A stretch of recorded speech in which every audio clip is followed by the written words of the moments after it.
There we go. All right, now we're good. Yeah, I don't know why it's been doing that, but here recently it has been disconnecting from YouTube, and I have to like start and stop the stream a couple of times, reset stream key and all that.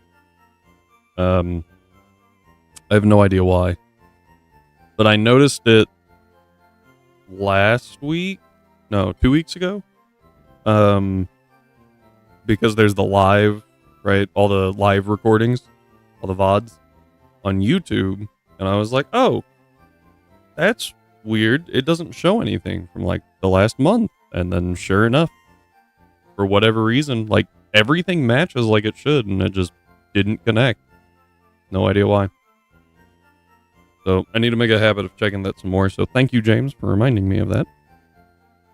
Other than that, we are playing Radical Red. Having a good time. Last episode, we beat Blaine in the double battle. This platform, probably about 2 years. I think 2 years. Been pretty good. Been enjoying most of it.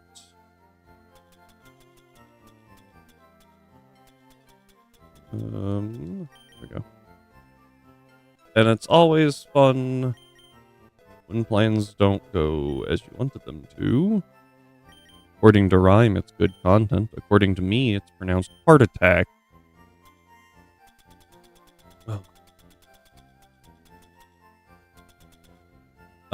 We mostly do Nuzlocke on this channel, though we did play some Monster Hunter before the new game came out, because I like Monster Hunter. And whoa, that was a pretty good sized shift. Oh no, it already has the focus sash. Okay. Yeah, mostly what we play are Pokemon games. Been ROM hacks for a while, or randomizers, mostly ROM hacks. Excuse me. Randomizers are cool, but I feel like a lot of the time it just, especially if you don't do similar power, it's like, oh, I got a legendary, we win, and that's kind of boring to me. Shooting war games, just like COD, Valorant type. I've played them. I have not streamed them. Like they're cool. But I'm not good. I actually haven't played Valorant or Marvel Rivals. Those two are kind of lumped together in my brain. Destiny. I played a lot of Destiny a few years back, but like I said, I never streamed it. I don't know. If you guys would be interested in some Destiny streams or something, we could do that. I would have to get whatever the new expansions are, the new DLCs. I haven't played it in a while. I did think about playing... I have heard very positive things about them. Specifically Marvel Rivals and Valorant. I've actually got a buddy in Europe who plays a lot of Valorant. Pretty cool. And then I've seen a lot of videos, clips of Marvel Rivals, and it seems fun. I didn't play Overwatch, but I had a roommate who did, and it seemed pretty awesome. And that kind of Overwatch to me seems like the kickoff point of a lot of those games, where they kind of had an uptick. But for the most part, puzzle style game. What do I need? So first we are going to do this. I mean, yeah, we mostly do Pokemon just because it is somewhat interactive and I can interact with chat a little easier. But we've talked about Fire Emblem on the channel, Monster Hunter, played Monster Hunter. I feel like Fire Emblem isn't the most content heavy game, so that makes it a little hard to work with. But overall, I think those are good games too. I had Fire Punch on this. I feel like no, I don't want to knock off. I had Fire. Yeah, I actually think I have Poison Jab on here. Two of the Mons are immune to Poison Jab. I feel like there's not really a point in having it. I'll keep Knockoff, I guess, just as like a bonk option kind of thing. I do want to pick up Fire Punch. Anyway, tell me what games you normally watch, James. What are you normally in the mood to watch streamers play? So I feel like I have insight.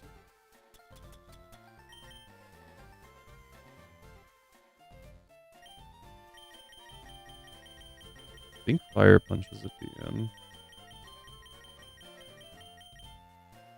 Be faster to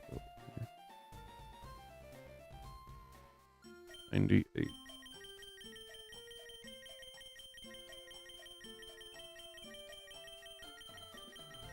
You gotta love just going through the bag. I think Fire Punch does benefit us a lot more than like Poison Jab or Poison Fang. Because 2 steel types and a rock type.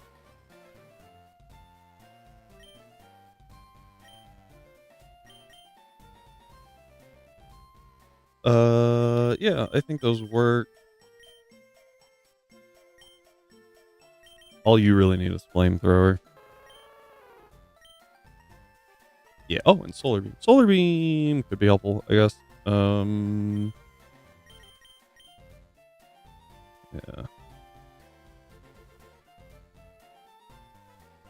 Alright.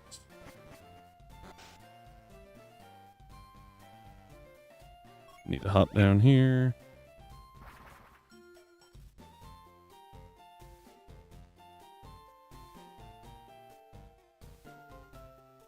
Mostly watching COD, Fortnite, Red Dead, sometimes Legend of League.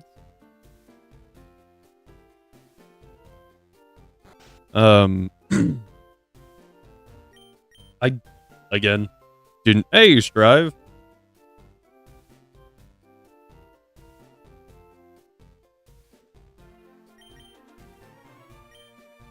I should have checked the EVs that we got going on.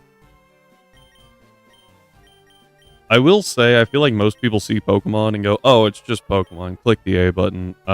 We do it. We do a little more in-depth stuff around here.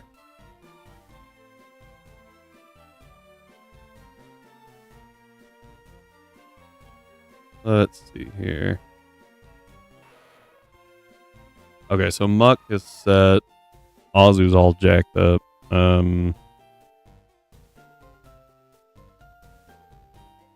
Need to drop that defense by a lot.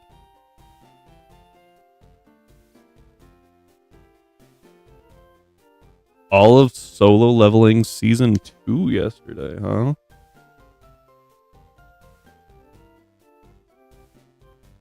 Good. I still have not watched it. Oh, I forgot what I was. You need a specific amount of special attack with an app. That is the worst nature I could have put on that thing. Well, second worst, I guess. So I need to drop the defense. Do I need speed? I don't think so. It's good. I hear it is a very good show. I just have yet to watch it. We have a Discord for the community. exclamation point Discord, or it's linked somewhere below. I'm a level. I forgot what I was doing for half a second.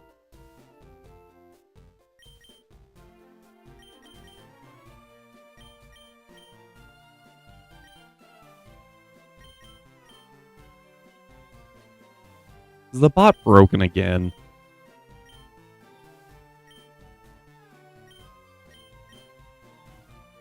Gosh dang it, guys.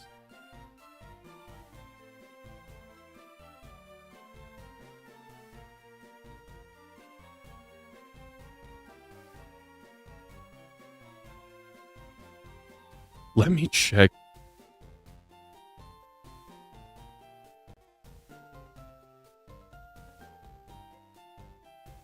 Yeah, that's like, I know that I have the link up somewhere else. But the fact that the chat bot, the bot is broken, let me reset it. It's just really annoying, honestly.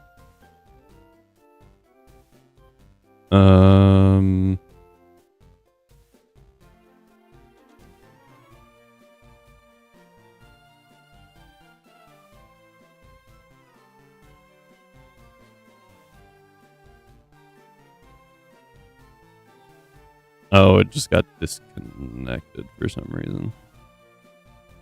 Oh! I just closed my calcs. That's a problem.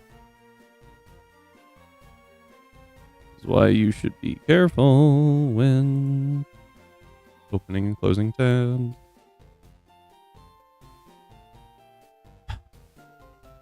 Hold one.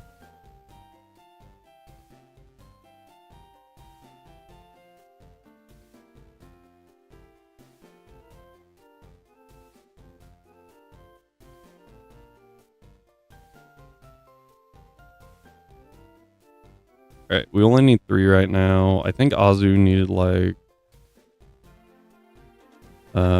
52 attack. That was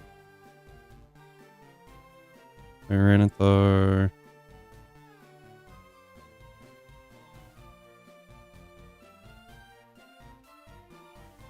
How many people? Enough. I don't know exactly how many there are, but like we're not crazy yet.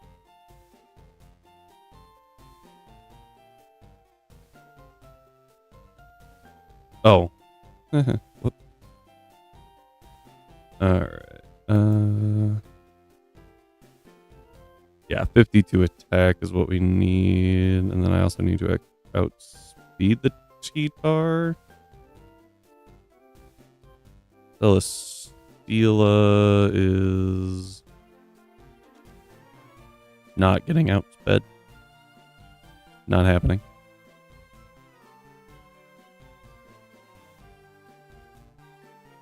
So Tyranitar is 61 base. What is Scrafty? 58. So the T-Tar is my designated. I have to outspeed that thing. I think we were looking at about 100. Was correct. 92. 252 HP. And the rest goes into Spadef because I shouldn't be taking a physical hit. Oh, except by the Excadrill. Might take a hit from the Excadrill.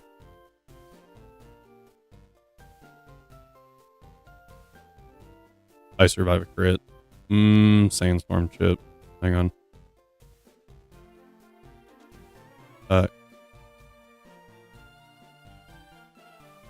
Oh, it has Sand Force. I thought it had Sand Rush.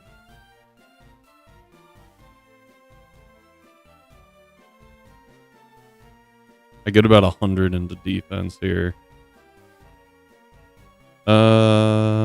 That's annoying.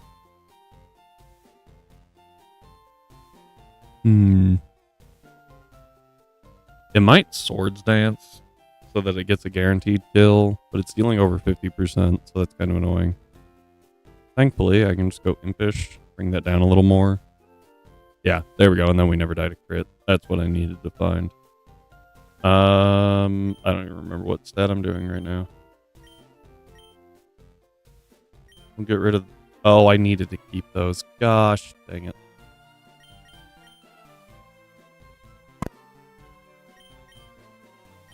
It's okay. It's okay. Make it work.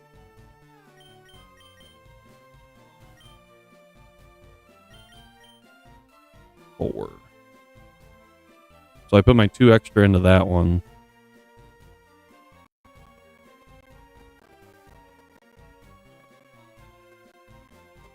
And then everything else should mostly fall into place.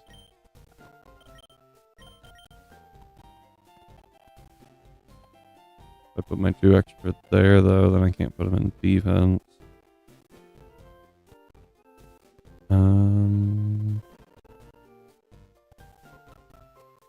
I bet I have... Do I have 2 speed wings? Or... What? 10 defense wings?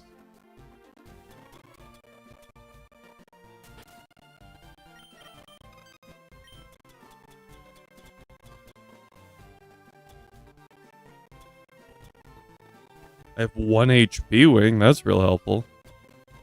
Okay, I've got enough swift wings. I can put my 2 useless ones in defense.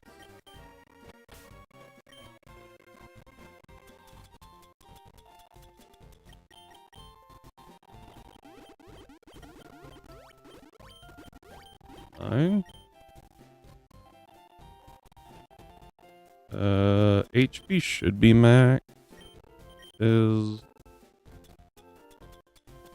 proteins.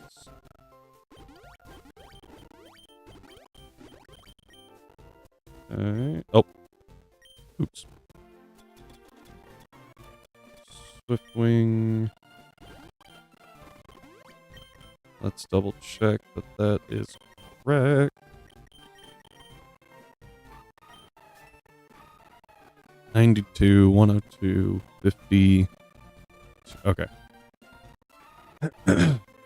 So we use a protein. Daisy, thank you for the follow. Much appreciated.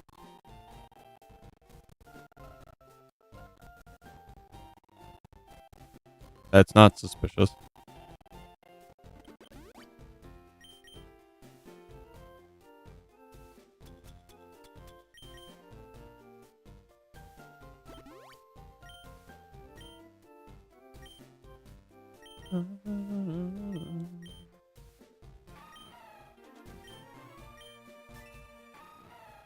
All right. Yeah. So that at least gives me a couple more in defense. An additional point, I guess.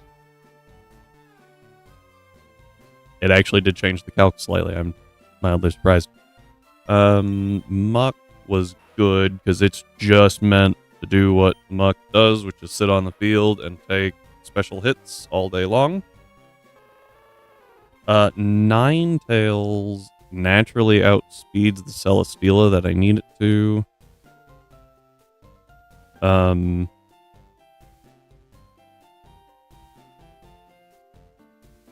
Obviously does not outspeed the Mewtwo. Just a fact.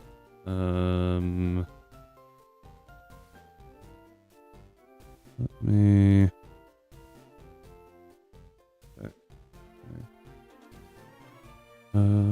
do I actually need a... I don't know if I need... There we go. Need a modest nature or not. Mega Mewtwo is timid, so there's no point in trying to outspeed it. I have a Focus Sash, so we can always eat 1 hit. Looks like modest nature. Focus Sash.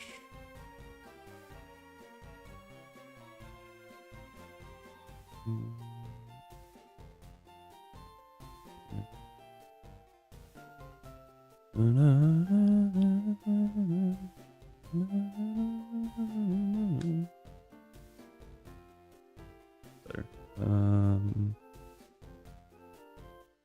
Yeah, like that's all I really need it to do. It'll always eat the meteor beam because of the sash, and then kill with the clapback. So long as Mewtwo doesn't do anything crazy. Like expanding force. Hadn't thought about that one, did I?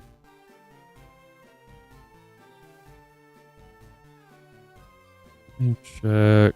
Muck, Alola. 80.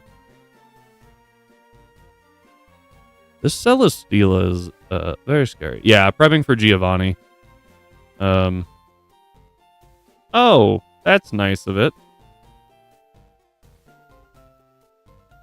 Only the most professional of streams over here, by the way. So we're going. I don't know if I'm sassy or not. I just care about damage numbers here.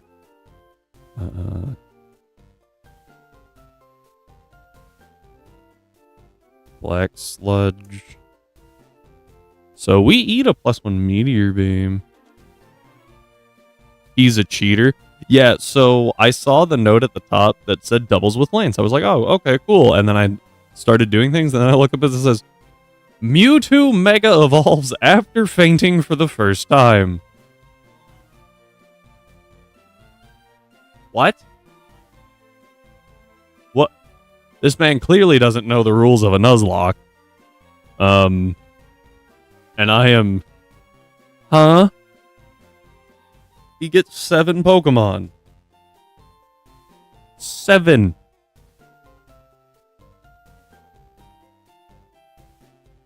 Technically, I guess better than Renegade Platinum Cyrus, who gets 8? Right? If I remember right, he gets both. Yeah, he gets both box arts. And then a full team of 6, if I recall. Just crazy. Oop. All right.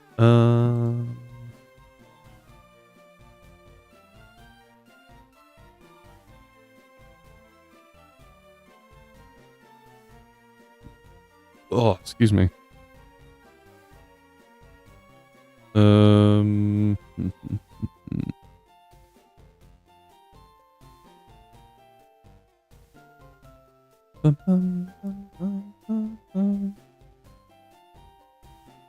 Yeah, so what I'm thinking is Muck can eat 1 Meteor Beam, right?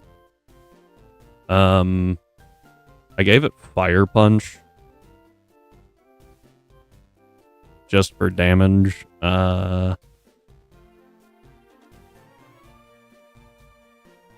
The hope would be that Azu gets to do some fancy stuff. Azu could, in theory, be the only mon we need. The others are in the back just for safety, pretty much. Which is really funny, honestly.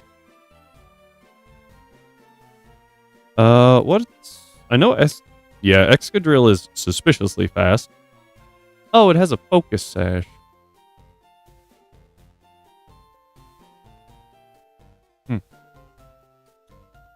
I clearly did not notice that. Azu is set up to outspeed the Celesteela for the sole purpose of using knockoff before it can use Meteor Beam. So that we at least get to waste a turn there. And just like, boop. I hope Lance is not an idiot. Yeah, I was like, what? That was a new one.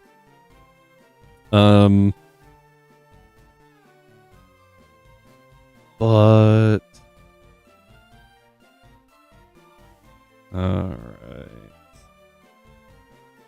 Note made. Now gotta finish up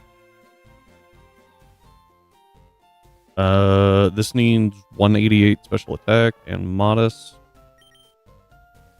And I have to figure out the math on Azu.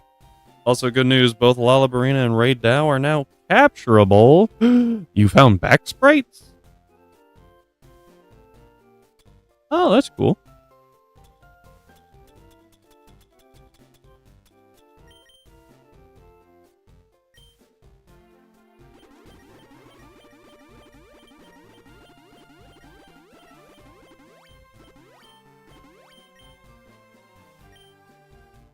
So you can see his wings from behind. It kind of works. Okay. Okay. Perfect. I've captured them before. Is that a Geralt?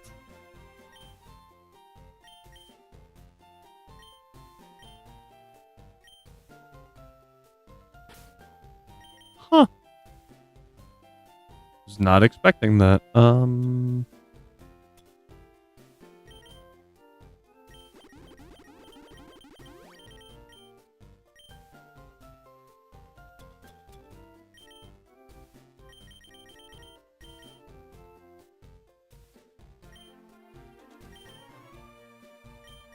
What?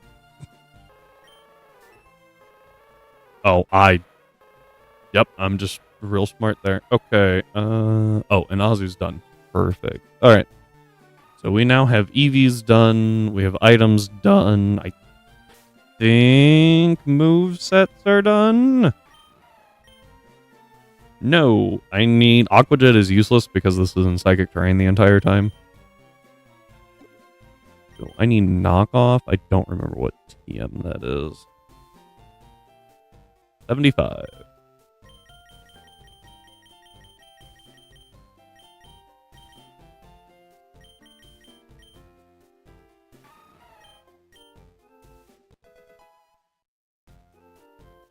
There we go.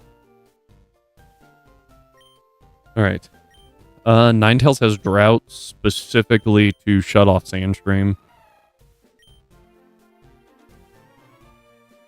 Got to do nature changes and then last ability check, and then I think we're good. Also, if you missed the announcement, my eyes are really tired from yesterday. We played for a long time, and I require glasses today. So you have Sir with glasses.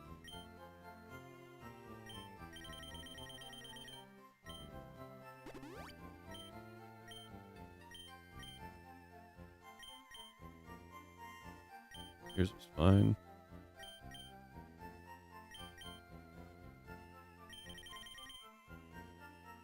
Modest. Wait, what was I doing? Okay. Now, you get to go to Giovanni.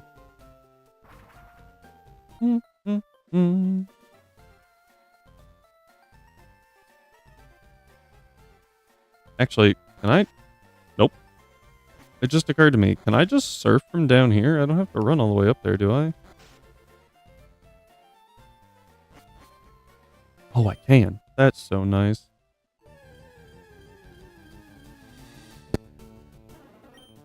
So apparently I didn't have the infinite repel going.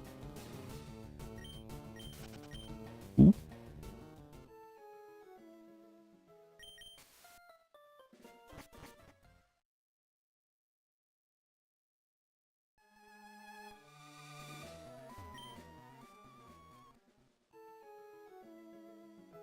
Did I ever go up this one?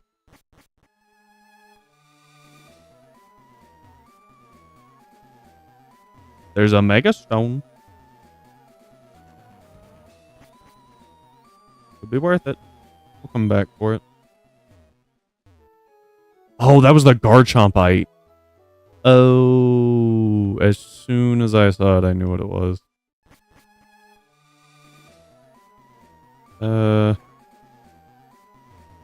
That was helpful.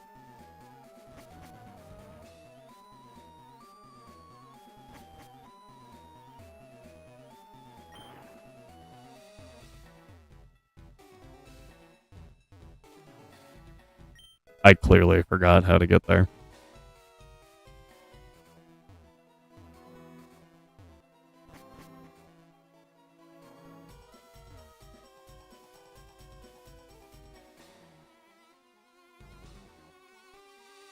I remember that guy. I remember him being a spinner. All right. It looks like we're about to go to ads.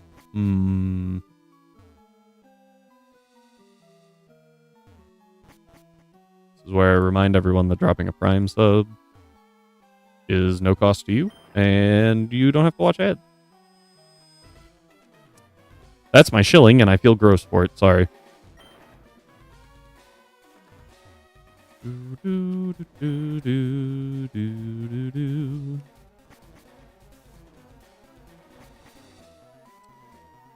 Well, this is awkward. It just said, why are you two here?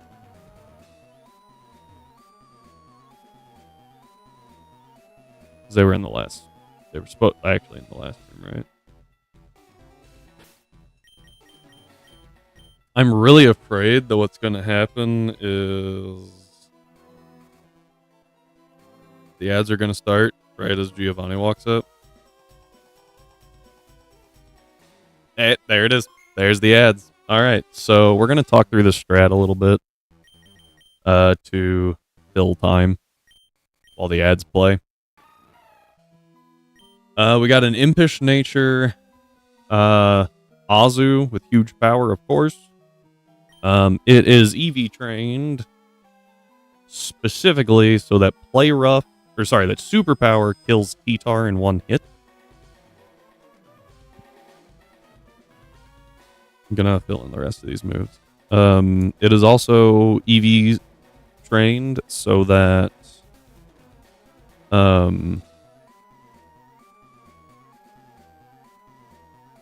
Excadrill never kills with a crit high horsepower.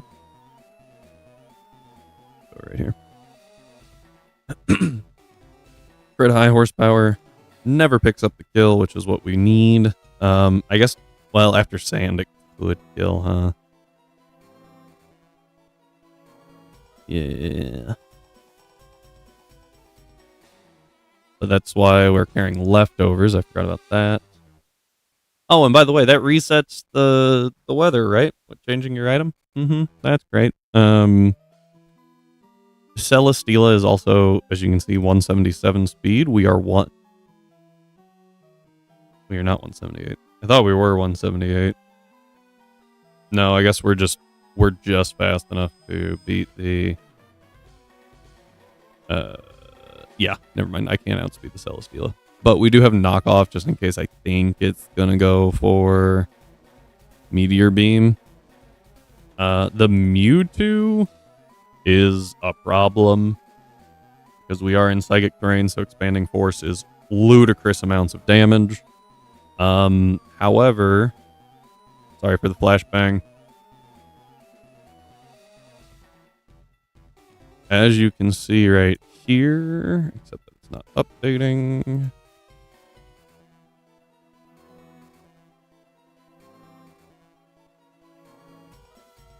See this garbage? This is so obnoxious. Dragapult. There we go. So Mewtwo does get outsped, and we have a ludicrously high chance of taking it out. I just really hope it doesn't do something stupid and go for like Dragon Darts. Very high probability of just taking out with Spirit Shackle. And what's actually really funny to me is that Mega Mewtwo Y is less tanky than Mega Mew or just normal Mewtwo. So it always goes down to Spirit Shackle. So with that, our plan is Azu, and then if we really need to, we bring the others. Just gonna grab this. Oh no, that's the Garchompite. I wonder what that other one is.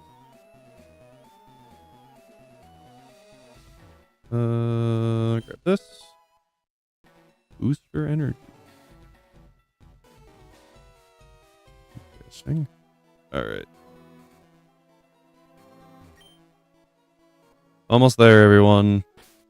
Gonna save one more time just in case the world breaks. We had that happen. I don't remember against who.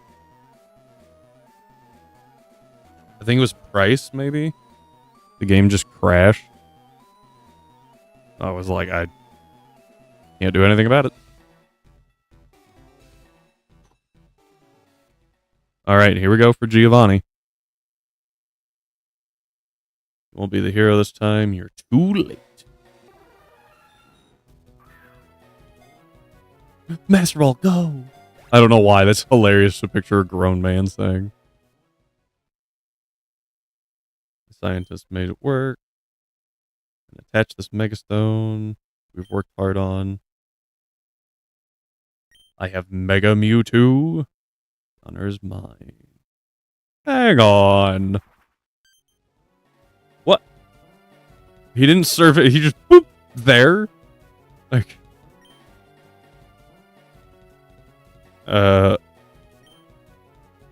Okay.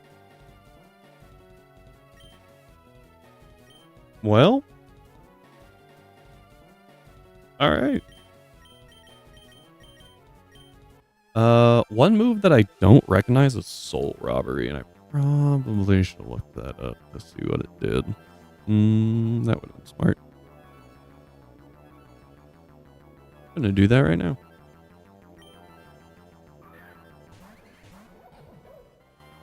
User consumes the target's soul, stealing the target's stat boost, then attacks. Oh, it's Spectral Thief.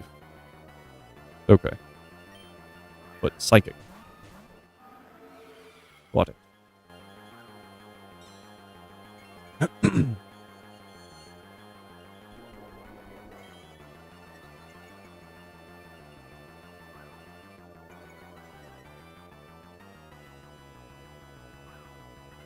Uh-oh.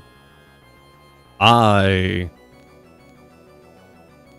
did not calc for that.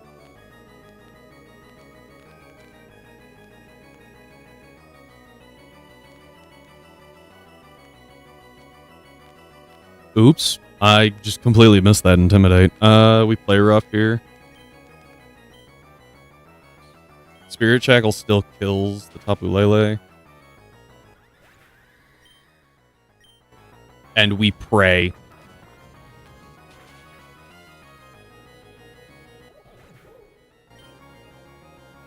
That was a high roll.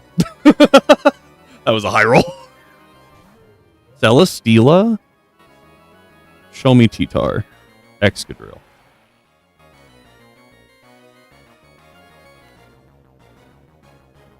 Okay. That was not expected.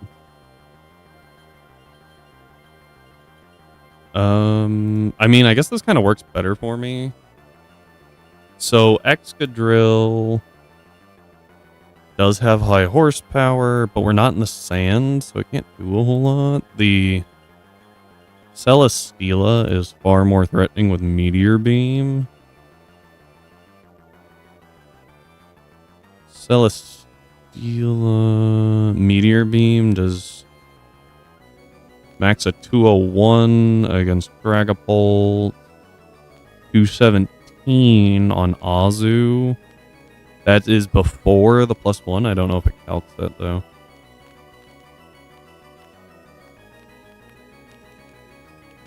Hang on. My headphones are being weird.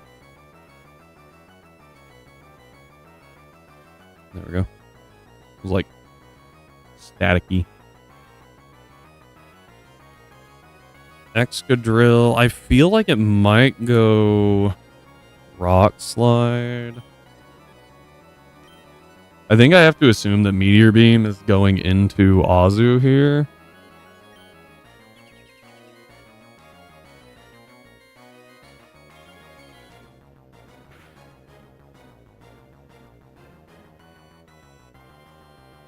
Why?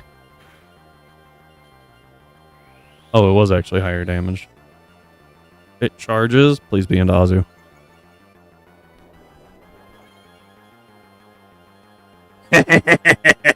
That's just hilarious. Okay. This is obviously bad though.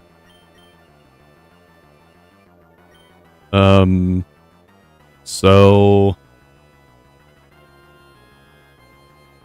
I'm gonna be honest, I missed what it did. I think it went. I don't think it matters, right? I think we always go to Muck here.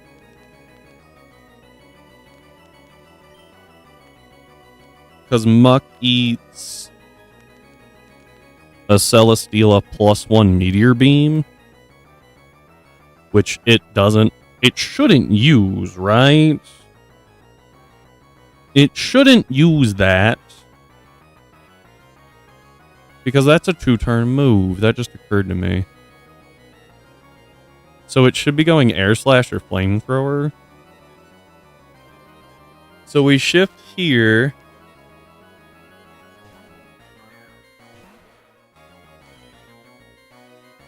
Spirit Shackle takes out the Excadrill.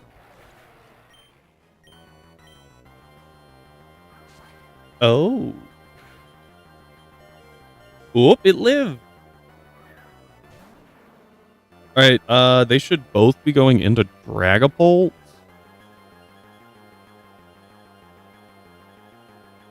Dragapult cannot kill either one of these.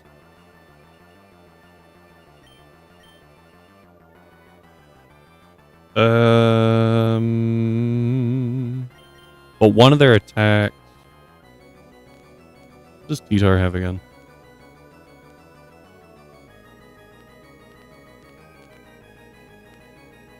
T-Tar has Rock Slide. It also has Knock Off. I don't really know what it goes for here. Dragapult kills neither. I think ideally... Ideally, Dialga comes out. Because it has Body Press and definitely one-shots the T-Tar and is faster than both of them. Celesteela doesn't have great damage on anything here. This also stalls out terrain a little bit more, which is good for me. Do I protect? Do I knock off the Assault Vest? I don't think that helps me at all. I think I Fire Punch.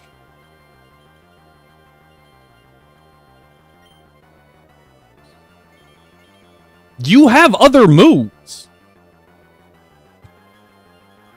Yeah, there's the Air Slash. I think this is Knock Off. Oh, that's a little spooky. That's gonna hurt. Ow. Fire Punch did good damage, though. I take damage and then I recover due to Black Sludge.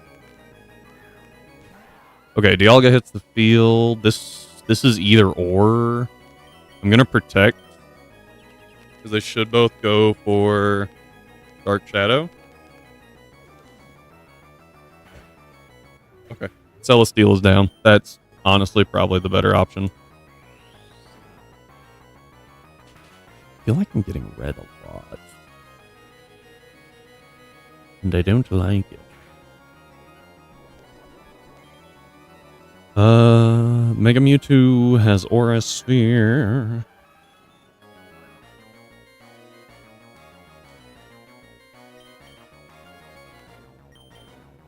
I'm gonna get rid of the sand just because it's annoying.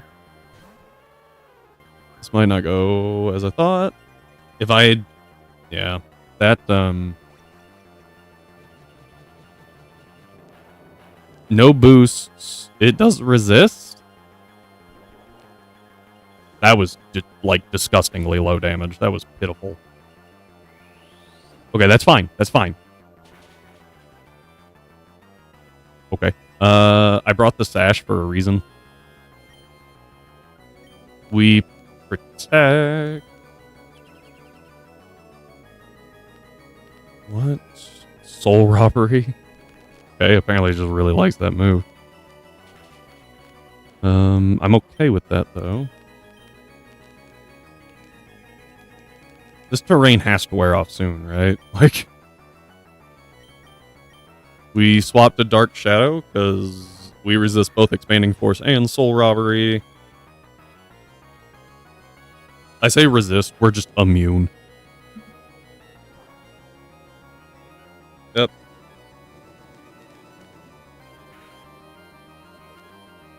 Not bad damage. There we go. Okay.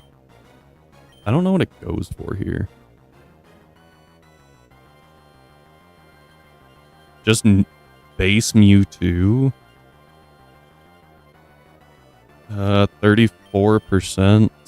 115 damage. From Flamethrower. Crit is 172. I could protect, but I don't think that really gains me much.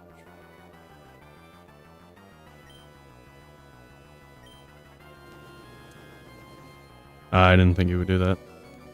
No burn is good. Oh, wait, does it Mega this turn? Oh, we get free damage.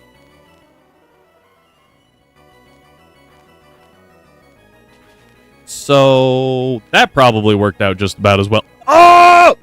Oh! That worked out about as well as it could have.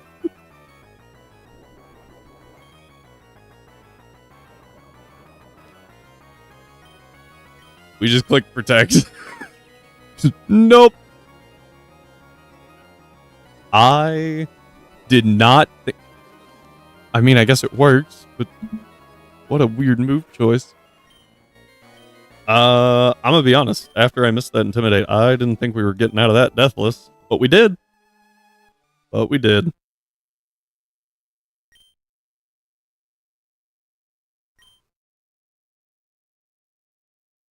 I threw aside family for this. Abandoned my wife, my own son. Yeah, you're a horrible father. Oh, man. Oh, victim of the sunk cost fallacy. This is wild. This is, like, very introspective.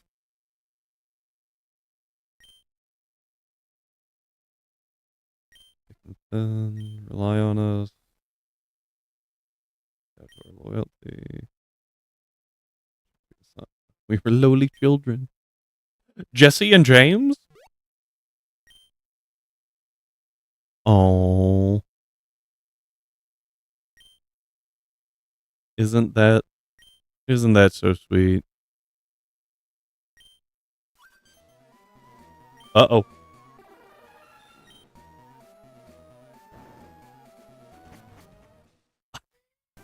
I'm gonna be honest. I'm gonna be honest. I thought that thing was about to just murk Giovanni.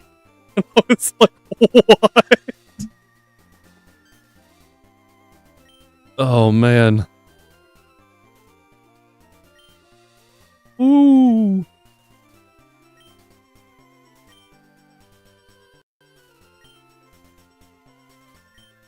Thought we were playing Insurgents for a second.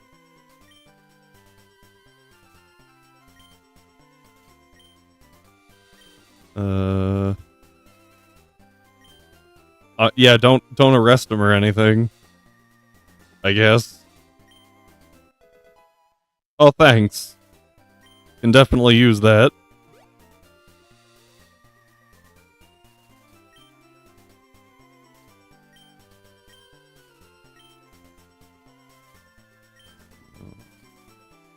You run into Silver. Oh? Who the hell came up with this dialogue? That was good. Oh, thank you. Thanks for a stone that I can't use.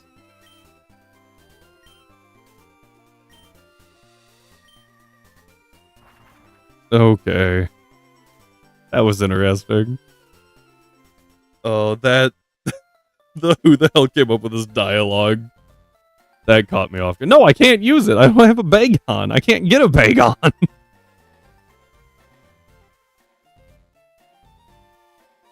It's only in the, yeah, it's only in the,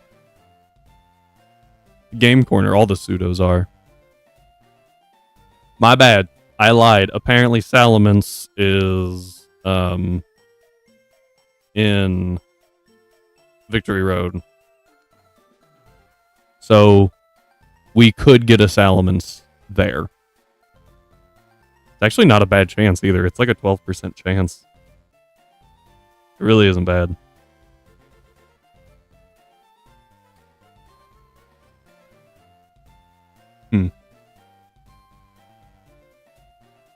I'm so... What does Gouging's Room mean? What?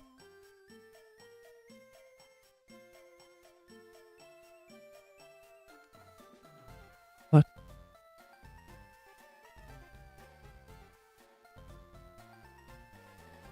Well, see, that would be my guess.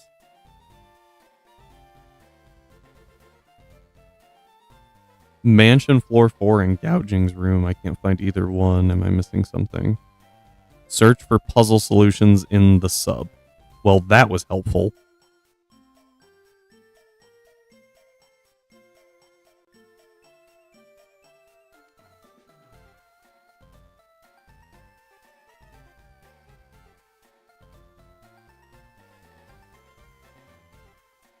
That was very unhelpful.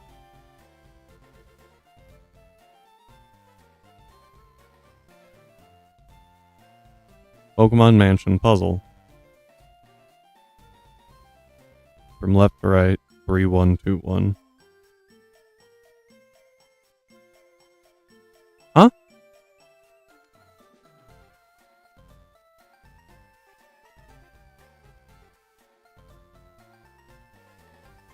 I have no idea. What?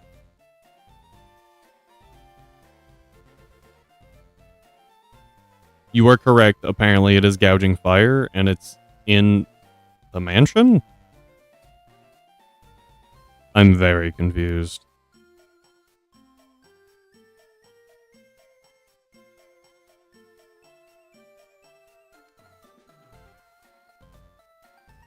I don't even know where they're talking. Okay, we're going to the Pokemon Mansion because I need to know what's up here. I'm so lost.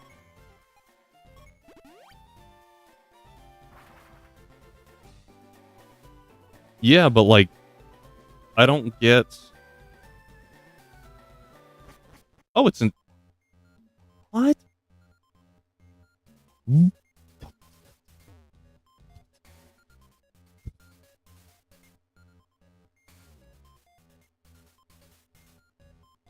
However, only one of them gets a special room or something.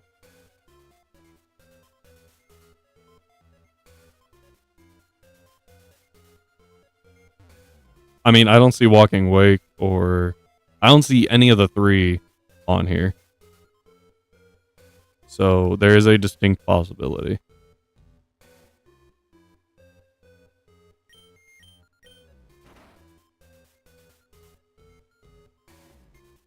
Alright, so this was floor 2, right? Now we're on floor 3.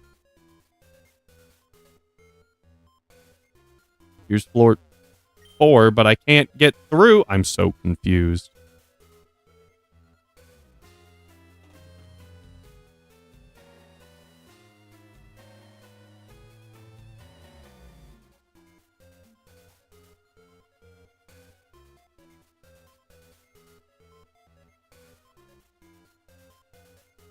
How do I upgrade the Silph Scope?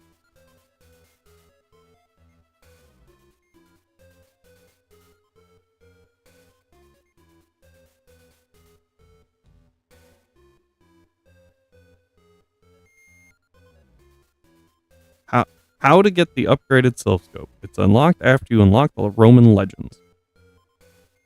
How do you do that?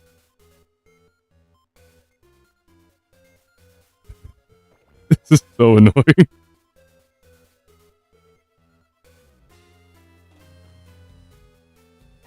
And how do I cash? How do I unlock?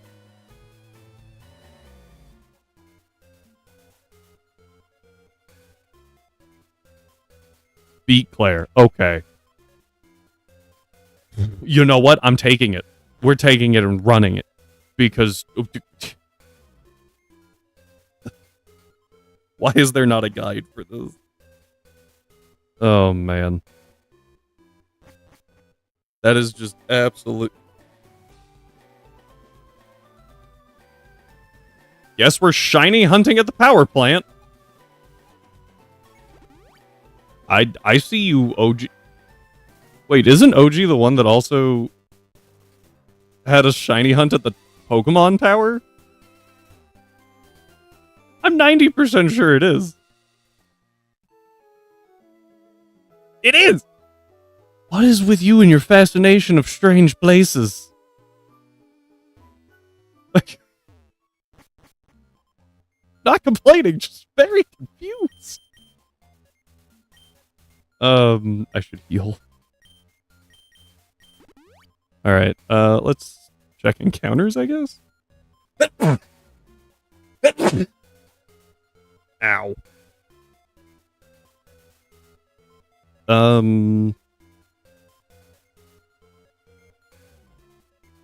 Night seems good.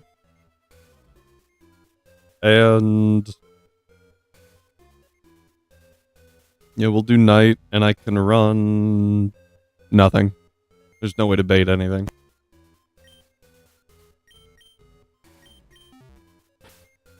You know what I should do is not lead the water type. That would be step one, right? I thought I already grabbed that. Oh no, I didn't, because I thought it might be an electrode.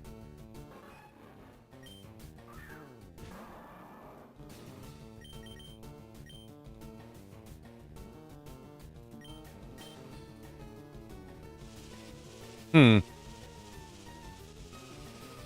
know, I hadn't considered the fact that Swampert would not be able to outspeed. Let me grab a ghost type because they can't be trapped. Right? Right? They can always flee.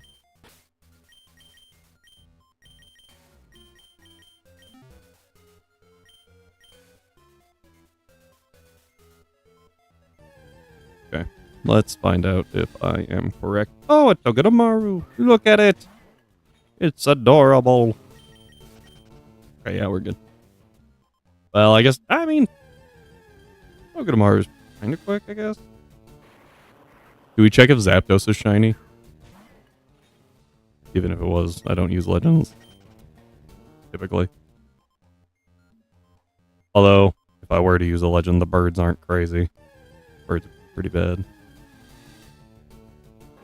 Alright, we're going to speed up from here. Oh, I forgot to do the thing.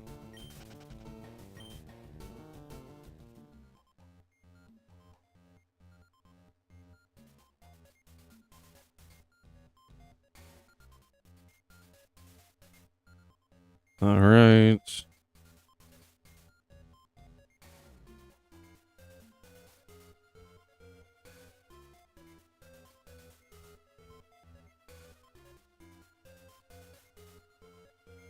Alright, everyone.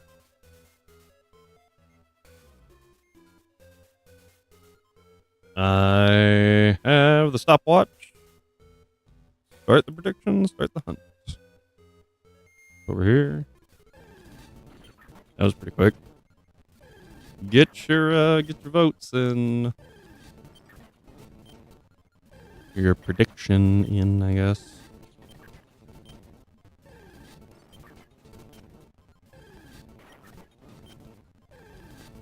Yep.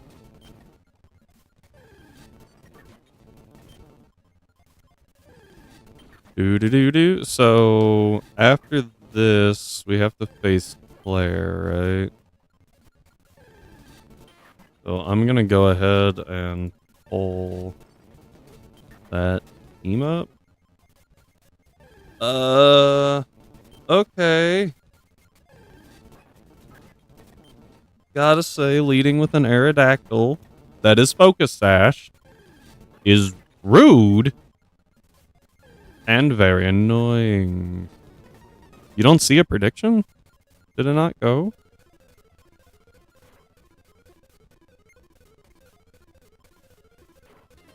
Did it work that? Yeah, okay. Now it's working. Just factor in that a minute has passed.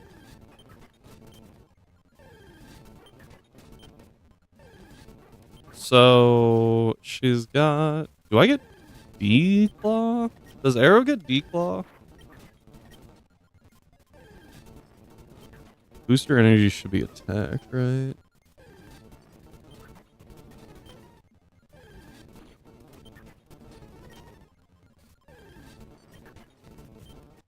Ooh, the multi-scale Dragonite could be really annoying.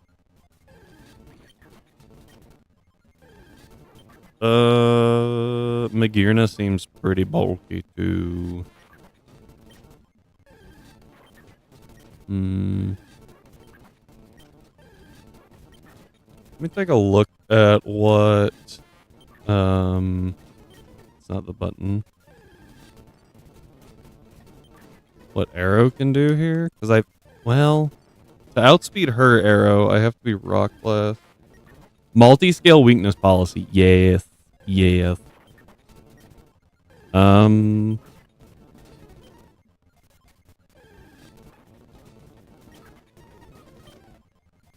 So she's got an Arrow with Focus Sash. Right now, that's our big like oof, right?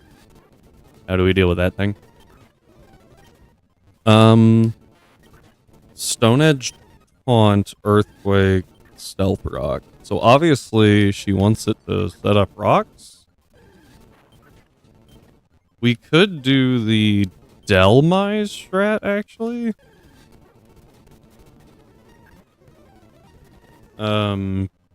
Because it my level cap is at 80 or 81? 81.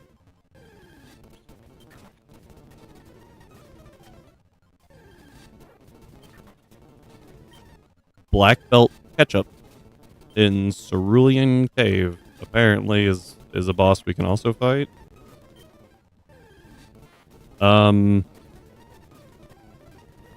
Not gonna lie, saw Ketchup, thought it might be like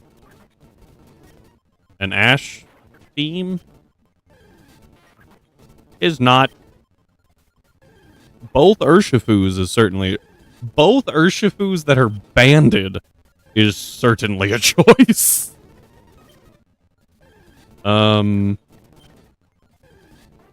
Dracozolt should actually be pretty exploitable. Azu with huge power Azu seems really gross, but it's really slow. Might be able to take it out pretty easy, honestly. I'd have to look at it a little closer. Gliscor, a good option is always Tentacruel with Ice Beam. The Dracozolt, I would need 3 Mons in order to be full immune to it. Thankfully, those Mons also help on other things in this fight.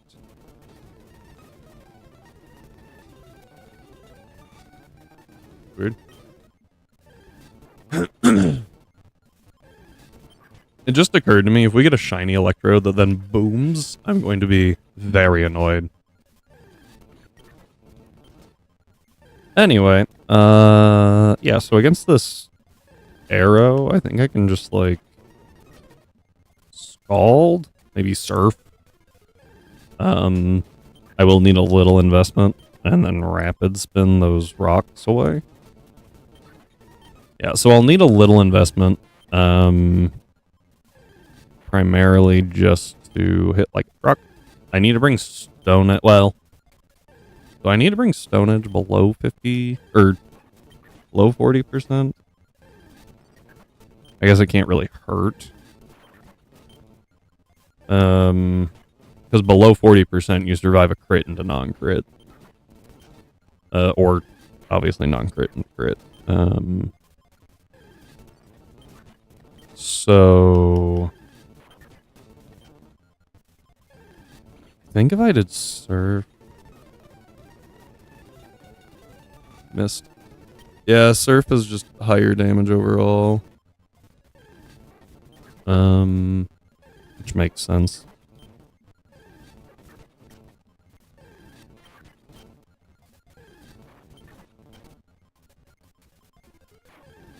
Oh, that was an electrode. I knew there would be one.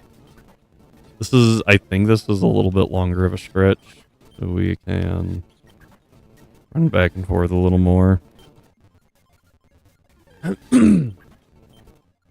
Oh, this is assuming psychic terrain for some reason.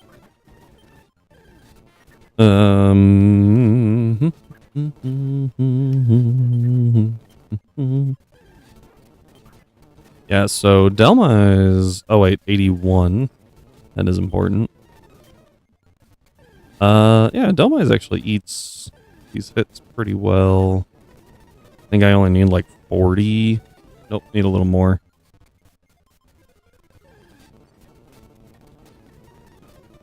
Need 68 special attack. That's not bad at all. Excuse me. And I can easily pull it below.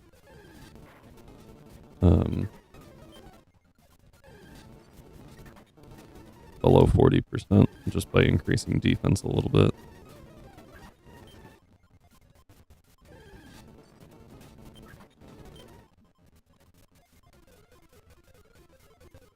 Okay, and obviously with lefties, that helps too. Does it get Ice Spinner? And does Ice Spinner clear hazards? I think the answer is no on both accounts.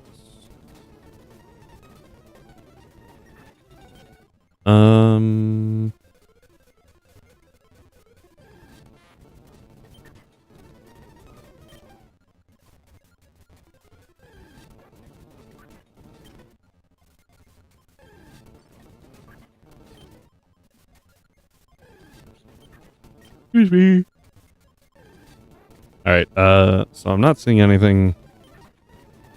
It's Ice Spinner, super useful.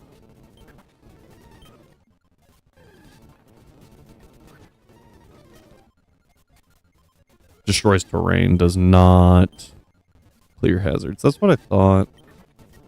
Seems like it should, but it doesn't. Yeah, so Delmise can take out the arrow without issue, really.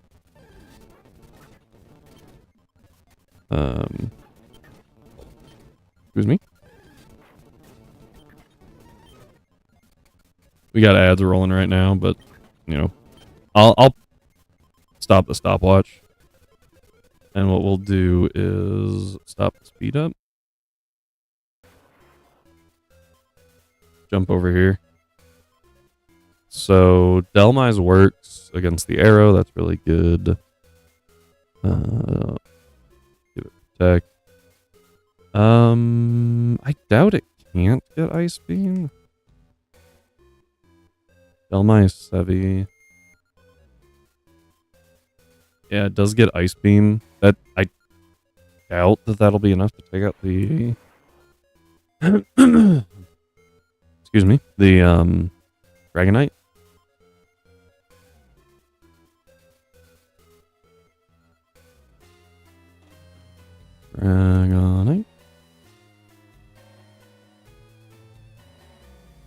Alright, we're back. I am slower though. Well, I would be at +1. So I'm still slower. Don't think that helps. Dual Wing Beat is a lot of damage. We'll keep working on that. Trying to find a line on Claire is going to be interesting.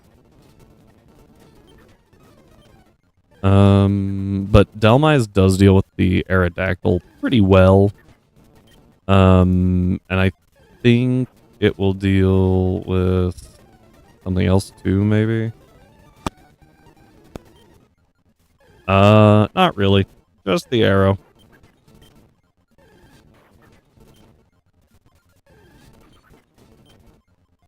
Roaring Moon. Now I want to know. Excuse me.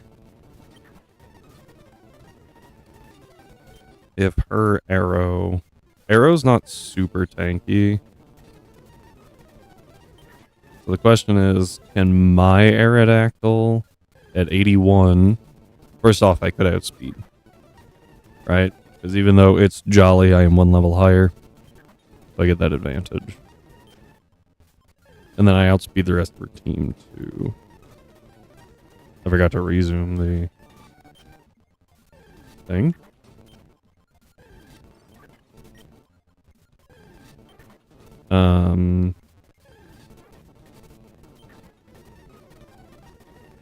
Rock Blast.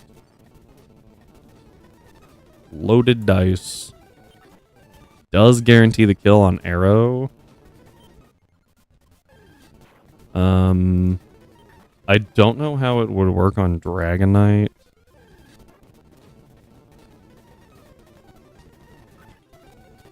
Simply because... Actually, it does a lot of damage anyway. Because of the multi-scale. According to this, it doesn't take it out. But what I could do is I could break multi-scale with something else. Oh, hang on. Yeah, so it never dies. Which is okay, honestly. I think what I would rather do is break its multi-scale with Aerodactyl. Go from there, and at +1, it's still not faster with Dragon Dance, which is kind of funny. I think I would have to deal with a Magearna. Shift Gear, Flash Cannon, Fluor Cannon, Aura Sphere.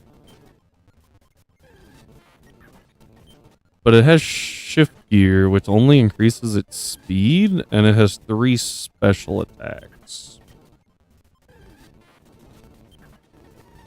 That doesn't seem super helpful. Excuse me. I could use Goldango. Excuse me. Because I resist 2 of those moves. Get access. Do I get access to Mystical Fire as Goldango?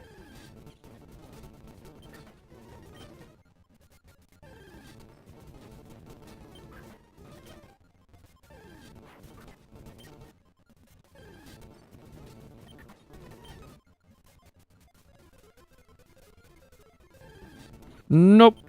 Earth Power? I don't think so. Nope.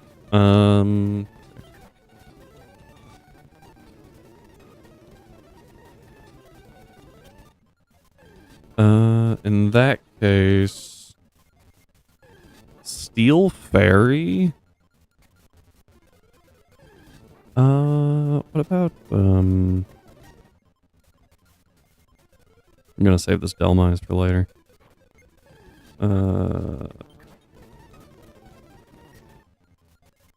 Magearna against Typhlosion Hisui. 1. We do resist Fluor Cannon and Flash Cannon, which is why I thought about it. Still hits really hard, mind you. I am faster. I don't think I can outspeed. Nope. If it uses Shift Gear, I can't outspeed, so there's no real point in trying to. What I can do is go Flamethrower. I don't know what Typhlosion gets.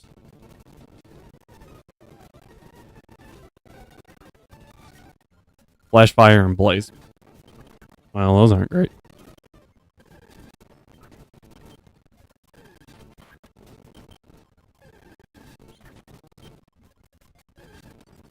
TYPH, and for some reason Ho-Oh's getting pulled up, and I can't figure out why.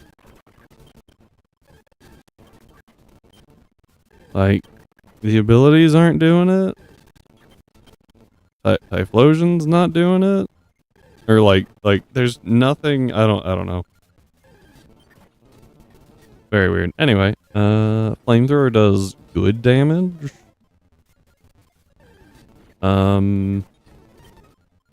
Is there any fire type moves on this team, or is Blaze better? There is two: gouging fire and not Naganadal. One's got flamethrower, one's got flare blitz. Oh, and Dragon Knight has fire punch. That could work to our favor. To be immune to fire, and Blaze isn't really going to be helping us anyway. Could go overheat in there as well, or burn up. Burn up could work. Overall though, don't really see a good use. Roaring Moon is tricky.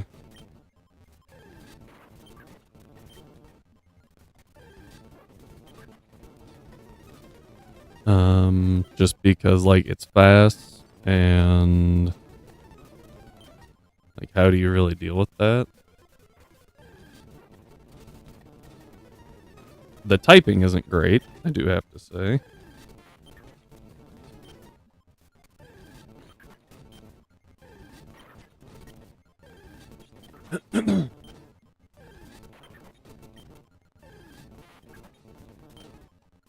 We also get an encounter on 123. Or sorry, on Route 23. One encounter on 23 is what I meant to say. That we could have grabbed a while ago, but I kept forgetting about. What the... Side note, everyone, we are now at 16 minutes.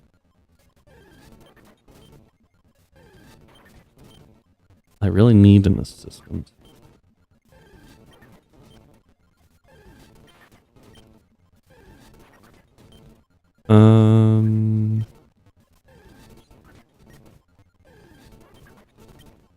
Yeah. I really want to say just like a physical ice type would be really good against Dragonite. What do I need? I need something that can't hurt Cloyster. That would be great. Literally everything on this team destroys Cloyster. Well, except for maybe Roaring Moon. But I would have to get into Cloyster cleanly. Oh, hang on. Just had a thought. So Typhlosion should be able to take out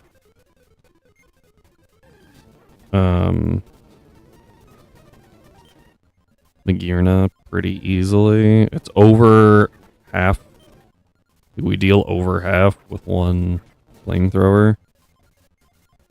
And we can reduce one Fluor Cannon to 34%. Which means we're going to take less than 50 after the second one. We'll take right about 50. That's before nature, though. So if I do a clever little nature here of anything, like calm. Yeah, now we're taking less than 50 from Fluor Cannon. I honestly think it might switch. Because, like, that's really bad. And everything resists flamethrower. I don't know what it would go. Probably gouging fire. Can Typhlosion get a good ground move? Scorching Sands works. Scorching Sands is pretty good. Against Magearna, it's not. But against, like, gouging fire? Against gouging fire, it's also not that great of a move. But it does damage. And specifically with Earthquake being baited, that's pretty good for us. I think it would actually be... We're going to take a play out of Cyber's suggestion yesterday. We're going to go Spidef up, defense down. And that should always bait gouging fire. I guess it could bait Roaring Moon. Yeah, it could bait Roaring Moon. If it does, it's either Crunch or Earthquake. We protect to see which one it is and move on from there. Because at that point, we can switch into something that is immune somehow or resists really well. Also, a really fun counter that I just thought about for Roaring Moon is everyone's favorite bug. That's right, Golisopod. This is a physically attacking sweeper, which means it hates to see Golisopod on the field. I will say that with the photosynthesis, because it has booster energy, which she has 2 of them, by the way. That's illegal. This thing hits like a truck. I have first impression, though, and currently 0 EVs input into anything. The silver powder does let us kill with first impression, which is good.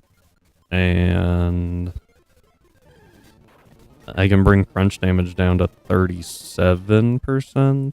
Make that 34%. That's pretty good. And if he ever swaps back in, then he loses the if they ever swap it out, right? Loses photosynthesis, which is good. At which point crunch is doing 26% max. And we can cycle that a few times, but we should probably have a backup plan just in case. Naganadel, however you want to say that, is definitely going to be an issue. 121 base speed means that it outpaces Garchomp, but not Life Orb, or not Choice Scarf Garchomp.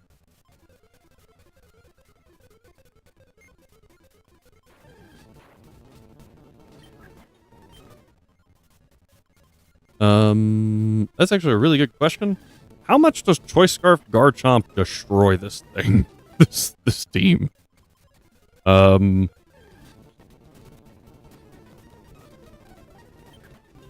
Because I have access to Earthquake. First off, I want to see. I thought I heard shiny noises. What all do I have to do to outspeed? Choice Scarf. Yeah. So it has no way move-wise to boost its speed. I need to make sure that it doesn't go Draco. That's the big thing. I think I only need like 100 maybe to outspeed it. Oh, 100 was way too much. I forgot to factor in the fact like, there we go. I need 44. 44 investment outspeeds Naganadel. I'm gonna try something. I've lost noise. That was very strange. Let me...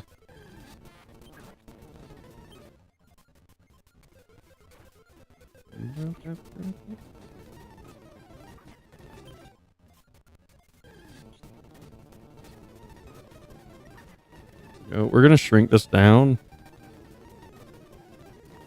so you guys can still see it, but I can do some calcs. There you go. Quality content right here. So that calc page.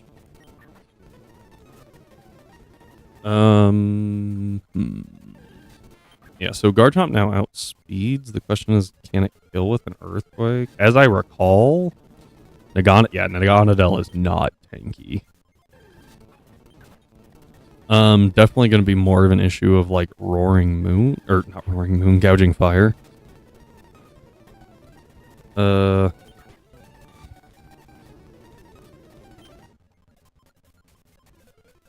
Dragon Claw. Dragon Claw actually does not kill. I guess that shouldn't be too surprising. Let's check out Gouging Fire real quick. Oh my word. There. Gouging Fire does not go down to an Earthquake, and based off of that damage, I'm not taking it out with an Earthquake. So that's an issue. 'Cause it definitely destroys us with a D-Claw. But I could get pretty dang close. D-Claw not being strong enough is annoying, if I'm being honest.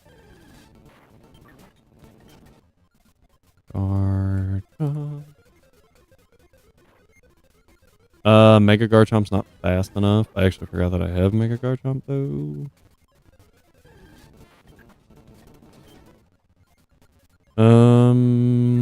Dragon Rush is only 75 accurate. Definitely not using that one. D-Claw, D-Pulse, Draco Barrage? Where does one acquire Draco Barrage? Gonna move tutor? That sound definitely sounds like a post-game thing. Post-game, yep. After the Claire rematch, that makes sense. Scale Shot?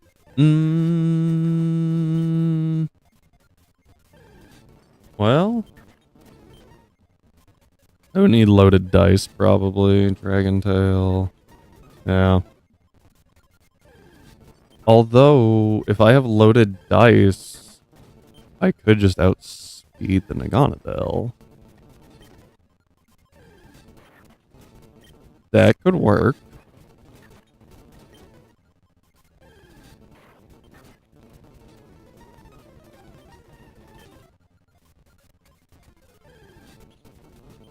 Post game. Gosh, dang it. I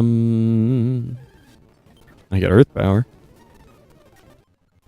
I could go Outrage, but obviously that has issues. Well, does it? Does it?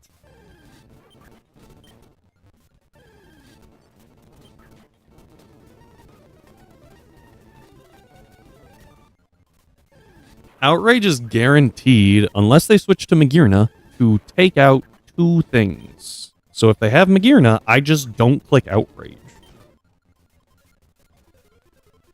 Right? Earthquake does not take out Magearna, but it does bait specifically Fluor Cannon.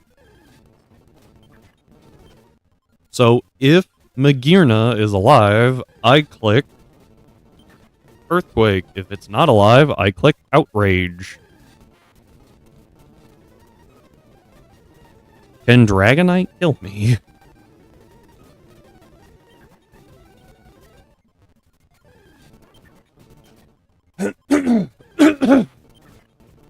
Excuse me.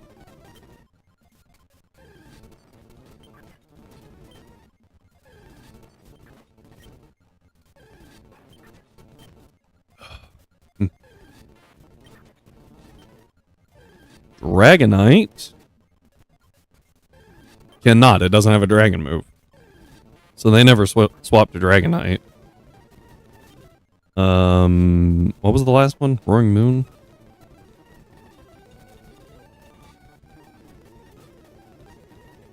Roaring Moon also goes down. Yeah, so I click Outrage, right? And then when I get confused, I swap to something that takes a dragon move. Because Outrage takes out everything but Magearna. My plan is to swap in on not... I might pre-poison Garchomp.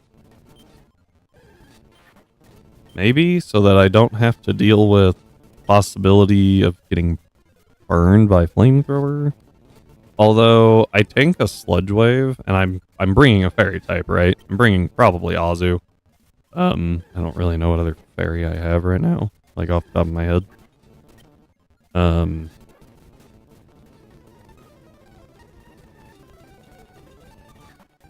Yeah, so that'll work.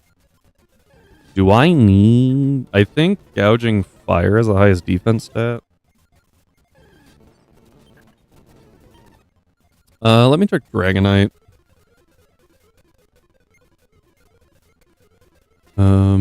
At 100%.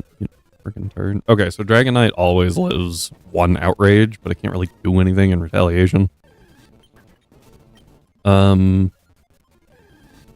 What I want to see is Gouging Fire takes 103%. This thing is thick. But I think that should give me... So 196 is what I need. So based on that, I have about 300? No. I have about 260 to play with still. So what I can do is the plan is to switch in on Naganadel. Right? And I need to be able to eat... What? If my biggest fear is that they would ever go Draco, right? Like... Oh, no, because I outspeed. Never mind. It's not a fear. I just need to make sure they don't go Draco. They can nasty plot all they want. I don't care. I just need not Draco. Preferably Sludge Wave. I guess I could... Well... What else is Poison super effective to? Fairy and Grass? Is that it? Is that it?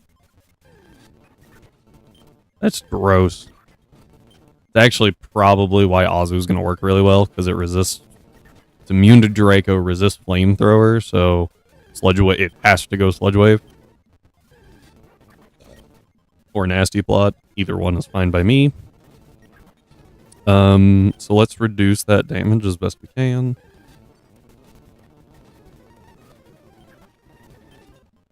I will go Rough Skin just to be annoying. Oh man, I'm starting to think we might have gotten lucky on those first few shiny hunts that Rhyme forced us to do. Either that or I timed them wrong. Also a possibility. Let's see here. Garchomp. Yeah, so Garchomp's like crazy good here. Especially since I only need 44 speed. And then I outspeed everything on their team minus Aerodactyl or Magearna after a shift gear. I guess technically a Roaring Moon Dragon Dance would be faster. And Dragon Dance Gouging Fire would also be faster. But the plan is that they don't get to do those. Okay, so where does that leave us? We Delmise first. Who does Delmise bait? Would it be Dragonite? And as soon as this goes to 99%, what happens? Ice Beam does not pick up a kill. New question. Does Delmise get something stronger than Ice Beam? Probably not. Hail. That's real strong. It has a bunch of things listed twice on its TM page for some reason. Toxic, Toxic, Protect, Giga Drain, Rain Dance, Solar Beam. I don't know why. Energy Ball. Facade. But like Beef and Solar Blade and Earthquake are fine. That's really weird. Oh, it learns Grassy Glide. That's kind of cool. Nope. No other, Oh, they're good moves. At +1, Rapid Spin will not outspeed.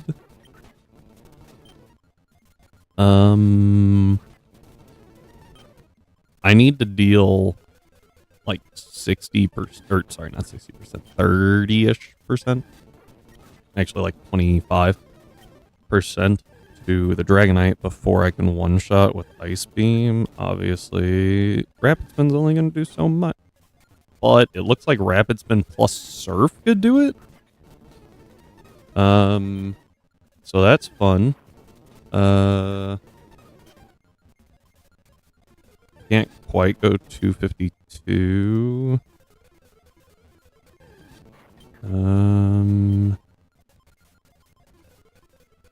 I think going +2. Yeah, even +2, I'm not faster than the Dragonite. So going Surf instead would be the play, right? We go Surf for 7%. Very bad.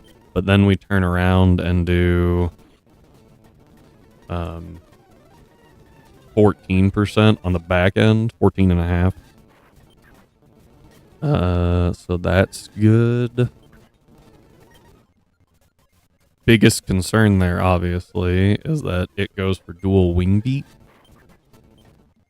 I have Protect.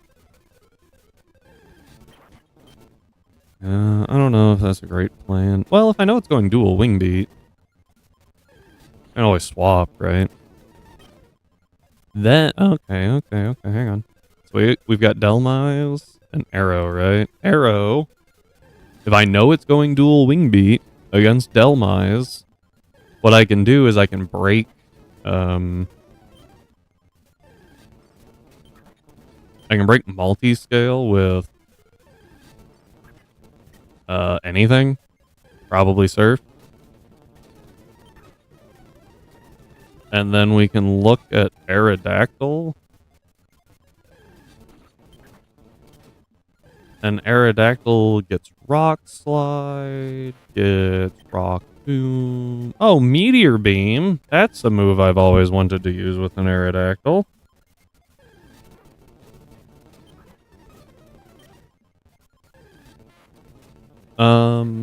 I don't know. I'm curious. I'm gonna do. Oh, oh right, Typhlosion for. Wait. There we go. I'm trying to figure out what I need to do here. So we do Dragonite, Flares versus Aerodactyl. Aerodactyl. Mega. Do 81. So Tough Claws only applies if you actually make contact. Right? 2 to 5 strike move, ball bomb move. Okay, that's interesting. I was hoping that it would tell me what a contact move is. Like, one that I know. Run. Makes contact. Okay. Rock Slide does not make contact.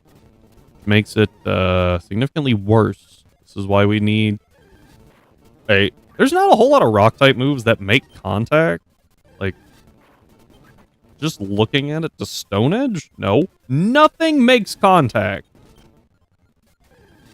The only rock type move that I can think of that makes contact is...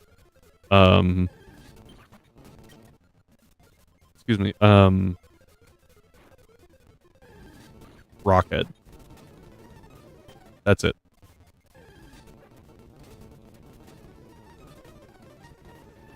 So Rock Slide from a Mega Aerodactyl deals 58%.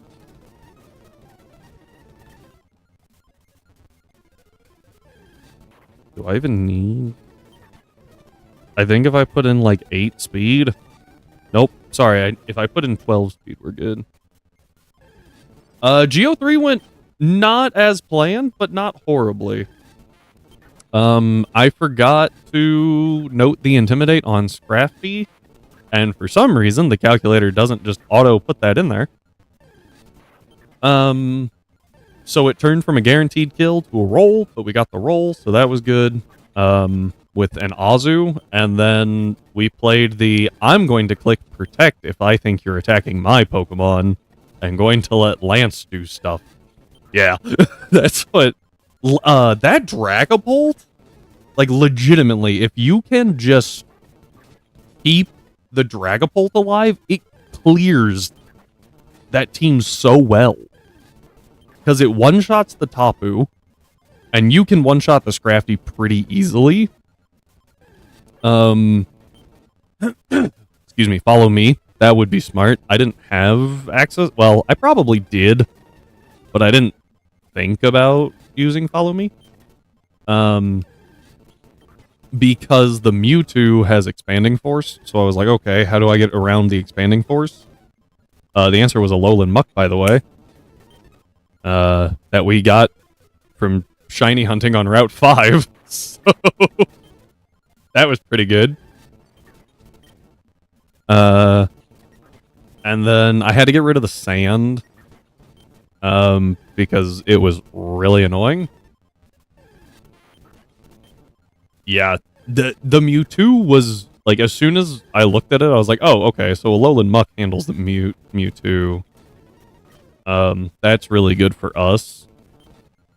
And then Azu took out Scrafty, if it wasn't intimidated, Scrafty, Excadrill, and T-Tar. And still had enough EVs to eat a +1 Meteor Beam from the Celesteela. Oh, that was also good. When the Celesteela hit the field, Azu would take more damage than the Dragapult, and neither of them died. So I was able to protect.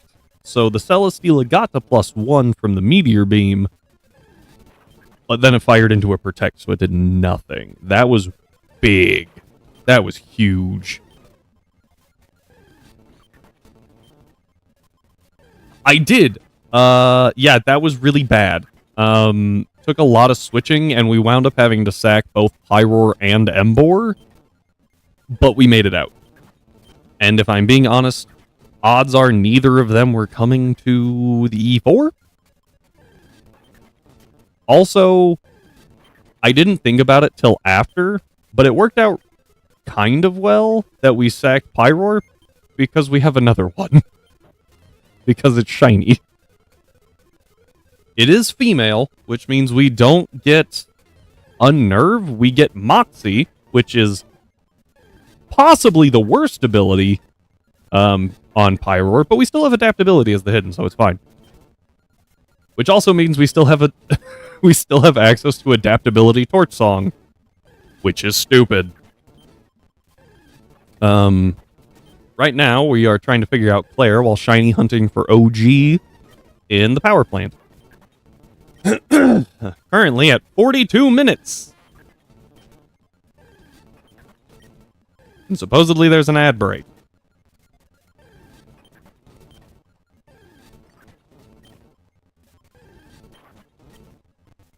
This does not appear to be an ad break. Yeah. I will say that I think the... I'm going to do an ad check just to be sure. Ad check. I don't see ads, but that doesn't mean anything.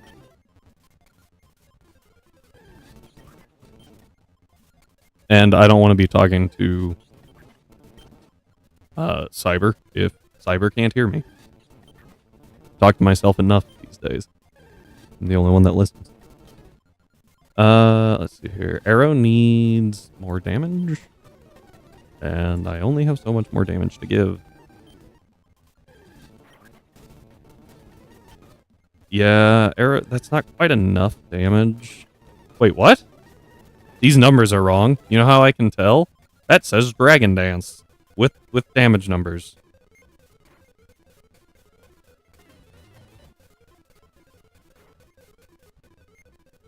That's better. That was weird. Oh,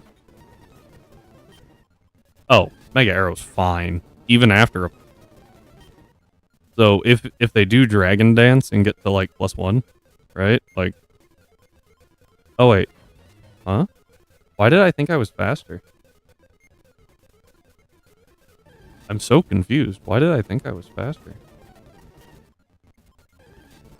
Oh, because I was looking at the wrong stats. Okay, I don't know if there's a way to be faster than that. Maybe? Yes.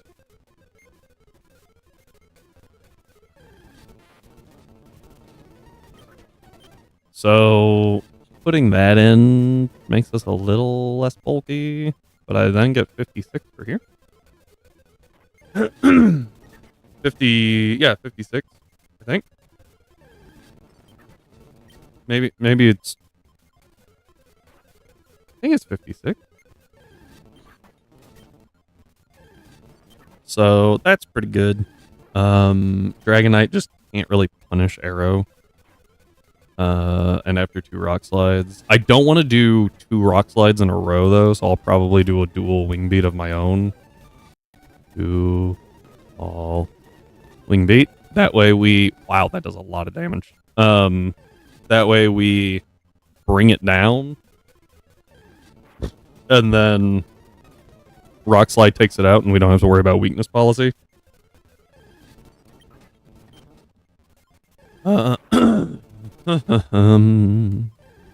Alright, so that's how I think the fight goes, is Delmise baits Dragonite, right? We take a dual wing beat, and then Mega, dual wing beat ourselves. Even if it Dragon Dances, it's still slower than us, and then we just rock slide and we're good. Oh, this was also at +1. I just saw that. That's embarrassing. If they decide to switch to literally anything, we U-turn because we are faster than literally the entire team. I remember back in old versions when I did a mono dark run Drapion. I believe it. Drapion's really good. It gets Wicked Blow and Sniper. That alone should tell you, like, that's scary. That's scary.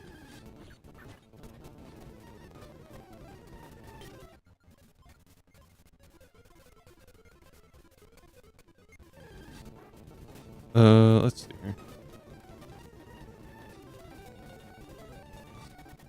Wow, and it's a 10% encounter on 16. I am shocked. I thought it was going to be a lot lower than that. T-Spikes as well. Knock off cross poison with scope lens crits very often. Yeah. Yeah, what is that? Like a is that a 50-50?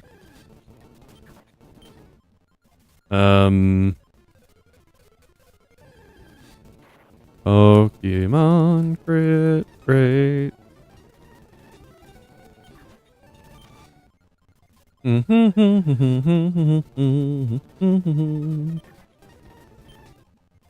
Gen 7, assuming it's Gen 7, and onward. +0, you've got about a 4% chance at +1, so may not be the fastest thing, but as long as it eats... yeah, and Drapion's really good at eating hits. Like, personally, it's kind of gross how well it eats hits.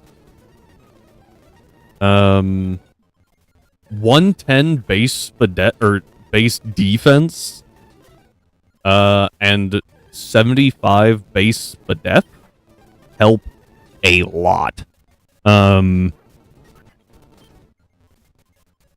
Combined with the 70 base HP. And it's not super slow. It's 95 base speed. And I think it gets access to Sucker Punch. Right? I'm not high. It's Sucker Punch. Might be wrong. I'm not seeing it anywhere. Thought it did.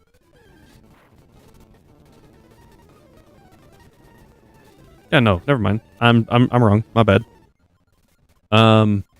Really thought it did. Like you were saying though, knockoff is really good. It gets access to Fell Stinger, so if you miss a range and you just boop, now you're suddenly at +3 spamming Wicked Blow Sniper. That sounds gross.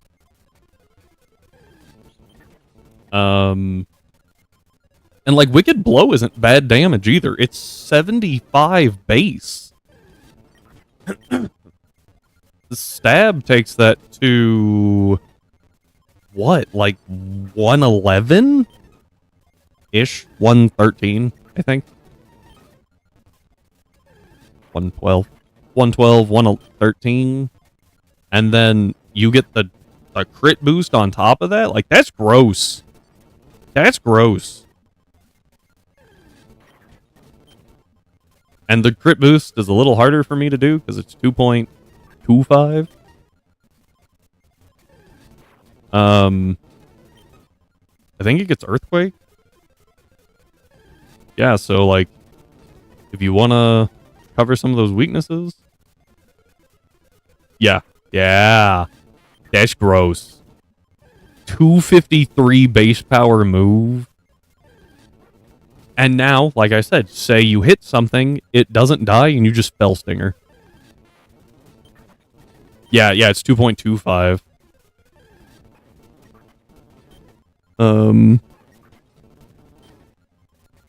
And just for fun, you know, what if you choice banded it? Choice band Wicked Blow alone is gross, and then you throw in Sniper, and you're just like, well, I'm just hitting the delete button.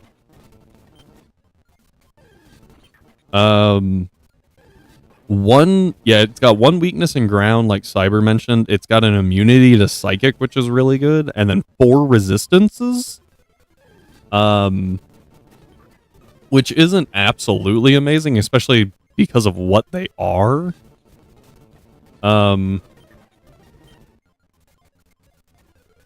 Just what? Absorb T-Spikes? Yeah, that's true. Gets rid of T-Spikes. So it's good in supporting in that manner. There we go.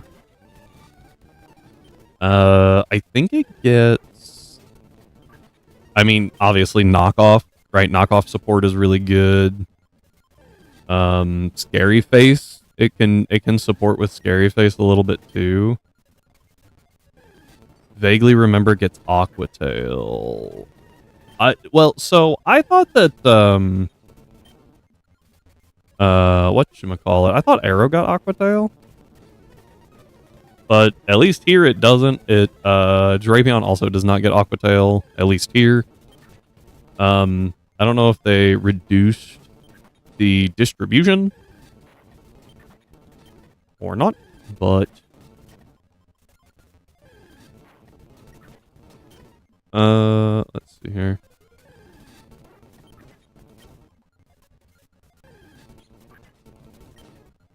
It does get Poison Tail. Not a great move.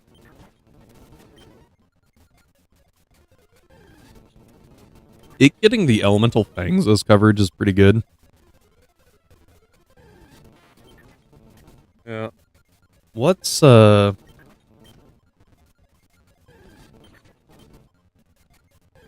anything resist both one type? Resist both poison and dark? I don't think so.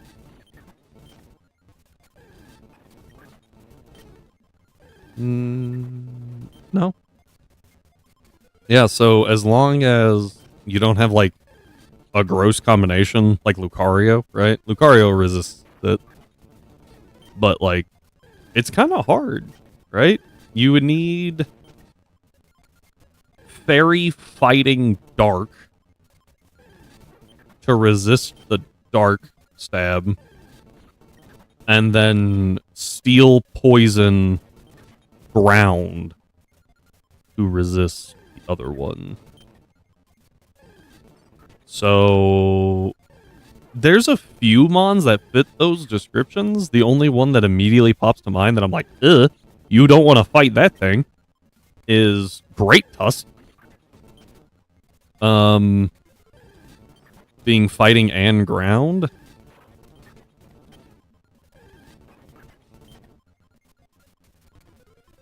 Ow.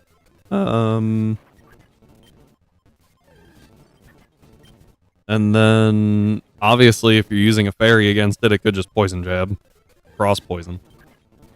Oh, right, crit rates. Sorry. I meant to look at crit rates a second ago. So also keep in mind that while you're running a Sniper Drapion, you have a natural 4% chance to crit. High crit rate moves go to 12%. In case you're wondering, that is 3 times more likely. That's crazy. And then if you have a scope lens, it gives another +1. And so you're at +2 crit rate, and that's 50%. And then if somehow you get to +3, don't know how, maybe you click Focus Energy, and just, actually, if you click Focus Energy, you don't even need the scope lens, unless you want to crit with everything. Then it's just 100% all the time. You just always crit. That's nuts. The percentage multiplier is actually crazy. So from plus, base crit rate to +1 crit rate is 3 times more likely. And then subsequently, if you raise it again, it's 4 times more likely than the previous stage. That's crazy.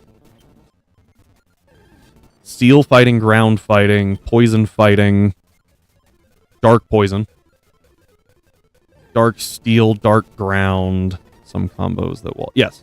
So steel fighting would be, right, Lucario.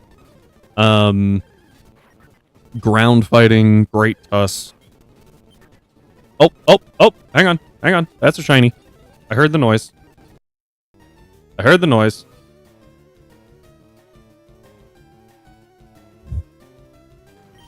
That's actually a really nice shiny, too.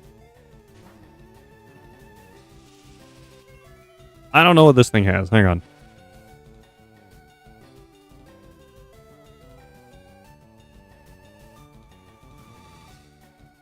$63. Electric Terrain, Thunder Charge, Wild Charge. Do I have a ground type? Why did I not bring a ground type? That was stupid. I don't know if I can hit it.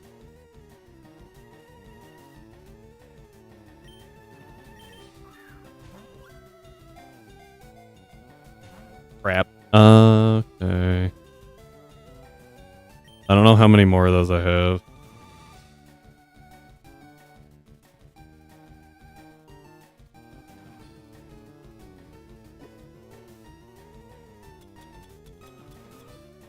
I've got one more Dust Ball. I could just Master Ball it, but I really don't want to. Nest Balls are useless here.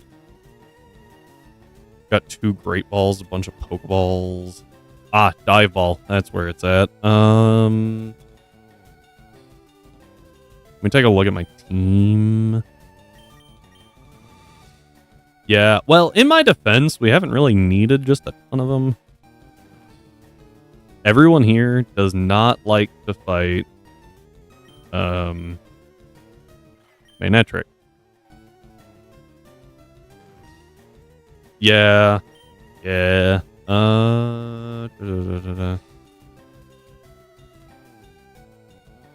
So maybe you with knockoff? Maybe.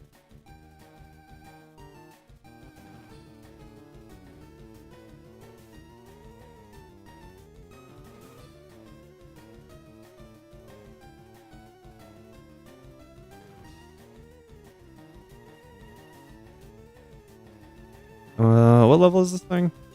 Oh, hang on. Lola. 81. 80. My bad. This Manectric. You are correct. Let's 63. I assume 0 IVs in HP and defense. Fire punch.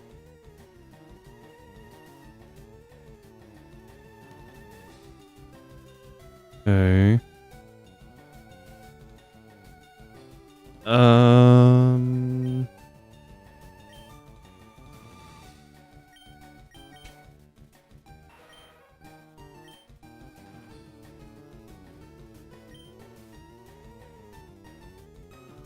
Does poison touch work both ways? Or is it just the one?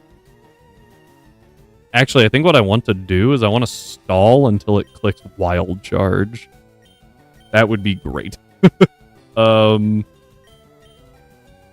it can hit me and hurt itself, that would be really good. That is not what I want. Stop that. Ow. That's okay. That's okay. I could just start wasting turns with protect because I know some of them will fail.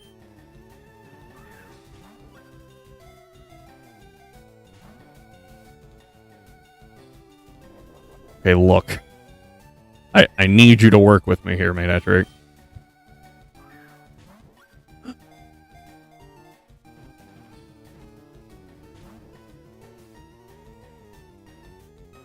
I assumed that was thunder because I wasn't paying attention and I just saw that it missed.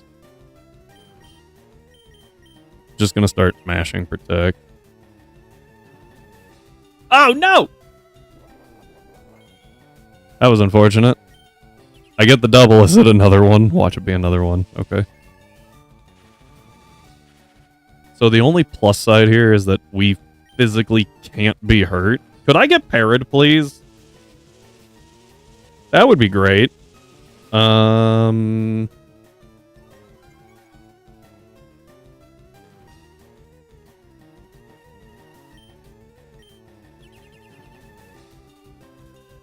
Seriously, the one time. Yes, yes. Hit me! Hit me! Oh no. I thought that would do so much more.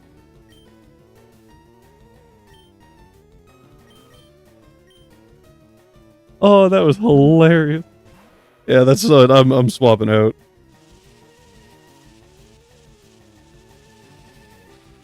Oh, that was hilarious. Okay, hey. It's not at 100% HP. That means that the catch rate is higher, right? So we'll just... Boop.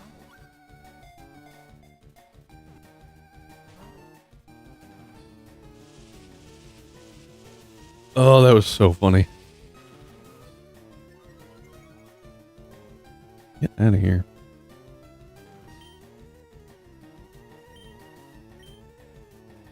Oh.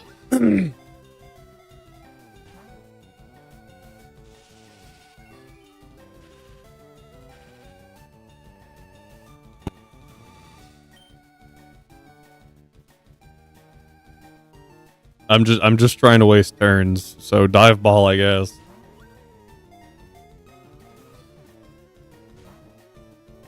There it is. Hit me! Do it.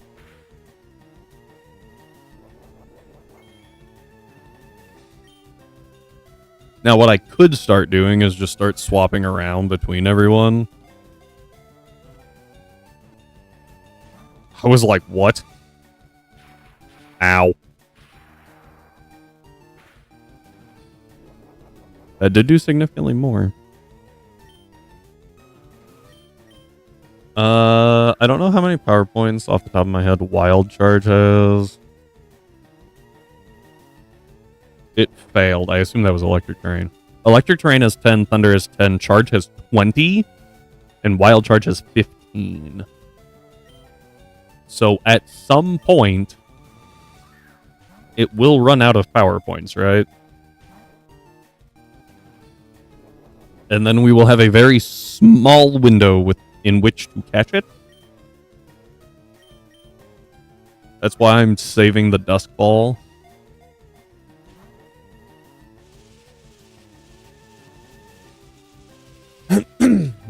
Also, at some point, it will run out of thunders.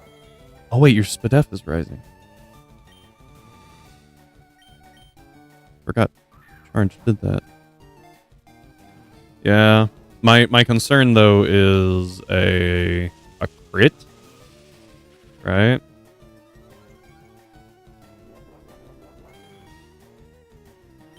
Well, you know, it could actually like do some damage if it just spammed thunder.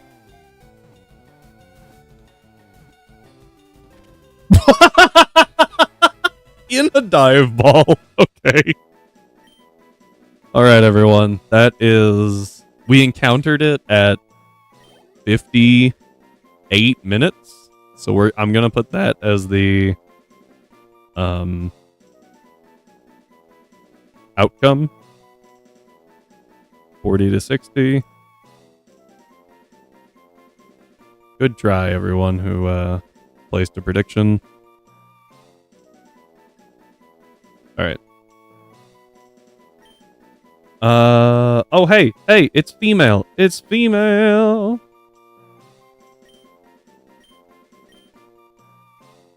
I think this is the first time this actually works.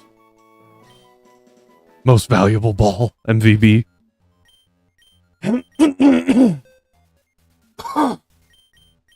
Ooh. That was pretty cool.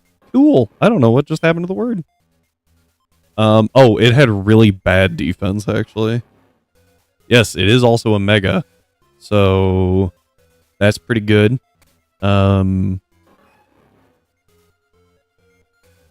Honestly, might be a really good counter to Lorelei Rain. Right? Just choice specs thunder.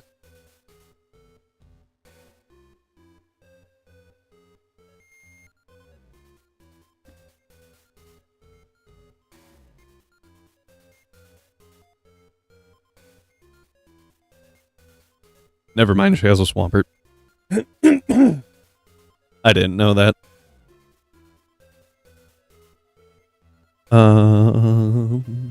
Overall, though, and a Ogre Pond water. That's helpful. Wellspring, whatever. And a walk. You know, on this rain team, there's only 3 things weak to water. It's also gross that she gets a Primal Kyogre and a Mega Swampert. Just saying. I think the snow team would be easier to handle. Bruno getting Zacian and Urshifu is also gross.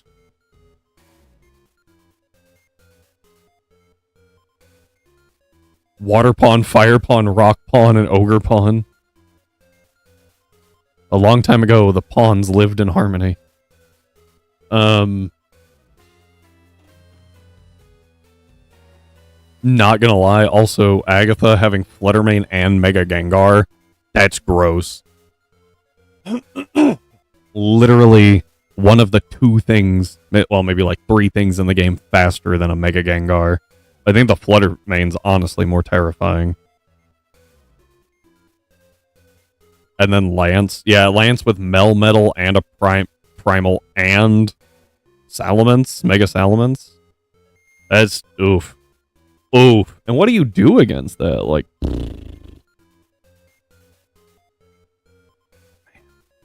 that's gonna suck.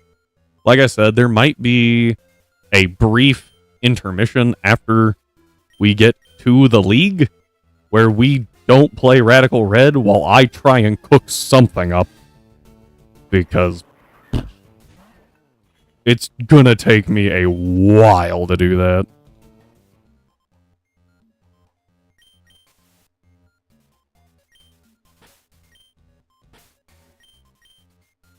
And I know it. And I don't have a problem doing that. I just feel like watching me stream for like 4 hours isn't going to be helpful. It's the 32nd fastest Mon?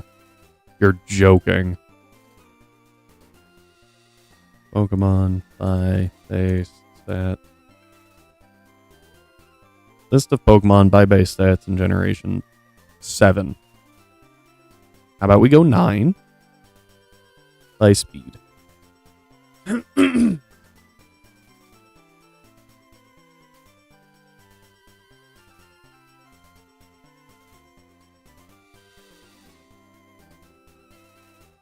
Huh. Oh. Yeah, that's what I was checking. Yeah, so ignoring legends because legends are dumb, right? I'm gonna count Shen Pao as a legend. 2, 3, 4, 6, 7, 8, 9.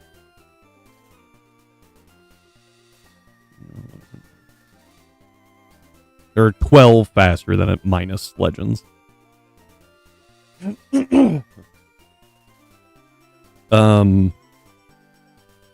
Barraskewda, I honestly forgot was a Pokemon. Iron Bundle and Fluttermane. Those are things. Darmanitan. Galarian Darmanitan Zen Mode. Okay. Oh, before we fly anywhere. Did I have an egg in here?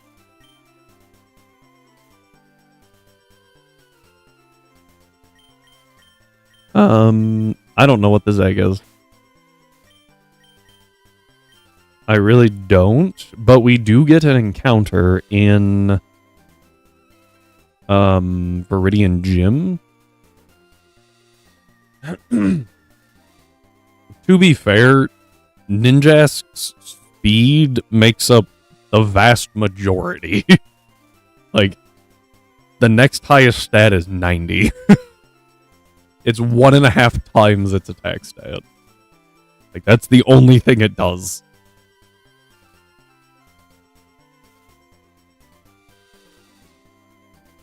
I don't know what this egg is.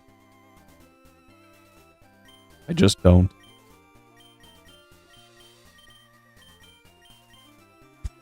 So, I personally think might be best to have based on like the E4. I don't know if another fire type is super helpful. Man, I'm sorry guys, I don't know what's going on.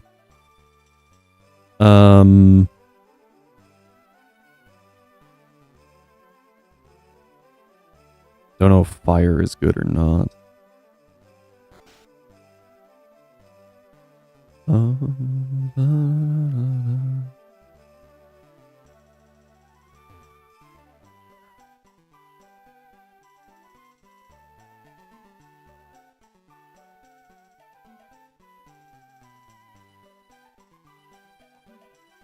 Nah, we'll just go with what's in the box.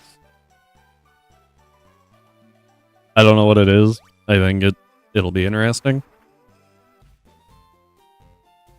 If it's a frickin' Mudkip, I swear. Here is our Viridian Gym encounter. I think there was a hole in this box.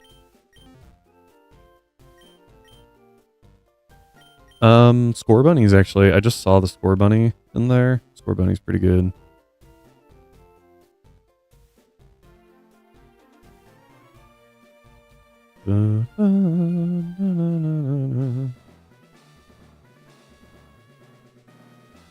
You're just not allowed to use fairy. What? Oh, it's just her. That's super nice. It's like a blue style. Okay. I thought it was going to be like Giovanni style.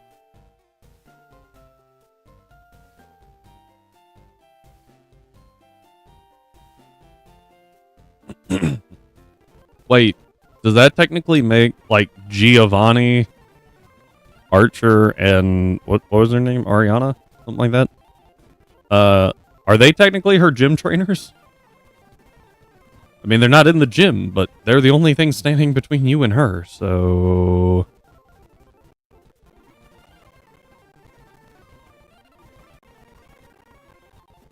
Okay. This gives us our encounter. And... Squirt. Ooh, I actually like that. Did I already have a Squirtle? I don't think I did.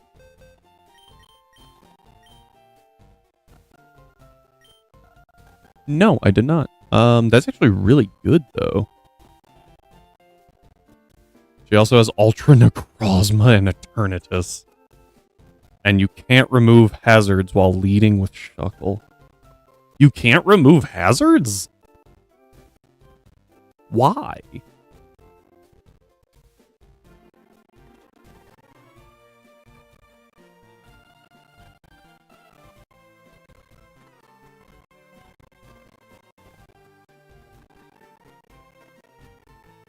Okay, that's just how it works. Got it.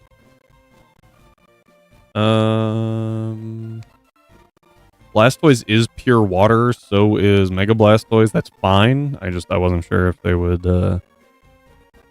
lot of games add the steel type. So I figured I would check. I do have to remind myself that this does not have dual wield.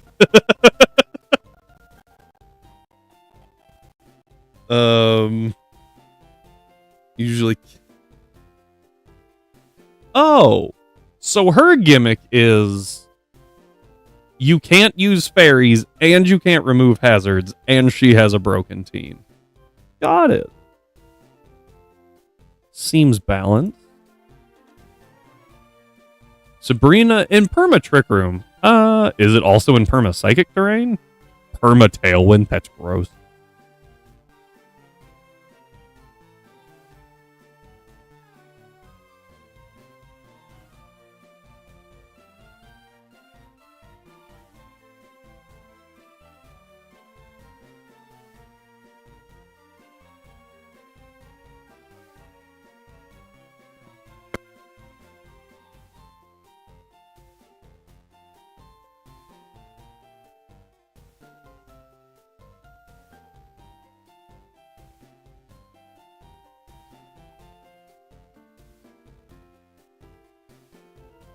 Misty Terrain with Tapu Fini.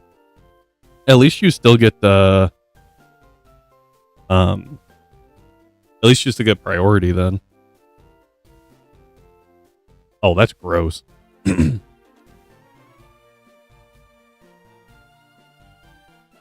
So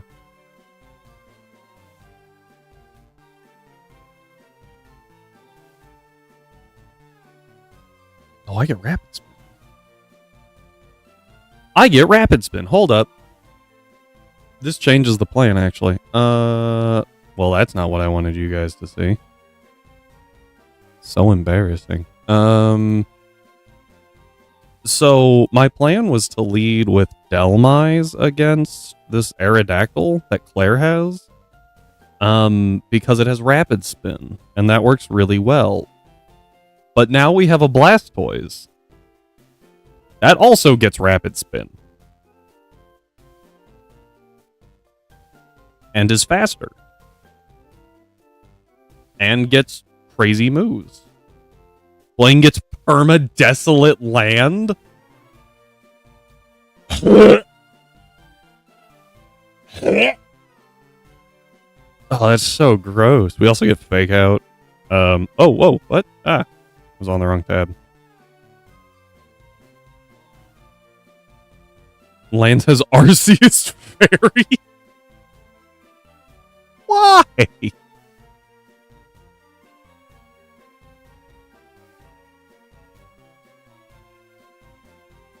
I could Mega Blastoise. I feel like that doesn't help me a whole lot. That's what I was hoping for. I do get Aqua Jet. This is really fun. While still having Primal.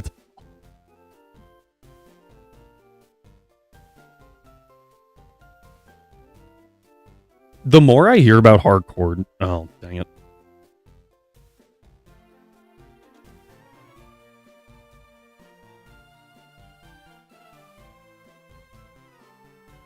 Frickin' ads.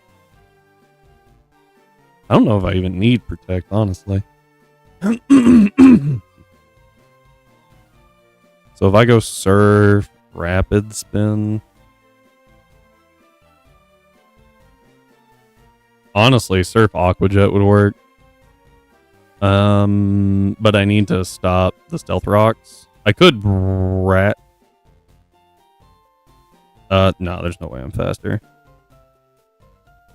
So, I need to get rid of the rocks.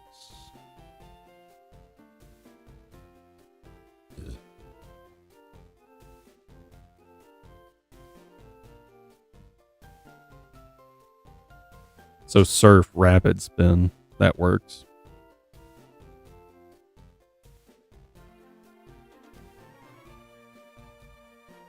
I don't know who they send against Blastoise.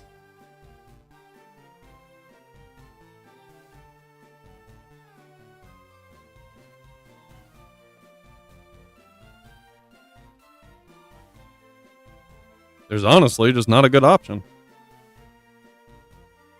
She doesn't have any super effective, so I just have to go down the line and figure out who it would be.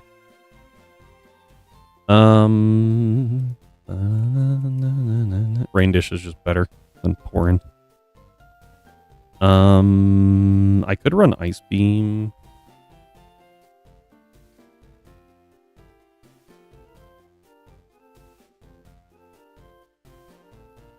Dragonite. Break with Surf. Can't quite kill with Ice Beam, but I could Rapid Spin.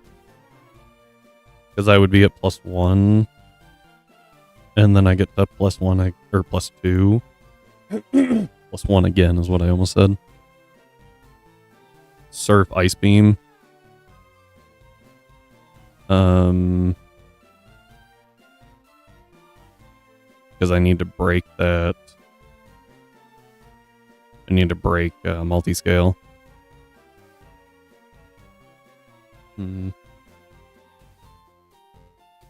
Alright, my only issue... Gouging Fire is annoying.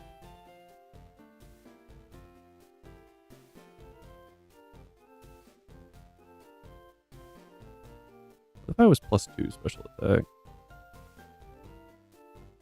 It's not enough. The reason I asked that is what if I don't Surf turn 1? Pure BS, no matter what starter you pick. That sounds gross. Also, welcome back from ads. So Blastoise gets access to this fun little move called Shell Smash. And I'm trying to figure out if there's a way to just delete Glare with Shell Smash Blastoise. At which point, if I do that, I don't need Rapid Spin, right?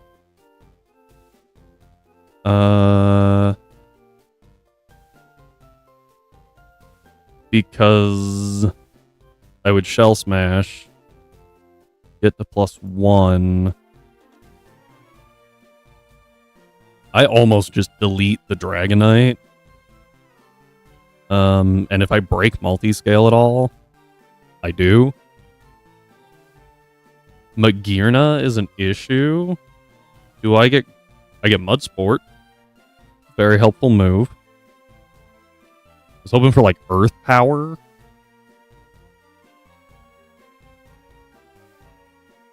There's Earthquake.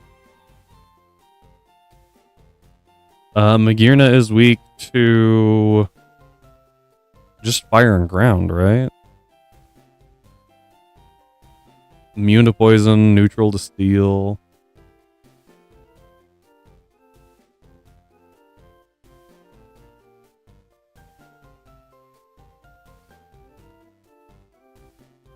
No.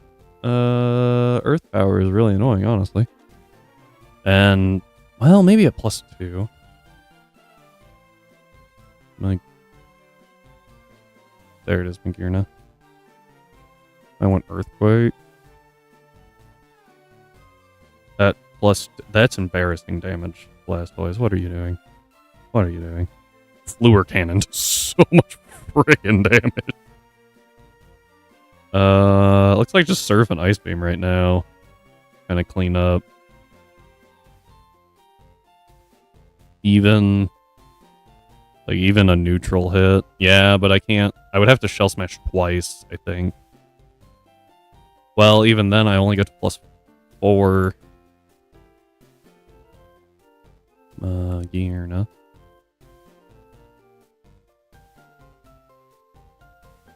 Yeah, it's not really worth it. If he has Squirtle, his team is Primal Kyogre, Mega Swampert, Eternamax, Eternatus, Gross, Arceus Normal,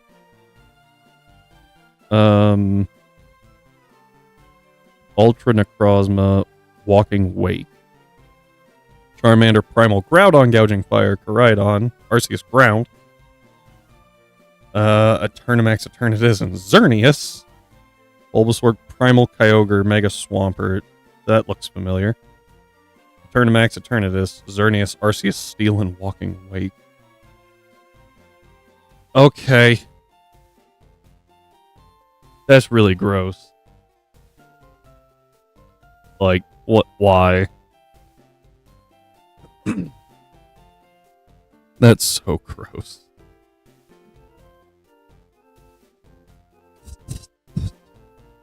How do I do this?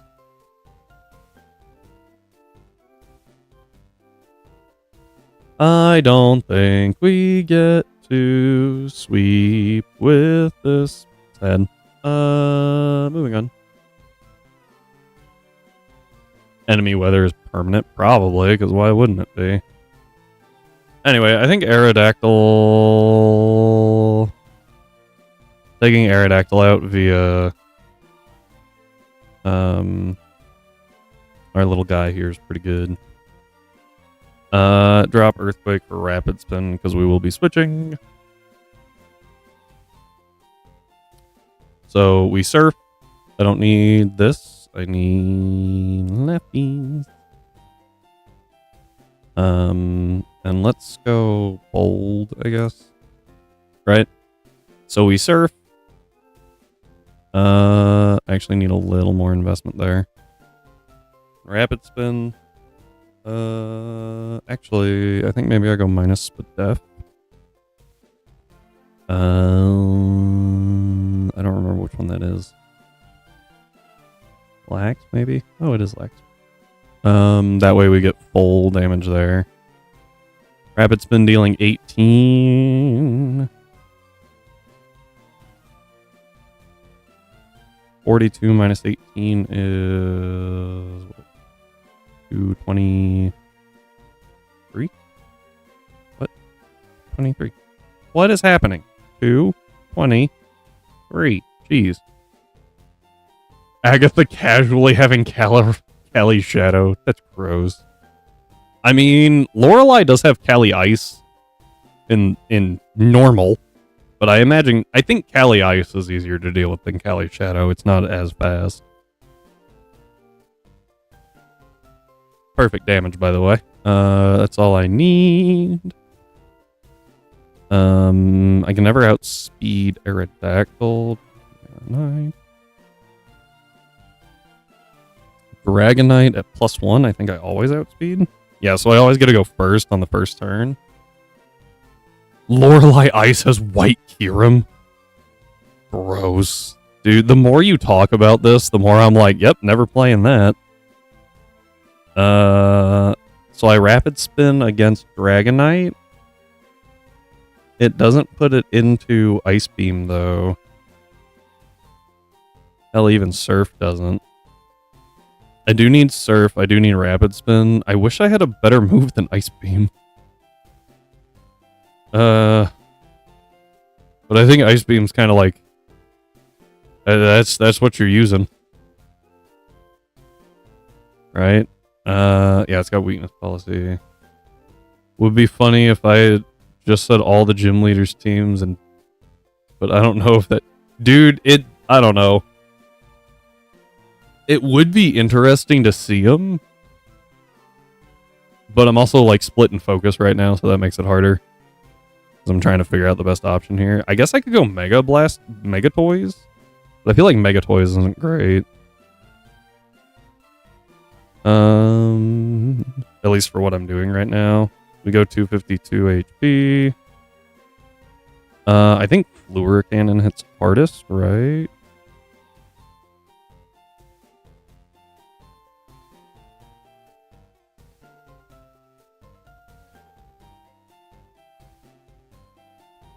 I mean, it works for me.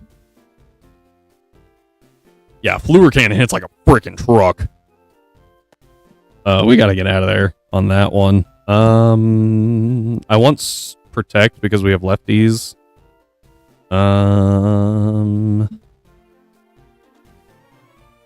Fluor Cannon is gross. Strong move. Yeah, I mean it's overheat, so obviously it comes with some drawback. But Fluor Cannon. Oh, right. I forgot I was using Mega Arrow to counter the D-Knight. Actually, that could work really well, too. Get to the end. Garchomp. So the plan is we swap Garchomp in on literally anything but Draco. I just need not Draco. Preferably Nasty Plot, because that would be nice. But I do have a Cloyster, but I don't know how to get it in. So the arrow versus Cloyster.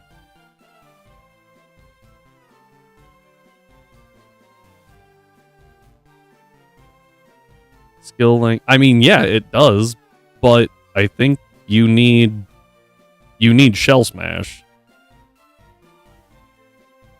Right?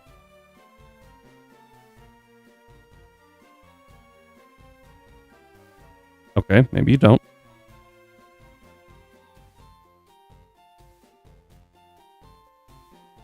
Right, but how do I get in on the D-Knight? Right? Do I just switch in on the D-Knight? Because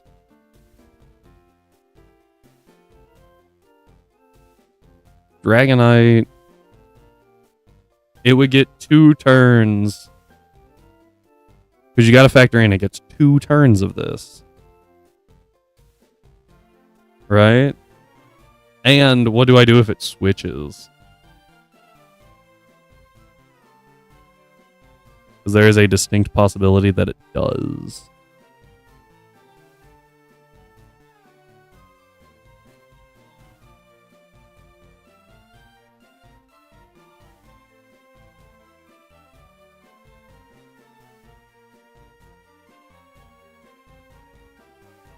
Fails of no terrain.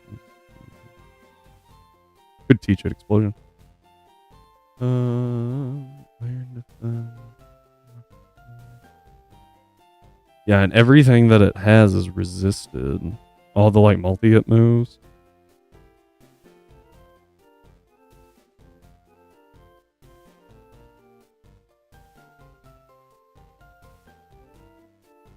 Haunt over hazards. I have no idea. Does it? If it does, I mean, the plan was actually to use Blastoise against the arrow.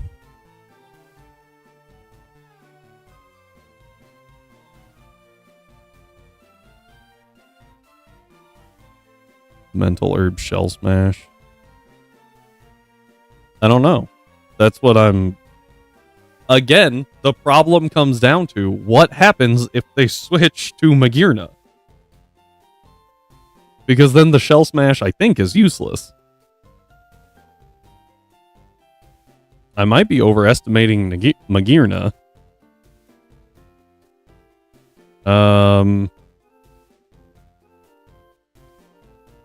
Right, so we go to plus... Oop, that was +1. +2. 252. Adamant. Yeah, I mean, that's not even a guaranteed kill. with 2 turns. I don't know if it might be. Helps if you spell liquidation properly. Now that's a guaranteed kill. That could work. Do Icicle Spear into liquidation.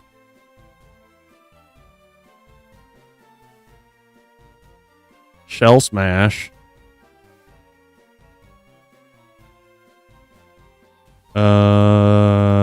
Now the question becomes Gouging Fire. I can't take it out in 1 hit. And it kills me. Right? Because I had to use the Mental Herb. Rock Blast?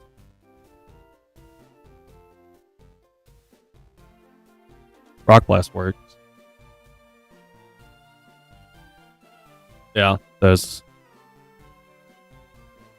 Rock Blast, Icicle Spear, Liquidation.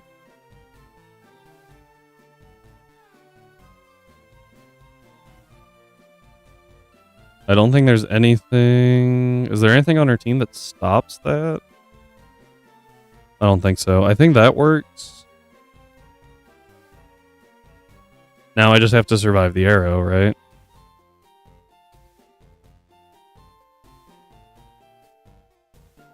But I would be neutral.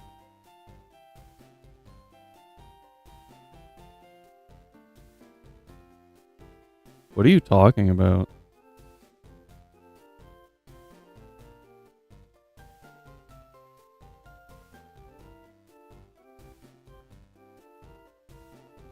I'm looking at Aerodactyl, Roaring Moon, Dragonite, Magearna, Gouging Fire, and Naganadel. Naganadel, however you want to pronounce it. Are you looking at the hardcore one?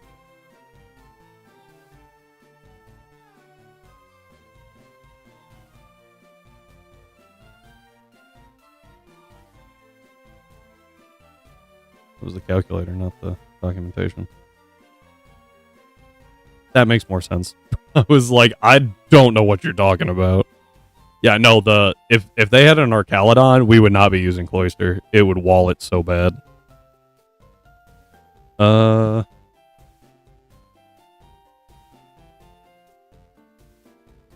here's something. Hang on. I need speed investment. That's fast enough. 80 outpaces everything on our team. I don't see priority. Icicle Spear gets through it. This has to be a Mental Herb. So that we can shake off a taunt.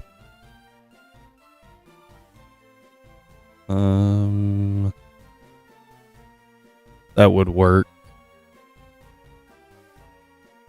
And then we just click buttons. What's the toughest thing to KO? I think it's gonna be...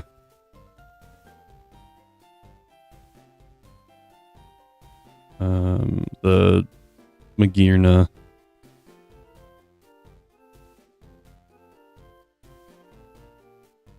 Icicle Spear into liquidation. Oh, hey, hang on. This only works if they switch into Magearna. Right? If they panic and switch Magearna in, then we get 2 hits. Otherwise, we're forced to switch out. Like, if we KO Arrow, and then she just puts Magearna in front, we lose. So... I guess we don't lose, but there's physically nothing we can do about that.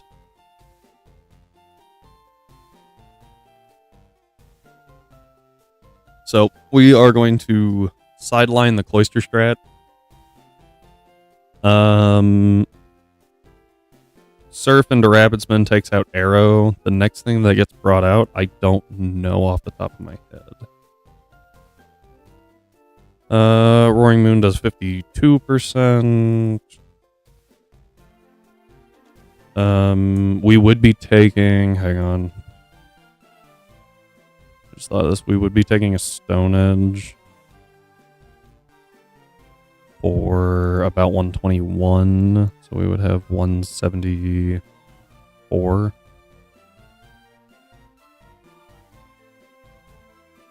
Okay. So they need to deal 59% to see a kill. You do not.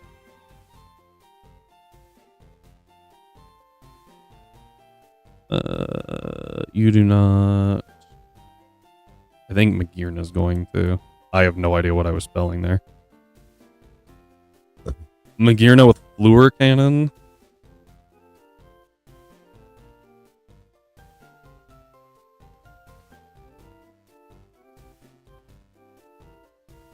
Or Naganadel with Draco or Sludge Wave. Now what I can do is protect to figure out what they're going for. And here's the thought process. Ready? If it's... I'm going to put Arrow at the back right now. If they go Naganadel, then we go Garchomp. Garchomp, Choice Scarf Garchomp, sees a kill with Earthquake and Outrage. Because they still have Magirna, we click Earthquake.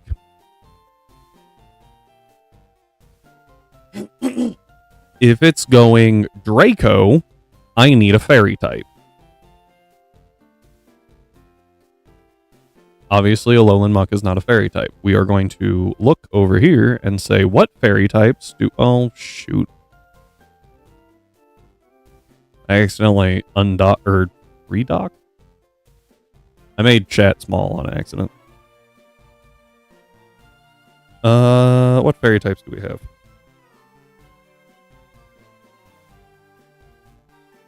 Azu.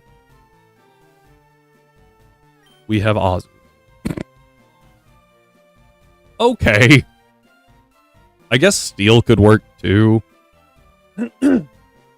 But I think Azu's better.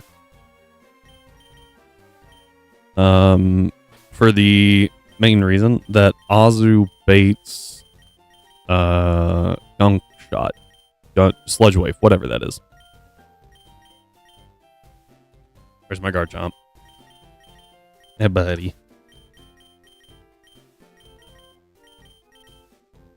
So... At which point... I don't really know who comes out after that. We're gonna have to switch around a little bit. Until Magirna's gone. I need Magirna gone as fast as possible. If Magirna comes out against Blastoise, that would be great. And we are bringing... Oh, hang on. This should be Azu. My bad. Hang on. Whoop. Naganadel. Naganadel, always click Sludge Wave there. That's fine. You got huge power. Doesn't really matter. Though it might be relevant later, I guess. Play rough.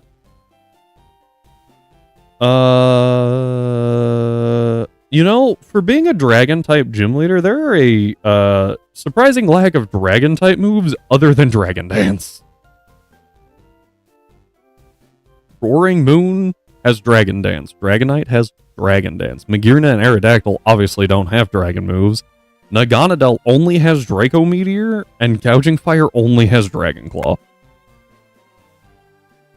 For being a Dragon-type gym leader, there are a distinct lack of Dragon-type moves. Yeah, we'll grab Play Rough here, and I don't know. I think it's Earthquake, right?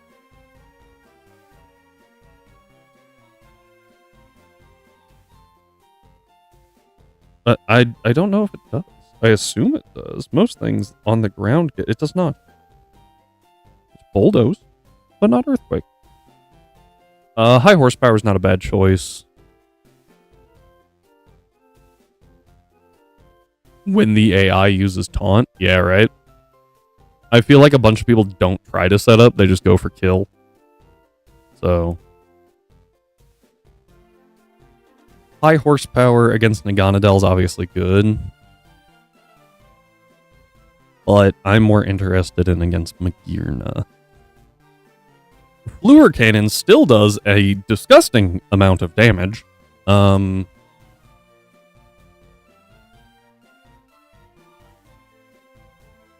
I could outspeed that if I really wanted to. Wow, that's a painfully low amount of damage. As much as I would love... Yeah, no, I don't think it is, because Magearna. If they swap into Magearna, we're good. If they're just like, nah, screw it, and they sack to get into Magearna, we lose. So, I don't think Cloister works. I don't know if there's anything that can really set up, because Stone Edge is so dangerous.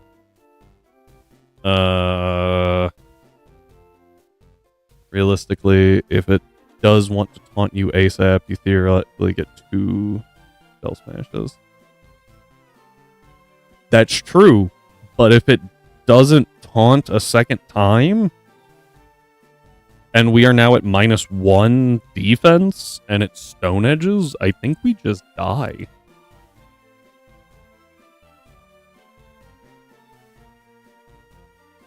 Yeah. Yeah. -1. And I don't have a whole lot more investment to give. Because I have to be 280 to outspeed the Naganadel. Or something. Oh, no, it's the arrow. I guess if I say I'm going 2 Shell Smashes, I might not need all that. But then... I can go 252. 252, and if it crits, I die.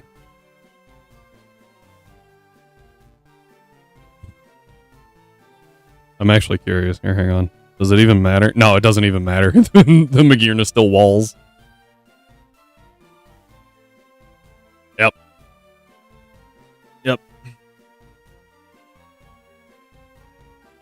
So, Azu v Magearna also doesn't end well for us, which is crazy. Kind of thought it would eat that just a little better. I need a fairy type is my problem. So that I can guarantee get into Garchomp. I need to get rid of the Magearna. If I can get rid of the Magearna, we're fine. But it's getting rid of the Magearna. And I don't know how it's going to react by seeing both Outrage and Earthquake. In, like, that's what, because the game cheats, that's what it's going to see kills Naganadel. Naganadel, right? So if I click Earthquake, and they swap to Dragonite, because they're cheating, then I need to counter that, probably with Arrow, right? Because even at +1, Arrow outspeeds, and I can dual Wing Beat, Rock Slide, and bye-bye Dragonite. I have U-Turn to take care of anything else that hits the field. And I think Roaring Moon would be the play. It'd either be Roaring Moon or... Excuse me, Magearna. Oh, wait. I forgot. My counter to Magearna was Typhlosion. Look at that damage. That is 2 uses of Fluor Cannon as less than 50%. Obviously, we put lefties on, and I'm going to go Flash Fire because there are 2 Mons that have Fire-type moves. 2 Flamethrowers kill. I could Scorching Sand in the Flamethrower. Not a good option. Scorching Sand was more for... Gouging Fire.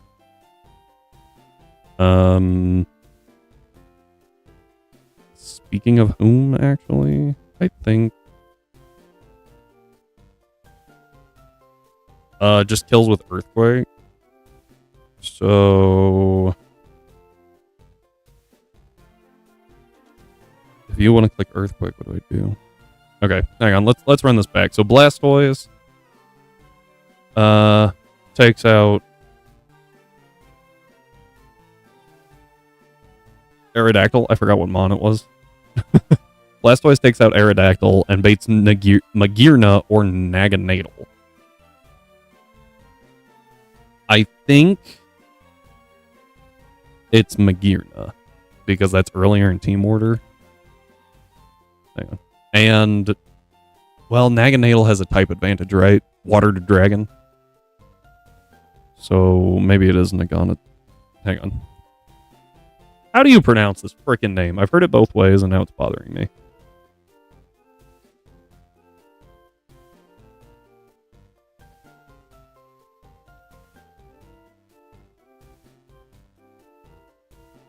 Naga, a mythical cobra, and German for needle. That didn't help me.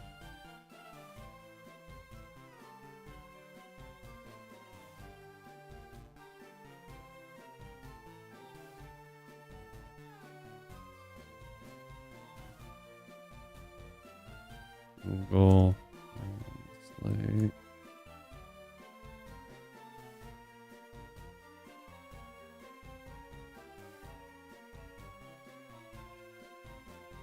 No, it's supposed to be German.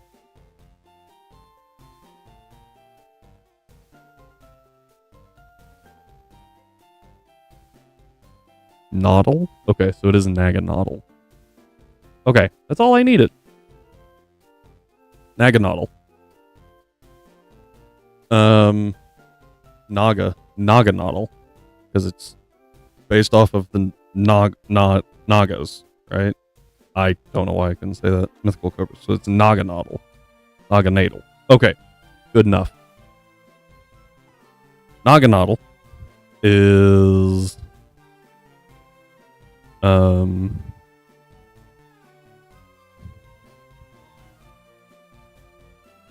I at +1 speed? Oh, because I'm clicking Rapid Spin. What is Magearna's speed? Okay, I think Naganadel comes in because it sees a kill with Sludge Wave and Draco, and we outspeed the Magearna. But we don't outspeed the big Poison Dragon. So, I think what it does, it sends that out. We protect for a turn, because I don't know what it's clicking. If it clicks Sludge Wave, we go to Garchomp. If it clicks Draco, we go to Azu. Azu then baits Sludge Wave, so we go back to Garchomp. Earthquake. Now, I think Magearna comes out, because it has Fluor Cannon. It's either Magearna or Gouging Fire.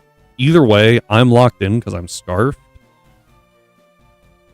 Gouging Fire wants to click Dragon Claw. Magearna wants to click Fluor Cannon. So we swapped a Typhlosion on the Magearna.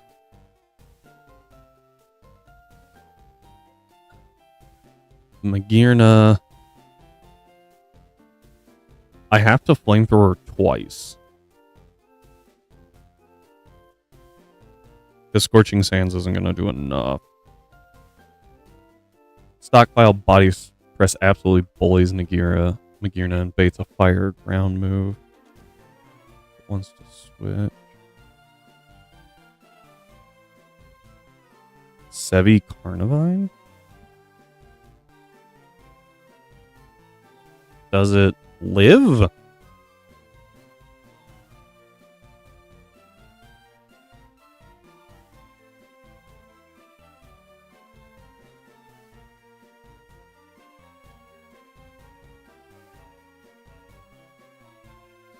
I'd have to do this, right?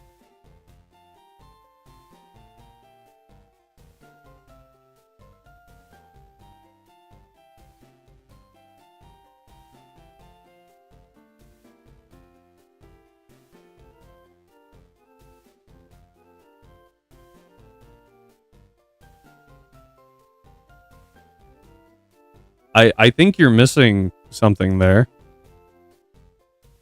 So on the Switch, I would be taking, I assume, a Fluor Cannon, which is pretty resisted, but I don't think it stays in after a Fluor Cannon. Right? The AI has been pretty good about like, oh, I can't really hurt you much. I'm just going to switch.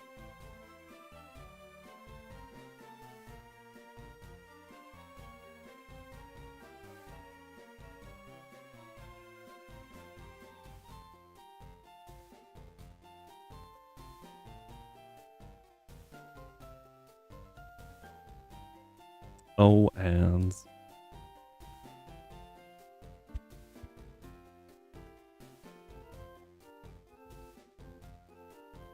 so where's the Evolution flamethrowers? My biggest concern is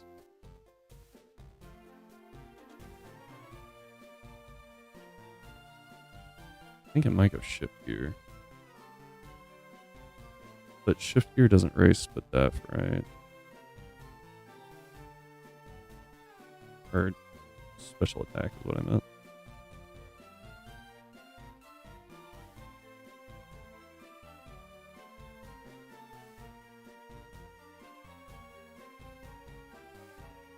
Raises attack and sharply raises speed. So it's only the speed aspect that's really helpful for Magirna.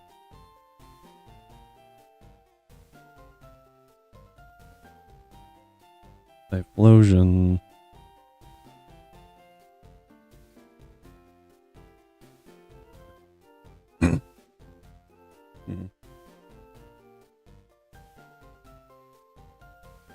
Typhlosion.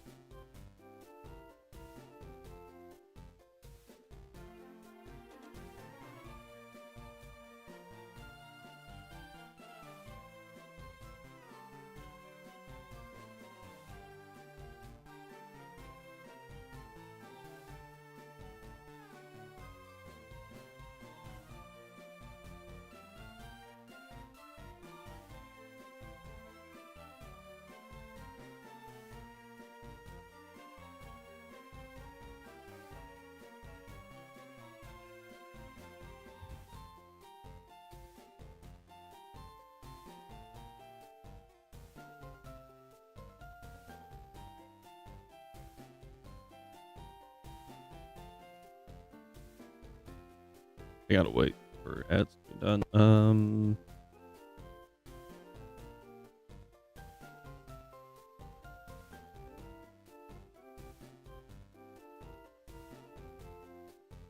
So gouging fire, using earthquake. I think gets me into arrow. All right, looks like ads are done.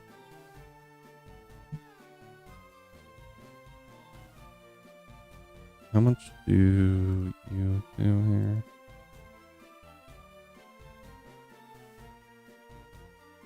%. So the 67 off rock slide's enough. Against the roaring moon. U-turn does insane amounts of damage. And I bait the iron head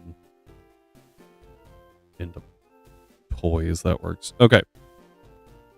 I'm sorry, you're gonna have to run this back for me. So if I am neutral defenses, right? That's a gouging fire, hang on. And Magirna's on the field. It does click Fluor Cannon, right? Because I'd be swapping in place of Garchomp and it sees a kill. Okay, cool. Glad that we have established that. Now, I swap this guy in and take, 19%. So 52 damage for what? 252, I said? 1-6. Okay. And now you're at -2. I get 1 stockpile off. Okay. And let's say it stays in and uses Aura Sphere for some stupid reason. We're now at 1. Well, we heal with lefties. 268 divided by 16 is 14 points a turn. So we would heal to 30. 230. Stays in. We go down to 200 and then 214. And that's one turn, right? At this point, I think it switches. And we now have a gouging fire. I get to +2. And we're still taking 70% from Flare Blitz. And now I have to switch. So I guess I switch to Blastoise? Or do I switch to... No, I switch to Blastoise.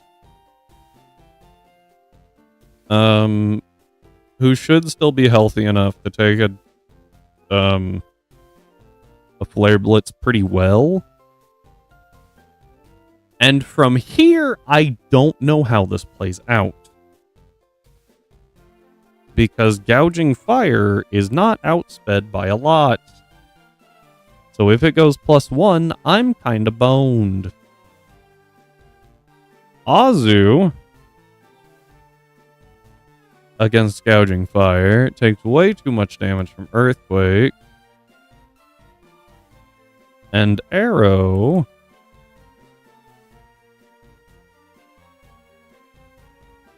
at +1 gets outsped. I also did not even... I don't think I did not. I can keep swapping between those two, but I can't do anything from there. Oh, actually, if I bait Flare Blitz, I think I go to Typhlosion, right?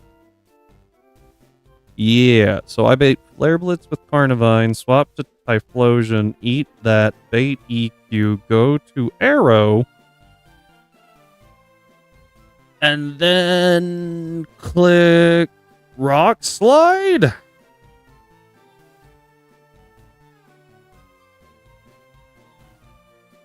And pray he doesn't click Declaw. Right? Also, let's assume here that Magearna does stay out and we do get to +3. I would not call 41% bullying anything. Just throwing that one out there. Now, I could go, like, Bold or something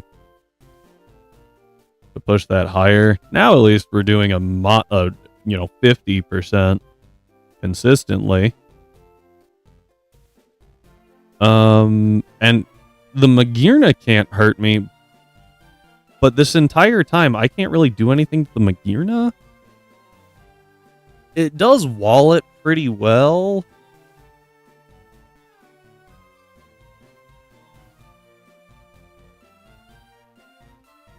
So it could work.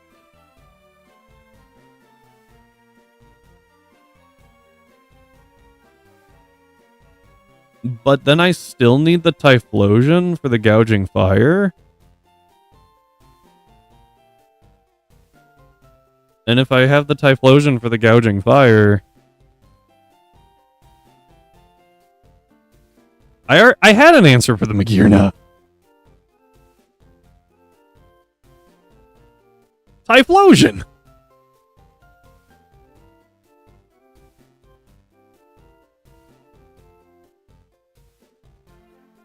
After 2 Fluor Cannons, I'm taking less than 50%. I have leftovers.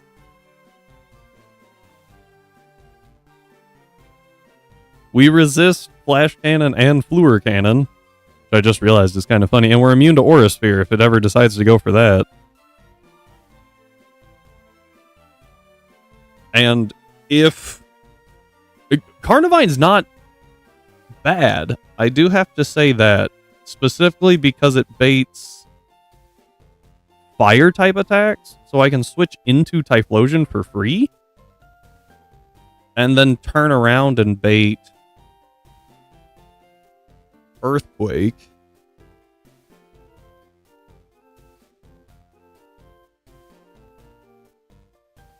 but I don't see it just chilling on the field that long. I might be wrong, and if I am, that'd be great. But I do... Oh, I missed my mouse. I do think you have a decent point about... It does extend the HP.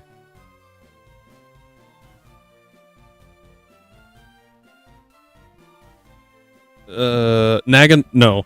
Naganadell's already coming in.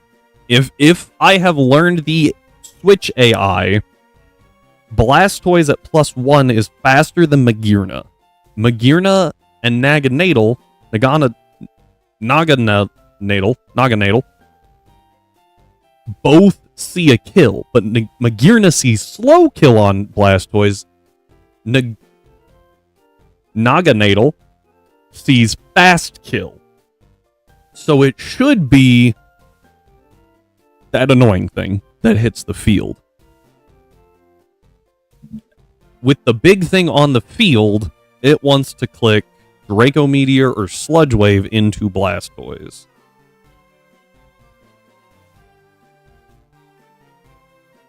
Right? Because we took a Stone Edge from Arrow.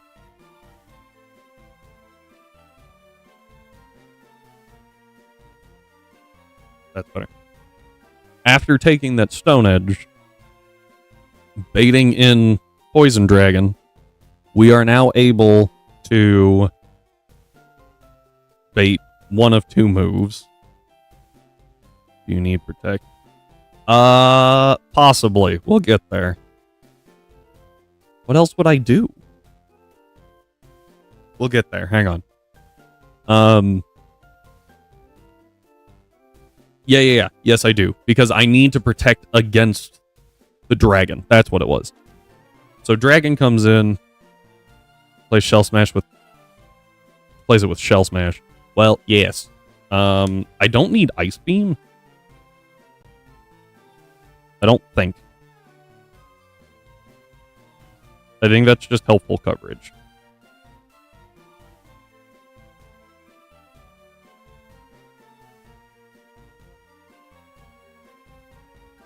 But I want to bait the the Naganadel. And if I bait Taunt and I get taunted, I don't know.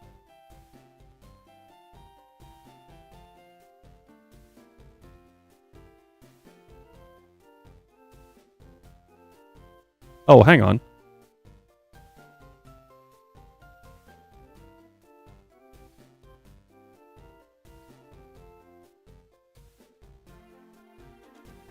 No, I'm not. Okay, I'm not.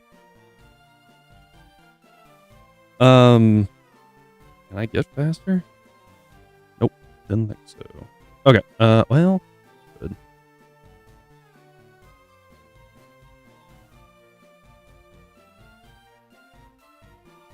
I don't know how the taunt bait works, and that's part of my concern. Thought my cat was in the corner for a second. But if I can bait the Naganadel, Naganadel, how much does Sludge Wave do? Minimum 120, 172.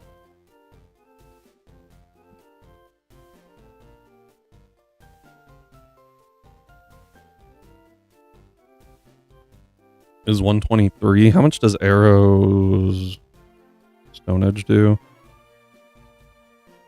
Ooh.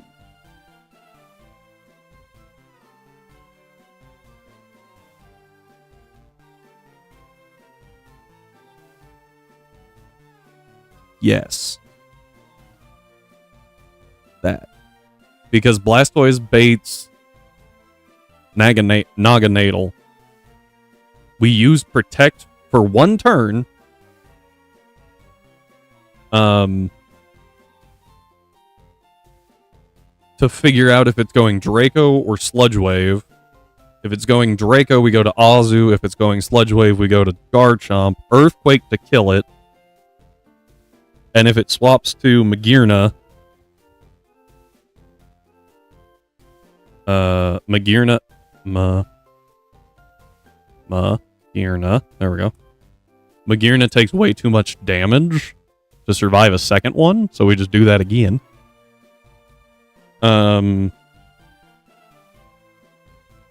I'm trying to run down the line here. At which point, I think Gouging Fire comes out. It could be anyone, actually. Nothing is fast enough to outspeed the Chomp. Regardless of what comes out, I think the answer is Azu. Right?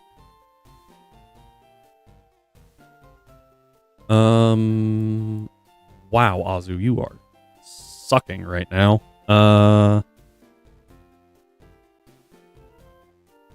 Aqua Jet Protect. Part of that is because you are not invested as you should be. After one Aqua Jet does pitiful damage 10. I need to do 300 damage out of one play rough, which you think would be easier than it is. Because I broke multi-scale. What if I gave you Ice Punch instead of High Horsepower? That's a little easier. Go 100. 252. Don't need that much. I only need a 300. Hang on. There we go. I know I won't be at +6, but I needed something to make me faster than it, so it didn't keep moving which move it was showing. So Ice Punch Aqua Jet kills. Thank you, huge power. We still have Play Rough for the Dragonite.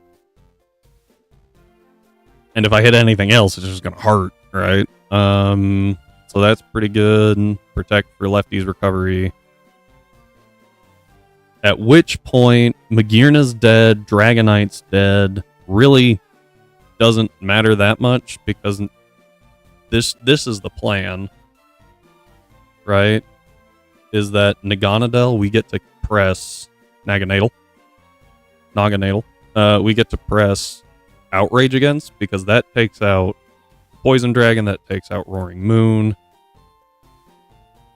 takes out Gouging Fire. Barely. The only thing it doesn't take out is Dragonite, and I guess that could be kind of scary. If we don't get 3 turns, then it gets a weakness policy hit. Right? It would go to +2. And that's a little spooky. But I think Dragonite at +1 still gets outsped, and at +2 never kills Arrow. And then Typhlosion and Carnivine could be there to help with Magirna, and Carnivine could lay Toxic Spikes.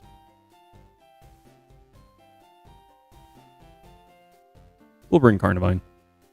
I don't know if it'll do anything, but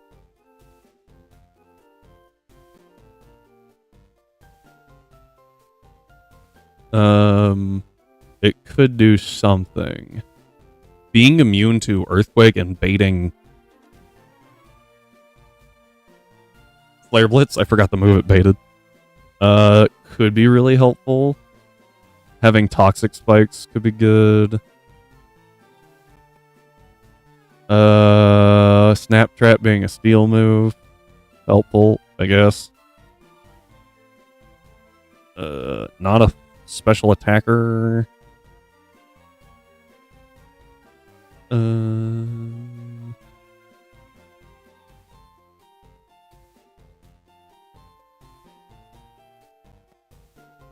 Does it get Toxic? Oh, it does. Level 66. I just didn't see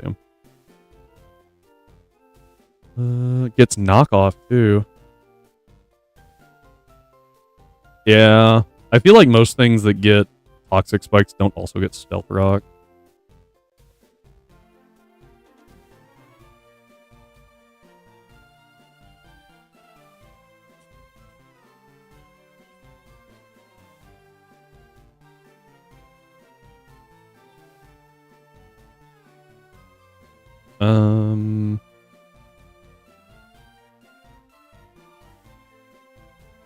I don't know why I'm trying to search it this way.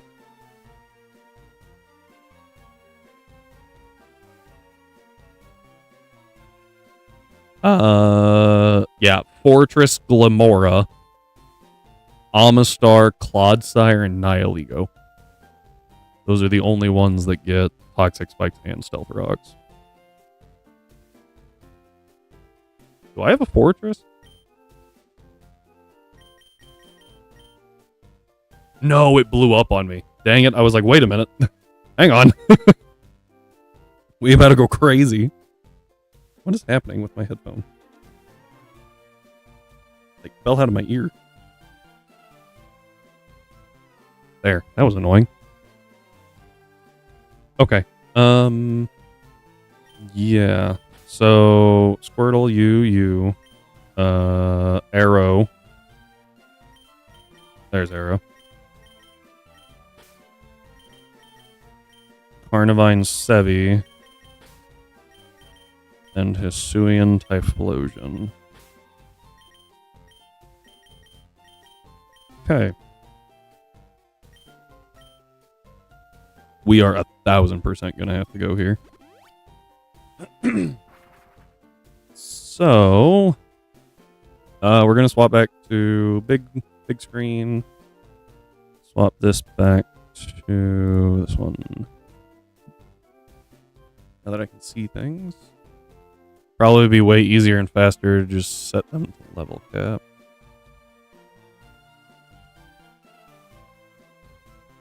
Where can I do that?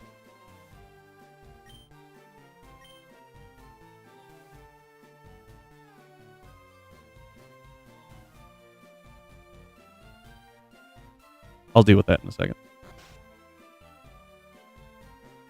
I was going here for the EV issue. So,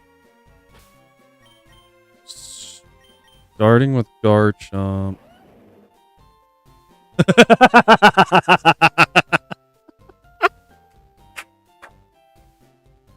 That was hilarious.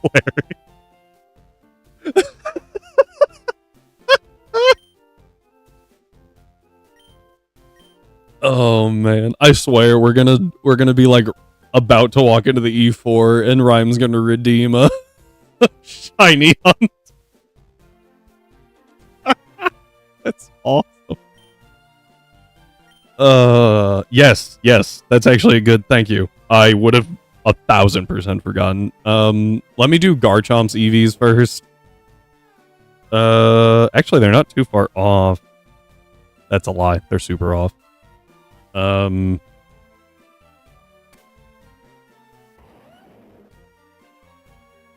So speed.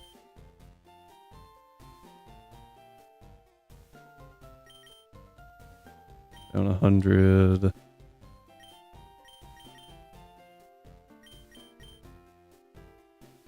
Built 2 Ray Dow sets for VGC, which is a strange sentence to say. You're not wrong. You know what's a really fun sentence to get to say? I brought Chatot to a tournament and it did a lot of work.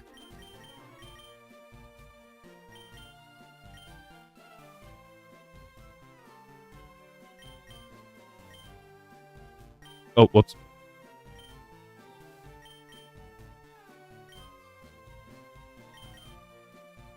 Okay. Dude, that Chatot, my favorite part of literally any fight was, why do you have a Chatot and then clicking Hyper Voice?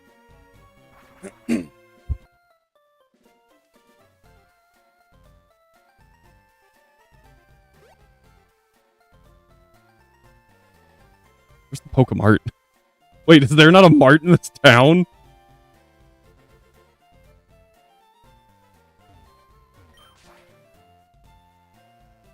Why is there not a mart in this town? Well, that's irritating.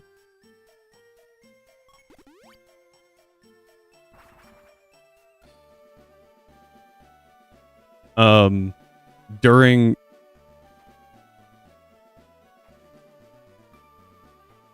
I mean, Vigilant is really good. But I don't, because of what it is on, I don't think it's crazy broken. Especially with how many options you have to get around it, right? There's a lot of dual hit moves and a lot of abilities that allow you to hit twice. Yeah, I don't think it's, you know, crazy. You know, it's kind of like the huge power conundrum, right? Where people are like, man, huge power is a crazy good ability. And then you look at what has it, and it's like, oh, well.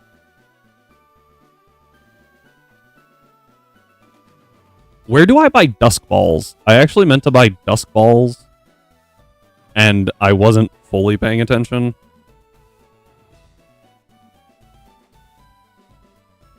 Department store.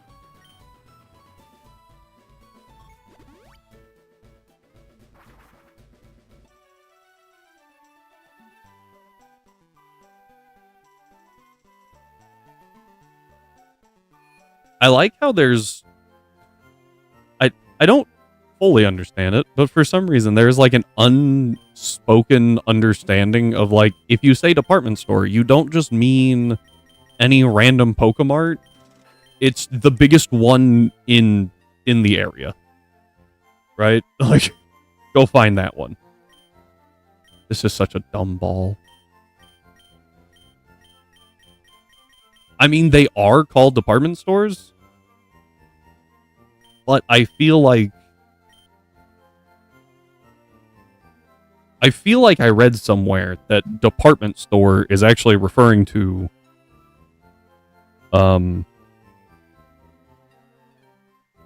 it's like a mistranslation or something, right? Like, because Pokemart was supposed to be department store. I might be misremembering that. It's been a while since I read that article. It was in a Game Informer, I think. Got a bunch of quick balls and dusk balls. I think that should be good. I will buy ultra balls to satisfy Cyber.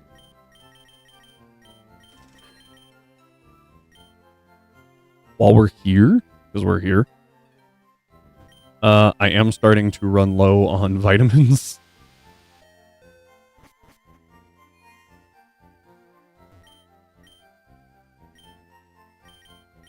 What am I doing?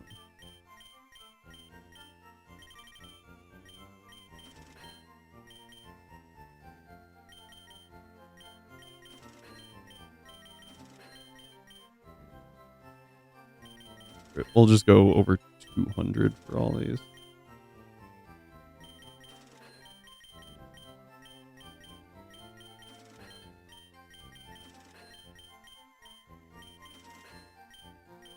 Huh.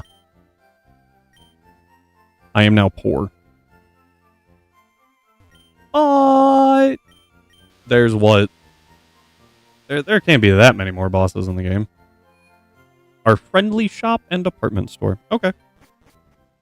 I take your word for it.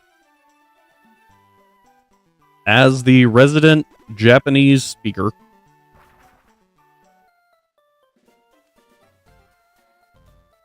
Why are you selling me this many vitamins? You just enjoy... What are you doing with all these? Just slowly look at the Pokemon next to you. I barely have enough. That's awesome. All right, let's take a look. Where do we want to Where do we want to safari first? I feel like night is probably better. to start with. Just because we have dusk balls. Fun fact, in red and blue, you can actually soft lock. Really? How? To the surprise of absolutely no one, because it's red and blue. Yeah. If you don't have enough money, you can't enter the Safari Zone. Yeah? But you can always get more money.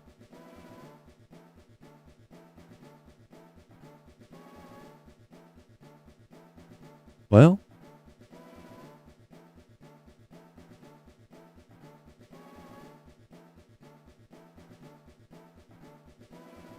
There is a way to...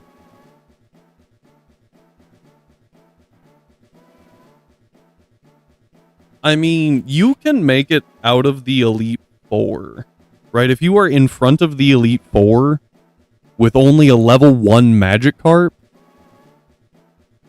0 money and 0 Pokeballs, you can still make it out. There's a dude that proved it.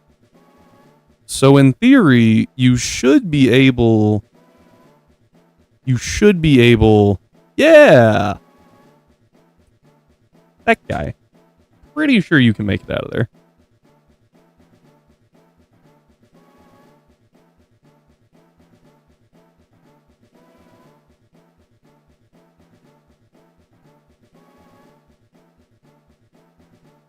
I haven't looked at his other content. Yeah, so you have to actually enter the Safari Zone.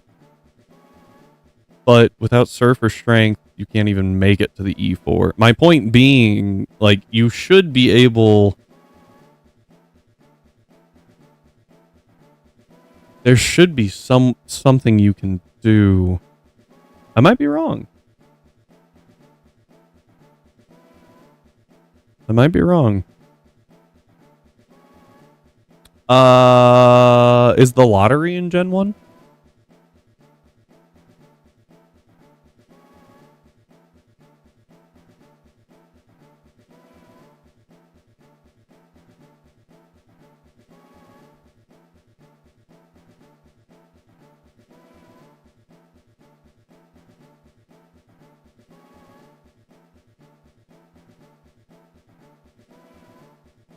Do you have to buy the ticket?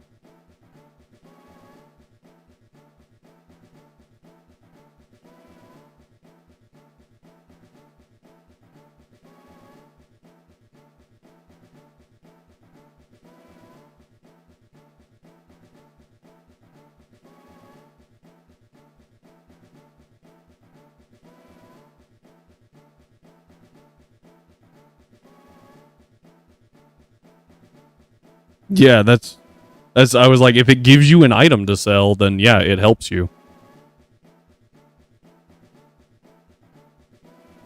We're gonna go to... Oh, I never grabbed this. Oh! That's super helpful. Yeah, and then you can sell the Hyper Beam TM, and boom, you have money again. It took me a minute. I was like, I'm sure there's some way. Right?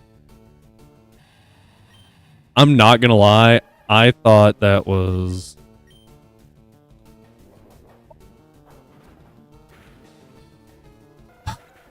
I wasn't paying attention.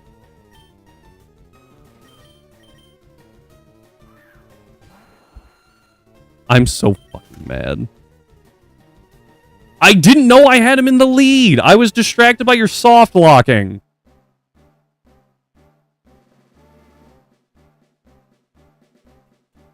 Alright, well, Blastoise doesn't work. We already had the plan. I mean, no, it is funny. I would be laughing too if I wasn't just like... I was looking over here and clicked my bumper to run, and then I looked over, I was like, that's a level 1 Squirtle. No. It's not. I don't need the Cloyster. The entire plan started with Sevi Delmite. I literally just said that.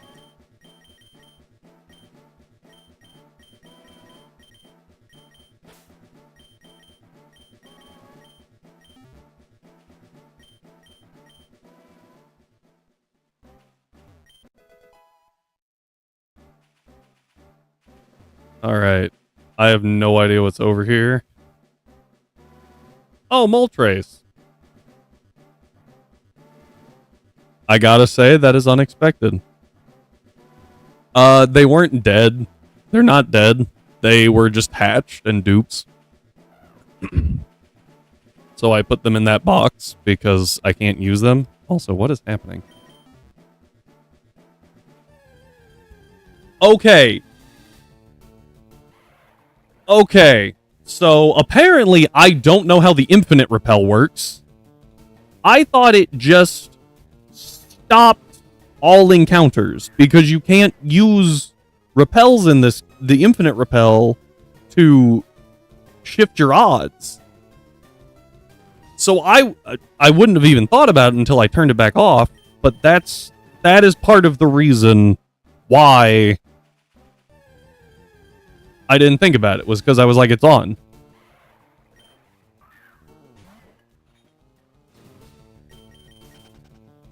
You can say it. Oh my gosh, there's ads. All right, hang on. We're going to take a short break. I'll be right back.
Back.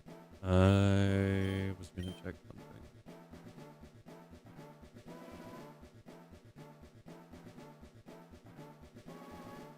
What a wonderful typo there, Rhyme. Had a thought. Hang on.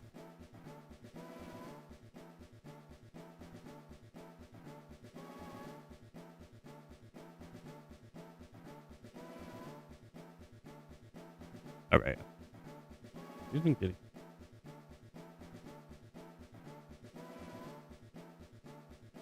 Before any further discussion happens, I feel the need to point out... Yeah, okay.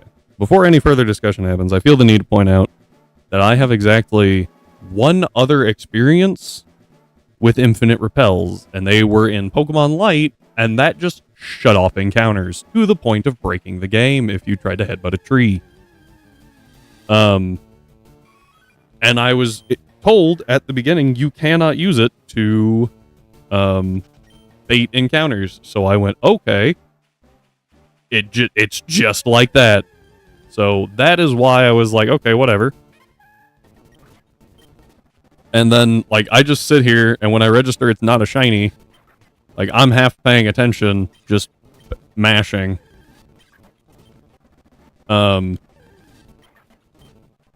So that's something. Anyway. Well, that was quick. I'll take a shiny Eevee. That's a pretty cool one, honestly. Yeah, I'll just throw a dusk ball. Oh, that's a crit capture. Cool. What? I love that can fail. Oh my word. Dude, it sucked so much. Almost like in light.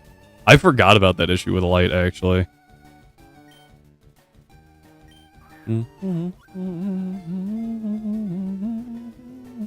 I did double check Druddigan's moveset. It always had to click a damaging move. Because that's all it knew. So. Alright. Route 13. Okay, this was a mistake. Route 13. Yeah, that's the fire route.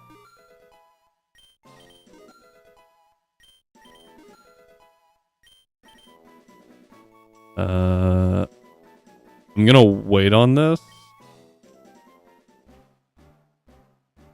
I'm gonna wait on naming that Eevee. Just because, like... I don't know what we're gonna evolve it into. But we'll evolve it into something. I already have an Umbreon. Gave Static Legends predefined movesets. That's actually really smart. Not just the level ups. Huh. The game crashed.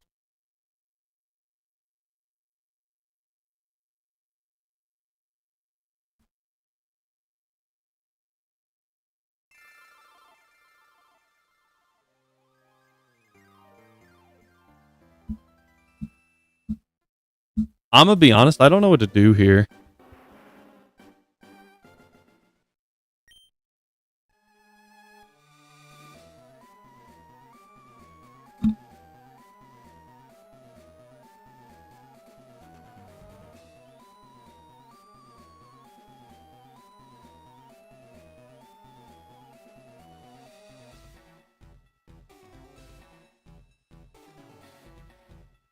Alright, here's what we're gonna do.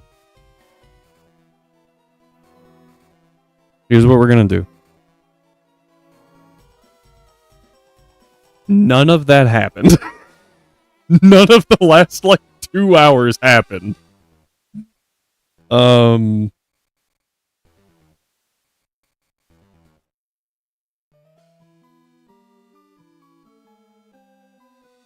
Actually, 3 hours, actually.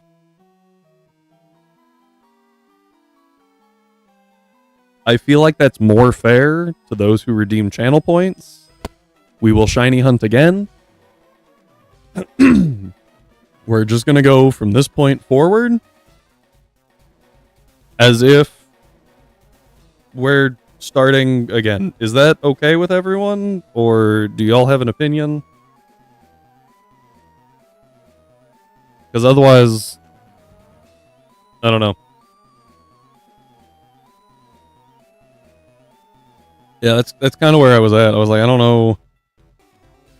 All right, so what we're gonna do? We'll redo all of that, but we're not. Yeah, you get it. We're good. Okay, here we go. Because we already did this, I will mash through this though. Yes, you will get a double shiny hunt. What I'm going to do is I'm going to do them in order that they happened. So OG redeemed one in Power Plant, you redeemed one in Safari Zone, and then again on Route 13. So we're going to redo both of those. The Power Plant first, and then the Safari Zone, and then we'll go to Route 13. I think the limit for a day is 4. So, like, we are very quickly approaching that limit. Alright, here we go. Gonna try this again. As if we didn't do it the first time. Yeah, I think the daily limit is 4. I think that's what I set it to. I might have set it to 6. User specific. I'm trying to remember what I actually did there. Alright, Yeah, so I am the hype. Master Ball horribly at Mewtwo. He actually threw it backwards so the button didn't hit the Mewtwo. It just like... Alright, so what we do here is we play rough against these Scrafty. I'm gonna have to get my calcs back up for this. Just to, like, verify what they're going for.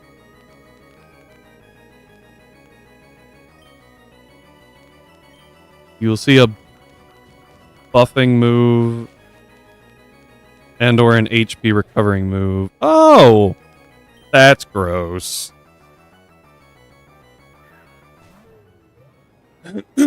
Celesteela and Mewtwo!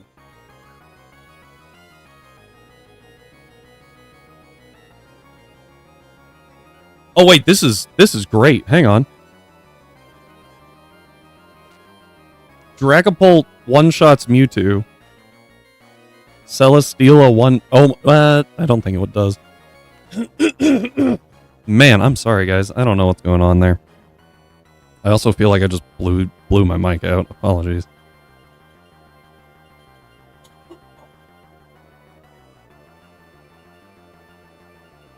Ooh, that hurt. Celesteela versus my Azumarill. I'm at level 80, I believe. This is not. This is actually completely different. Last time it went Excadrill Celesteela. So the fact that it didn't is a little concerning. I think I have lefties on. Too. Lefties are so freaking good, man. Impish Nature. I am not invested in Spadef at all. I'm going to leave my speed where it's at. No, I'll actually go ahead and change it. I think it was like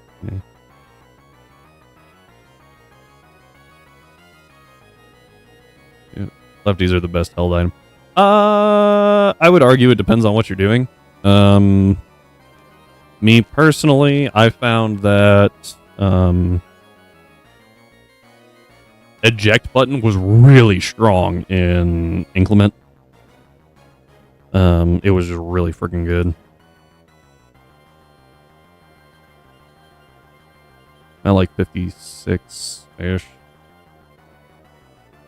Celesteela should Meteor Beam into Azu. Are just more consistently available, which that is fair.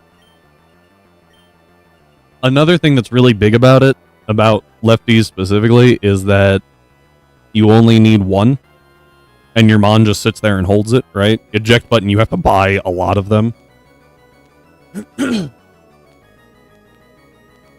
Alright, we protect here, and I think the Celesteela hits Aqua, and Drag takes out Mewtwo.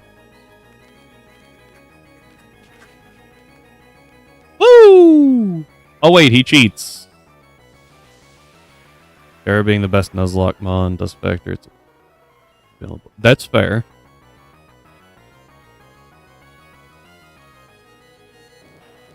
Drag might go down there. Yep. That actually forces the Meteor Beam to go into Azu, which is not bad.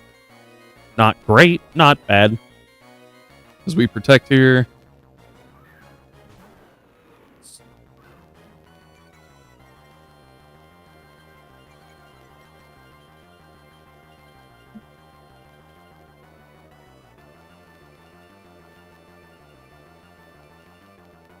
Huh?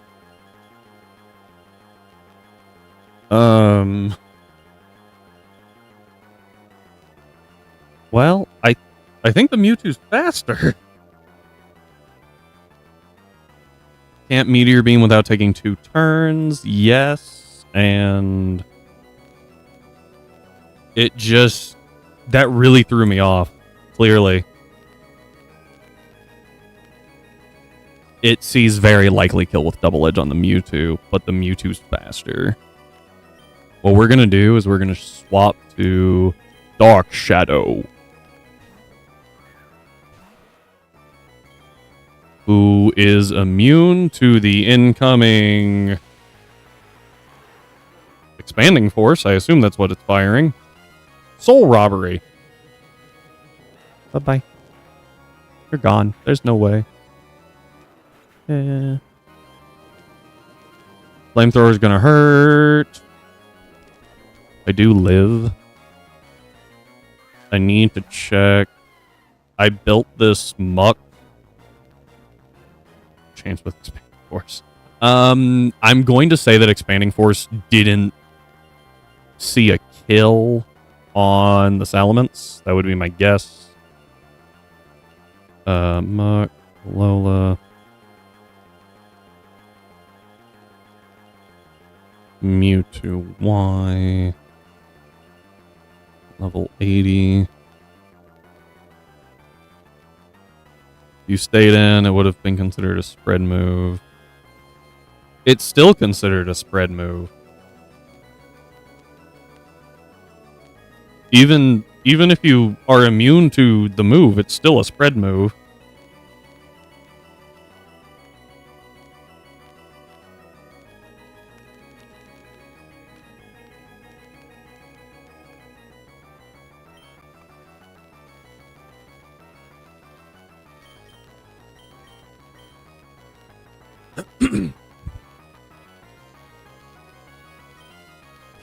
So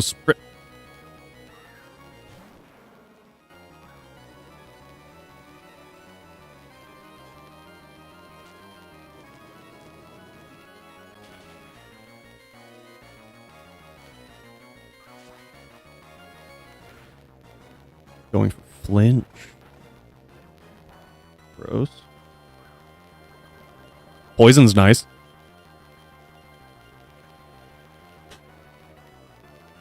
That neutralizes my recovery, which is really annoying. They should both attack into Dark Shadow here. Because, well, the Celesteela never gets to move, so that worked out. If you could body press the T-Tar, that would be great. Just any time. That would be great.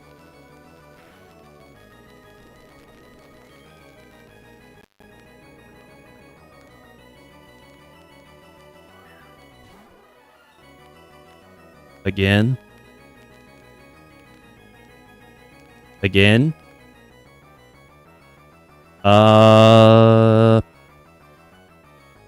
does it do? What does it do? What does it do? What does it do?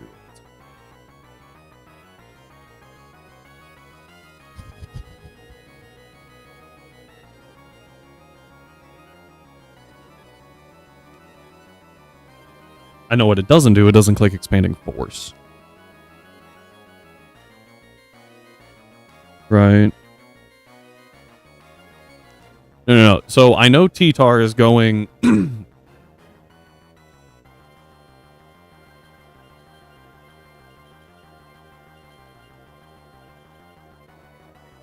Hang on.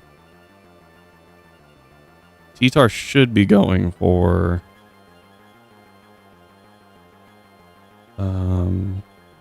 high horsepower.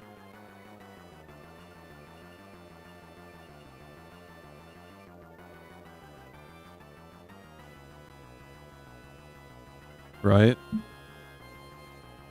But Dialga's faster.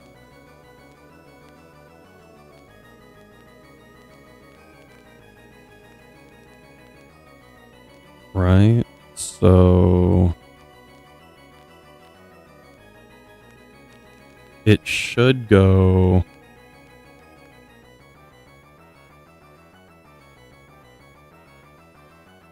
Let's see here. So body press on T-Tar is 66 to 78%. That looks pretty close to 60% to me. If I stay in... and click crunch.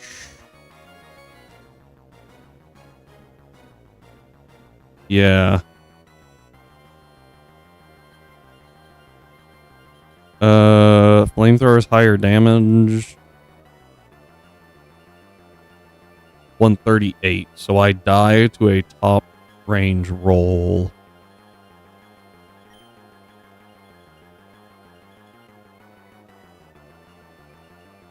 But if it's using flamethrower,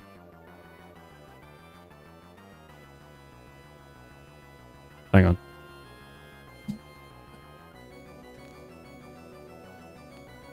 Too far scooted under my desk. Give me a second.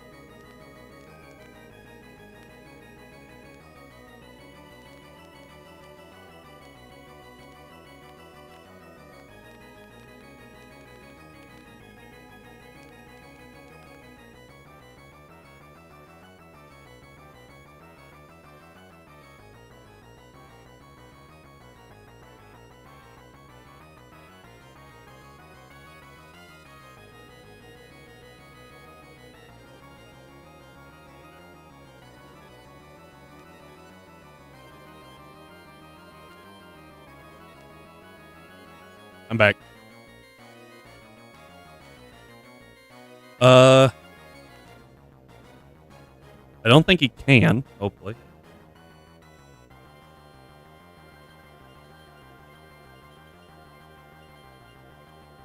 So I can't find a ruler. Can't find a ruler. What I can find is a tape measure. Now, of course it's in inches.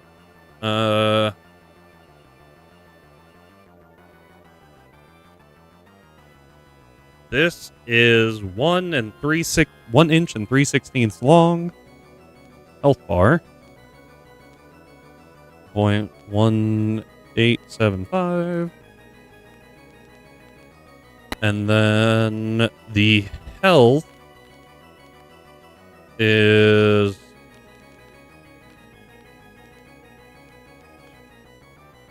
between 3/4, 13/16.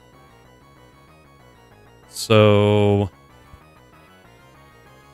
12.5 divided by 16 is 78% health. Or no, sorry. Point 0.8. Okay, yeah. So divided by 1.1875, right, for 3/16 is 65% health. The question is, do I actually just switch? It would have to get a top roll crit with flamethrower on Muck. Meanwhile, and what it sees damage-wise on Muck is a max of 92. I think I need to switch. That is the wrong mon. Because this sees 120 maximum damage with Aura Sphere on Dialga. So it's either Flamethrower into Muck or Aura Sphere into Mr. Dragon there. And I think if I switch, he kills the...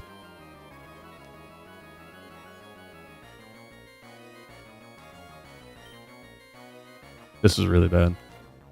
No. I crunch here. I full send. We full send. We crunch. He does flamethrower. Don't crit. Oh. Die. Thank you. Crunch. Poison? Dang it. Ow. This is actually good for us because it should bait both attacks into Dark Shadow. We protect. Please don't throw, don't throw, don't throw, don't. Ah!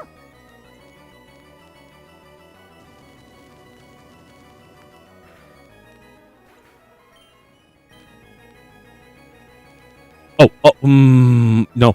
Hang on. Think. I think we win.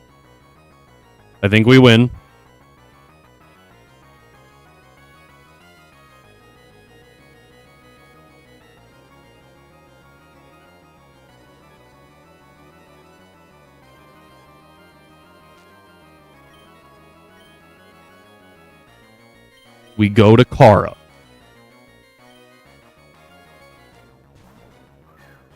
High horsepower in my slot, you frickin' turd. We get rid of the sand. Rock slide. Oh, that's not good. Sash.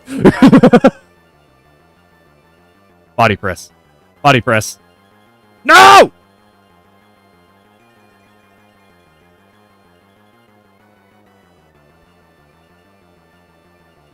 I don't know if I EV'd you to outspeed this Excadrill. I did not. Oh, crap.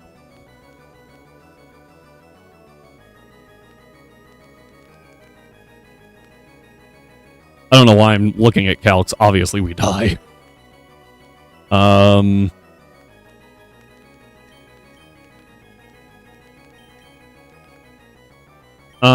Ooh, you have quick tech. I really need you to not flinch.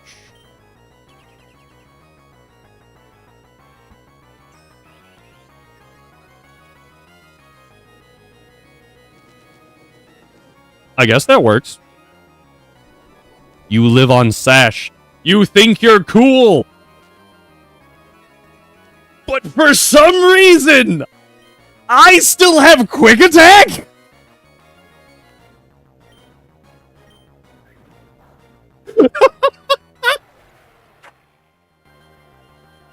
Oh, man.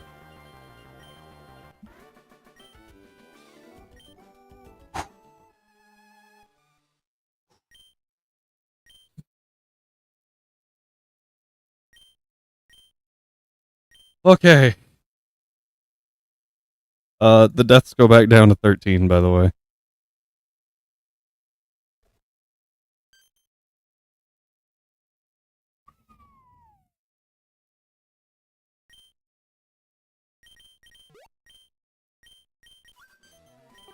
That was significantly more stressful.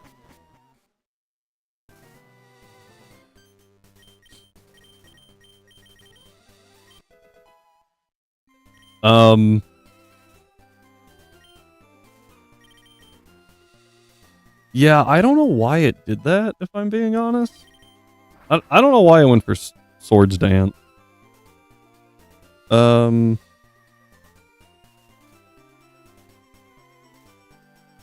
like, high horsepower was a kill on Dialga, and I think that actually would have swept us. But I didn't have a great option there. So that was fun.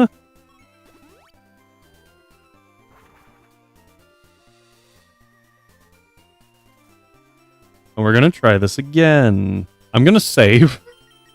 I didn't realize that I hadn't saved since then.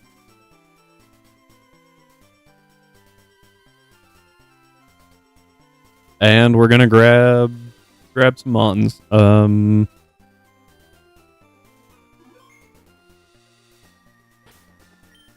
That is a we take those. Yes.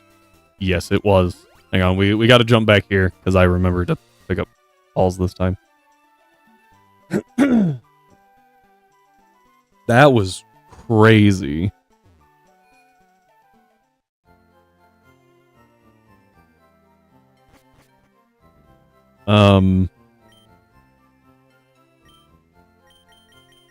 Yeah, so the first time he swapped to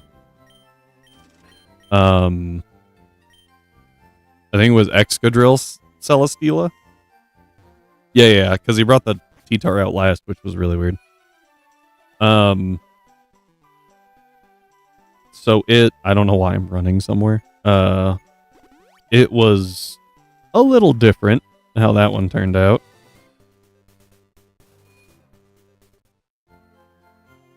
It was still deathless. It was a little cleaner. Bro, wanted to use sand, never used sand. It was so the things that he had together seemed relatively cohesive, right? Like Tapu Lele and Scrafty or Craggy, whatever the big one is, are actually pretty good together, but Lance's lead just deletes the Tapu. So it doesn't matter. As long as you can kill the Scrafty, you're okay. And then it has... That Dragapult is crazy good. It's got Flamethrower, it's got Spirit Shackle. Like, it can do some damage. If I could have led with, like, Ninetales Moonblast, I probably would have. Boost that Flamethrower.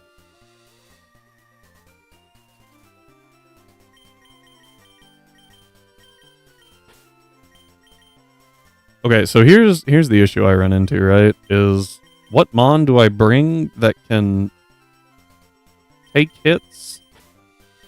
I'm going into a power plant, so I feel like having Swampert here is just a ground immunity, or a electric immunity is good. I'll bring Parasect.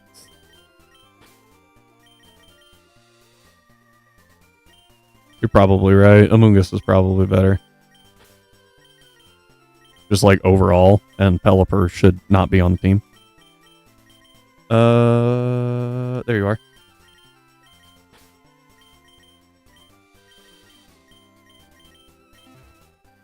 Alright, let's go. That was really weird.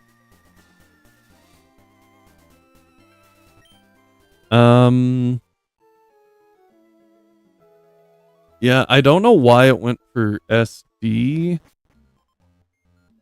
My best assumption is the AI saw, oh, Ninetales can kill or Dialga can kill. And so it had to take out both. Because if it focused one, it would die. That's my best guess.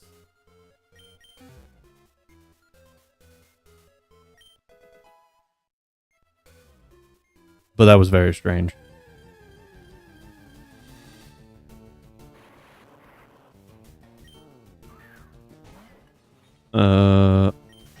Let's also hope Lance doesn't just sell this fight. Well, he didn't. You're not wrong. So, I feel like Lance was actually very helpful. But I will say, if he didn't just one-shot the Tapu, it would probably be a little easier to stall. Because since he one-shots the Tapu and gets one-shot by the Scrafty, the Mewtwo's almost guaranteed to come out before the Psychic Terrain expires.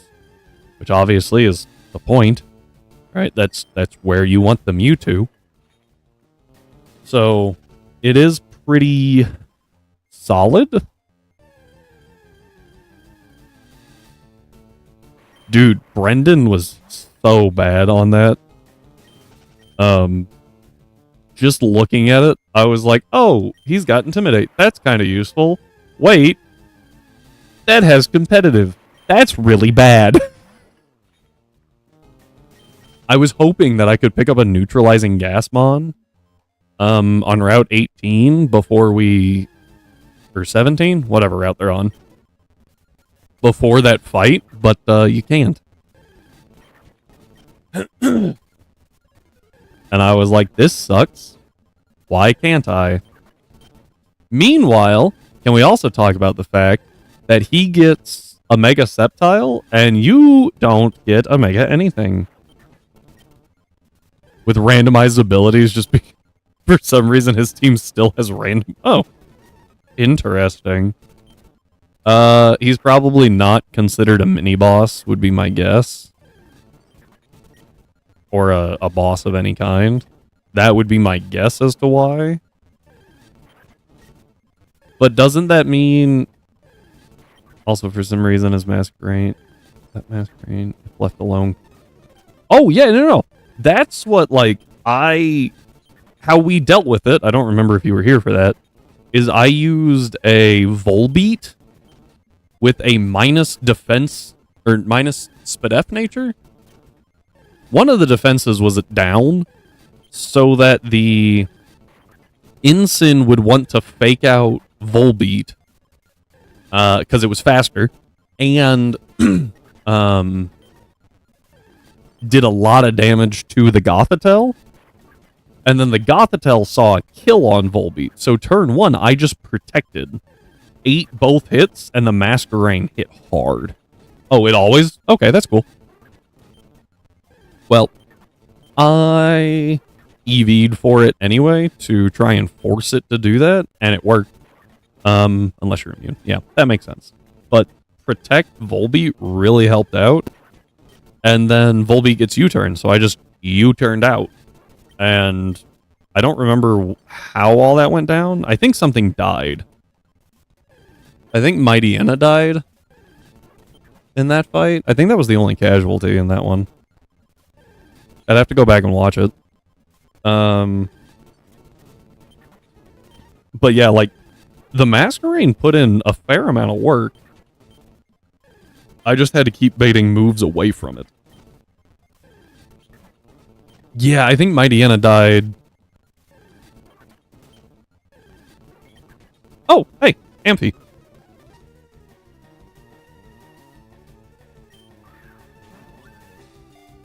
Shiny giraffe. Of course, that was easier. And another Mega. Oh, ads. That was unfortunate. Still gonna name it Storm.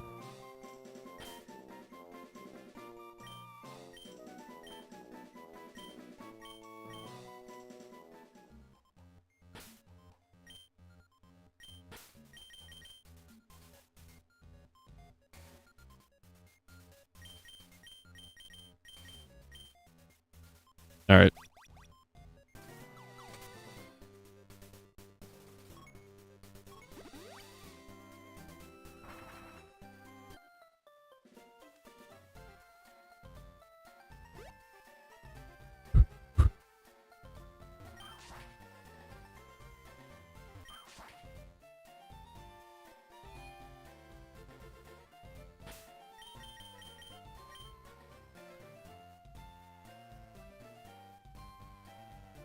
What does Shiny Ampharos look like? Or Mega Ampharos? I know what Shiny Ampharos looks like, because I just saw it. I think it made it before the ad. But the Shiny was a... Hello, Strive. I hope your nap was good. Yeah, so what happened was we got the Power Plant Shiny, and we got a Squirtle out of an egg, and we got a Safari Shiny, and then the game crashed. And apparently I haven't saved since before fighting Giovanni. So we fought Giovanni again. And now we're going back and getting... the Shiny encounter was a Magnetric. Now it's an Ampharos. And I'm curious what Mega Ampharos' Shiny looks like, so I'm looking that up real quick. Because I want to know.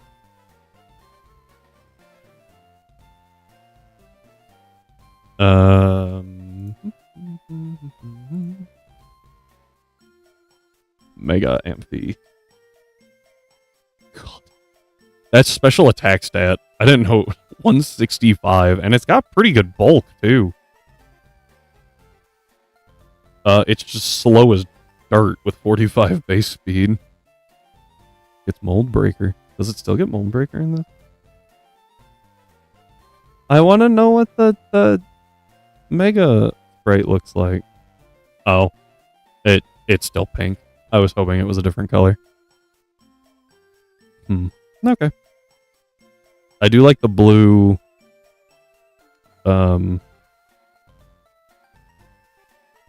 over red, yellow and red. I like the purple blue a lot more. Oh, I wanted to look at not.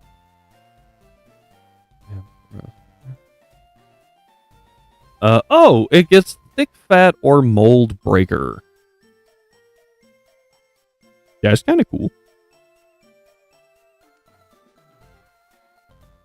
Yeah, that's. I wasn't sure if the ads cut it off before the shiny was revealed, but the shiny was Mega Ampharos, and I was like, oh, cool, another shiny. I did just save before the Safari Zone.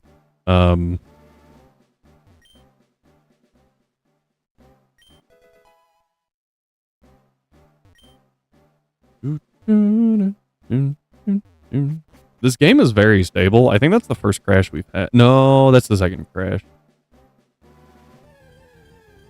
No, I am not. Although I am confused. Oh, I guess I don't have it running. That's fine. Dude. No, I actually didn't even go get the Squirtle yet. Because I was like, we'll get the shiny encounters going again. Munchlax!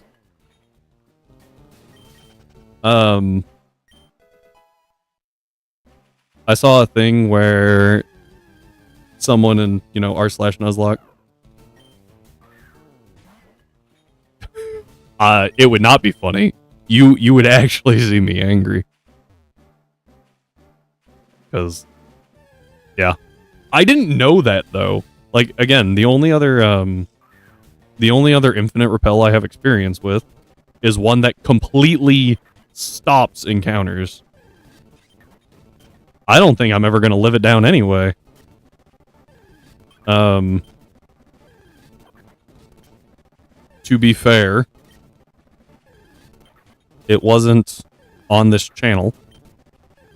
And I don't know if... I think he's stopped in a couple of times. But Rhyme and I will occasionally reference earthquaking a Delibird from something someone else did on a different channel. They're never going to live that down either. Yeah, I didn't know that because the light infinite repel just, like, I was explaining it, completely stops encounters to the point that actually trying to get a headbutt tree encounter crashed the game because it didn't know what to do. Because you weren't paying it. Yeah, like, that was the big thing. And I was like, oh, obviously I've got something a higher level out front.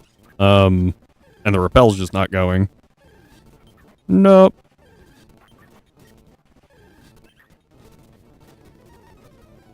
I'm gonna be honest, I thought that was a shiny for half a second, because I'm not used to Eternal Floette being here.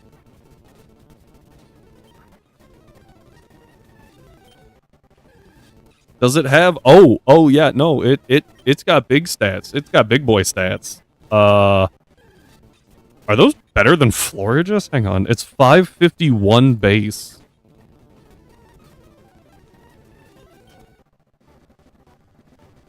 It is 1 point shy of the same base stat total.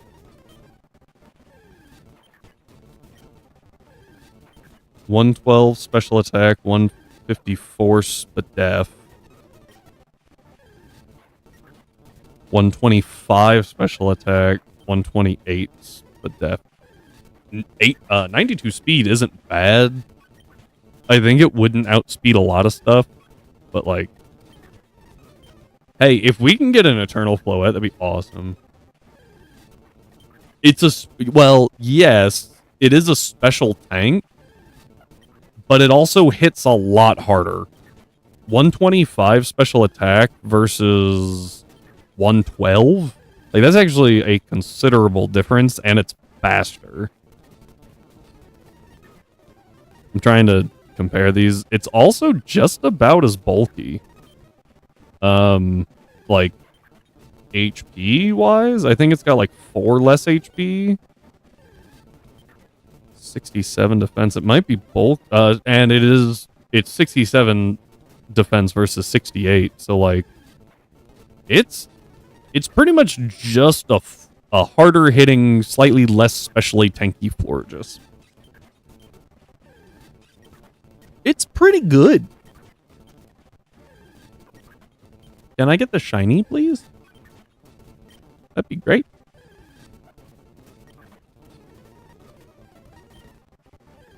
I don't even know if it has a shiny.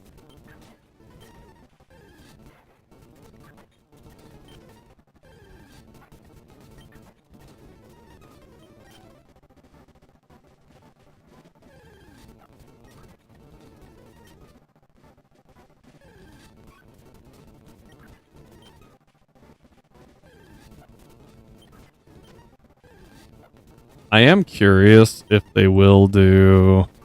Fun fact, Eternal Floet isn't on... There it is. Isn't in Scarvy. Shockingly, both have uses. If you want a pure Walgo Florges, want a mon that can tank special and then hit like a truck. Yeah. Yeah. Oh, I actually forgot about that. What is Light of Ruin? What's the power on that move? 140! God. It is recoil. Okay, but like, jeez. And if you aren't satisfied with that, you could pedal dance. Yeah, 140.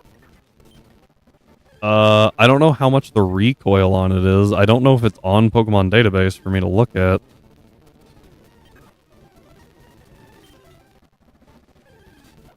It's Ow.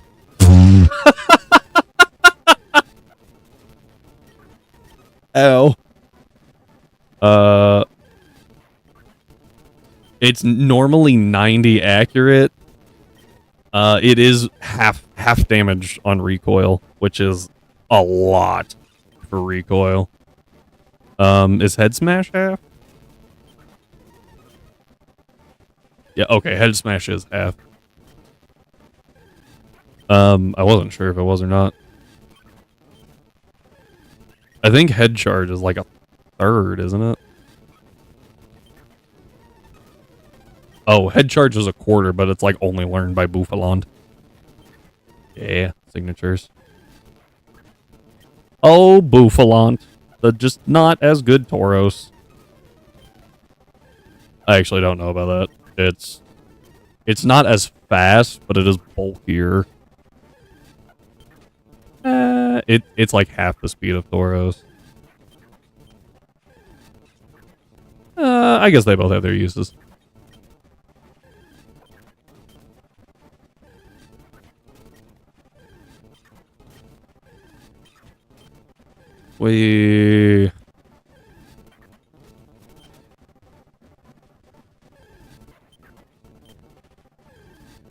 I thought shiny hunting here would be fun.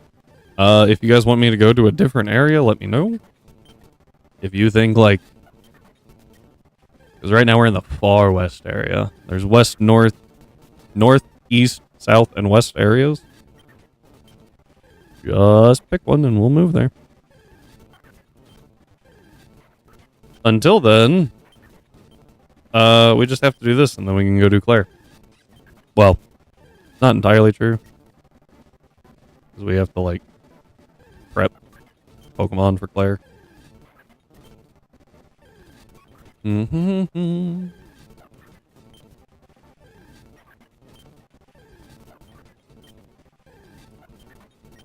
Oh no.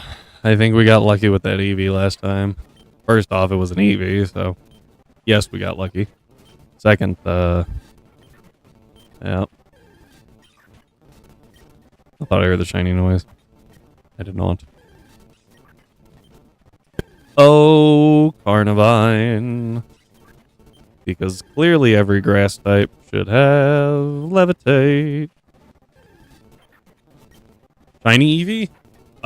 Well, we already have an Umbreon, so it actually did not mean shiny Umbreon. Honestly, I was thinking Glaceon. Good special attack, good defenses. It always means shiny Umbreon.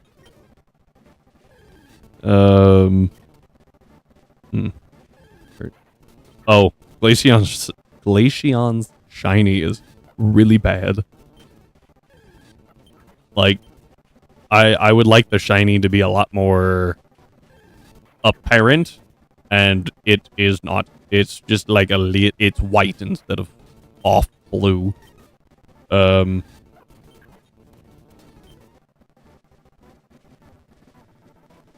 Like, it looks good, don't get me wrong. I just think as a shiny, it's not a big enough change.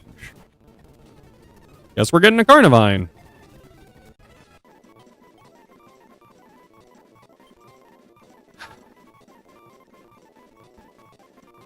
Yay. I was about to leave, too. I was almost like, I'm kind of tired of this area. What do we name a Carnivine? Run it back, Safaris. We'll change area. I have to go get... Well, since we're already here, we'll do the Safari Zone first, and then we'll do the Route 13. I'm not going to nickname it. We'll figure it out later. Because that's going to take a minute. And it's probably never coming out of the box.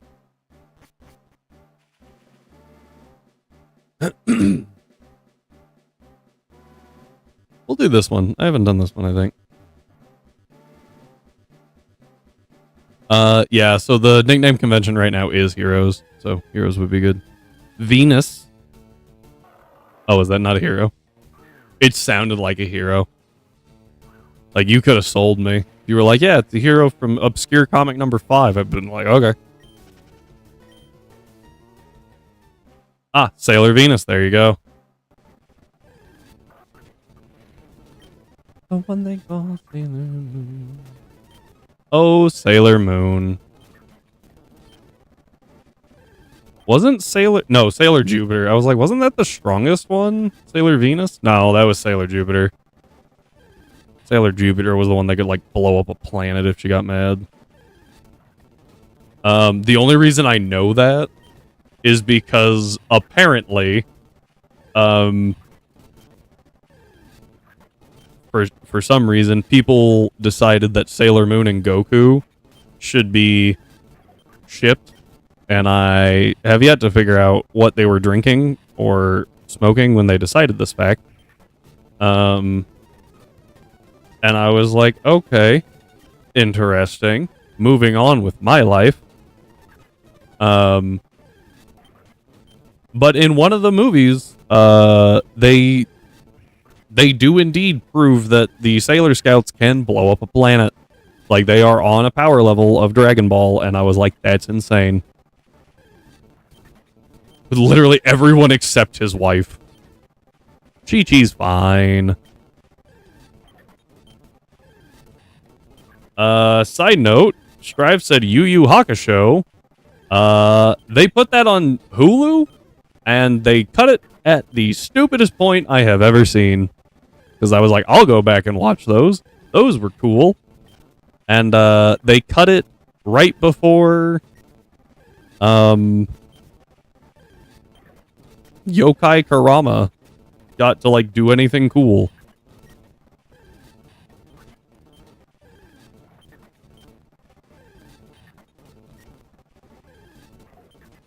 Well, so I mean, I would watch it. I'm gonna be honest. I watched it at work, so I couldn't do subbed. I had to do dubbed because otherwise I would just be staring at it, right? Like I couldn't split focus. And the issue was, it's really hard to find it dubbed. Dragon Ball stopped being good after Dragon Ball. I mean, I heard Super was good, but I also heard Super was a lot more... Like, I feel like a lot of Dragon Ball was like... Right, you had your fights that were like 20 episodes long that supposedly took about 3 minutes. And then you had arcs. Like, you had long times in between them. And then Super, from my understanding, was just constant fights. Very small, like, dialogue episodes or build-up episodes. That was my understanding. Excuse me. At least with Yu Yu Hakusho, there was definitely some, like, it was a lot of fights, and a lot of them didn't have just a ton in between them, but I don't know, it always seemed very well paced. You know? I went back and watched, like I said, I went back and watched them. And them, it was like the first time the crew got together, right? So you got Yusuke, Karama, Hiei is the name I couldn't think of, and Kuwabara going into like a Demon Lord's castle. And of course they're all like, I'm gonna 1v1 this guy, because showing off characters. But like each of it, like they kind of made it make sense.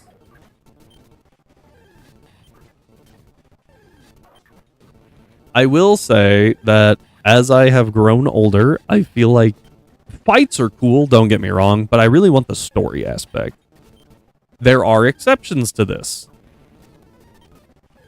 Let's be honest, you're watching Z for the transformations first and the story.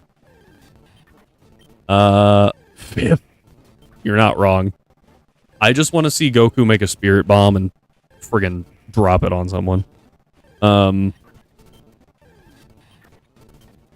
But there was something... Oh, I was saying, like, the story beats, like, I have learned to appreciate them more as an adult than I did as a kid.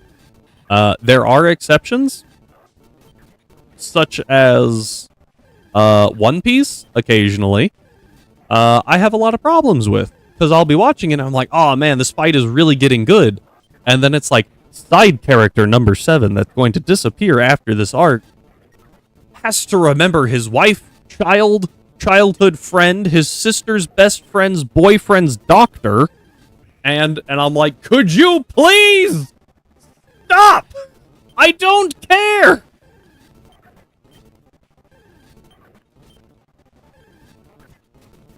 Have you tried gathering energy from a giant sphere of life essence? You know? I feel like everyone has at some point in their life, right? Like anyone who watched DBZ when they were like 6. I feel like they tried. See? Anyone who's ever seen the Kamehameha beam? They tried it. You know they did.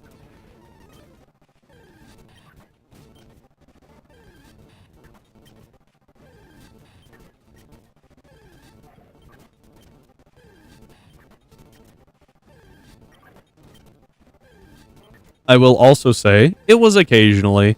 Has anyone here seen Ippo? The boxing show?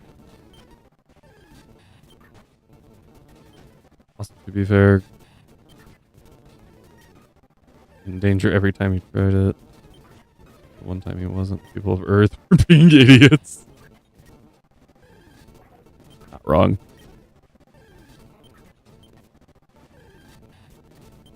So I have put on other sports animes just as like background.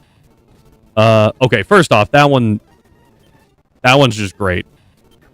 I also played volleyball when I was younger, so like I relate, right? Really cool to actually see a well done volleyball anime that isn't just fan service. Yay! I haven't seen one that is just fan service, but I imagine there's one out there, you know?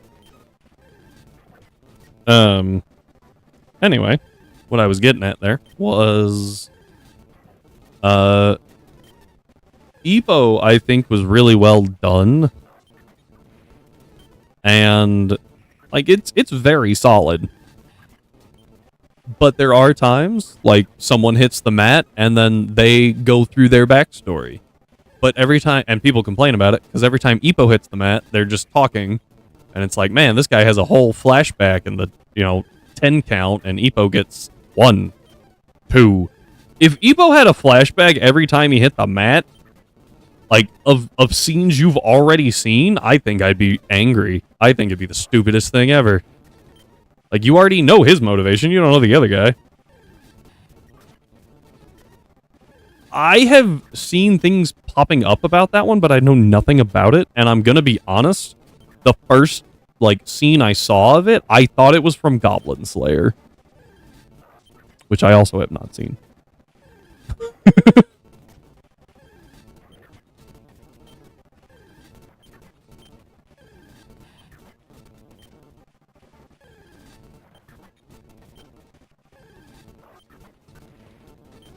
Can you name things that are less tame than Goblin Slayer that aren't Berserk?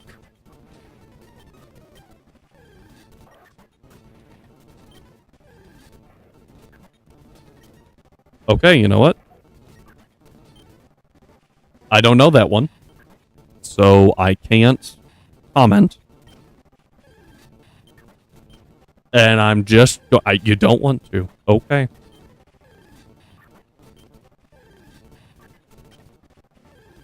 Oh, what was the... I saw a thing.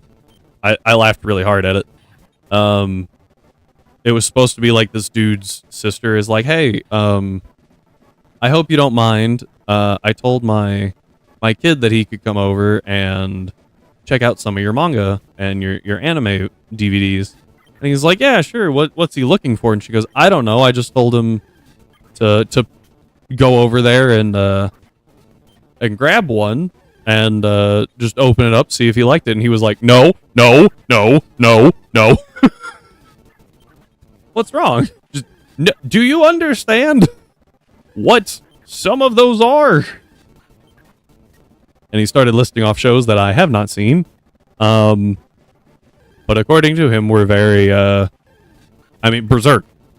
Berserk was one of them. But then he listed off like 4 more that I assume are just in line with Berserk. And I was like, oh no. Yeah, exactly. They're cartoons. It can't be that bad. I don't think you understand how little chill anime has a lot of times. Okay, this area is disgusting. Mainly, I can't just run like up and down and not get out of the grass is my big issue with it. There we go.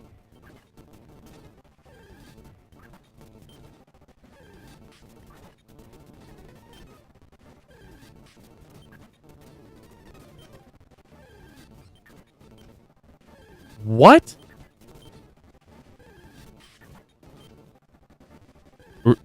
Strive, did you have a stroke? Are you okay?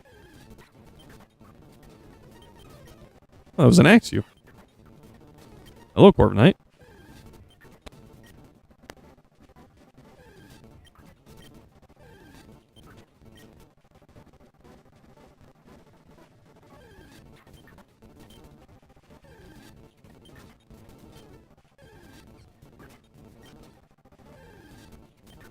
Didn't see it. Oh, I haven't watched Dragon Ball in a while.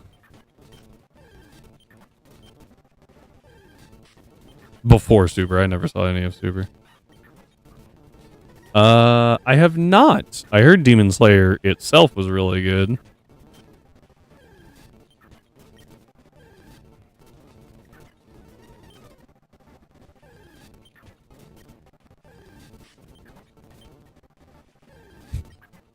I did see Attack on Titan.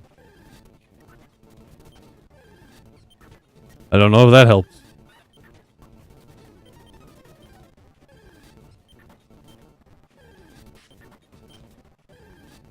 Feel like we should move to a different area. Maybe shift to day.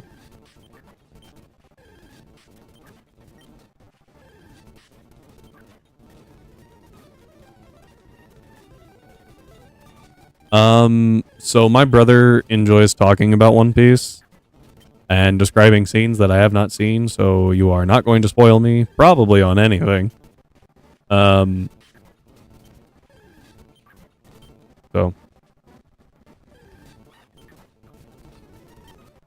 Too long to post at once.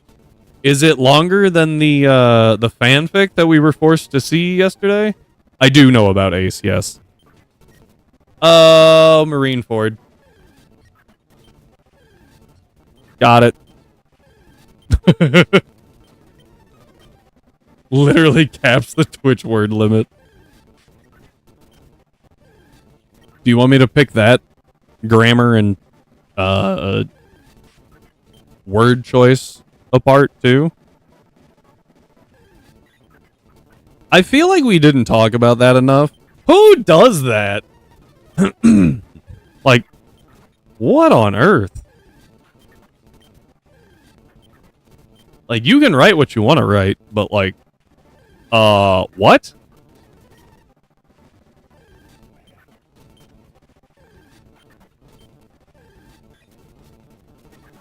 Also, just because I say you can write what you want to write does not mean I will not judge you for writing what you want to write.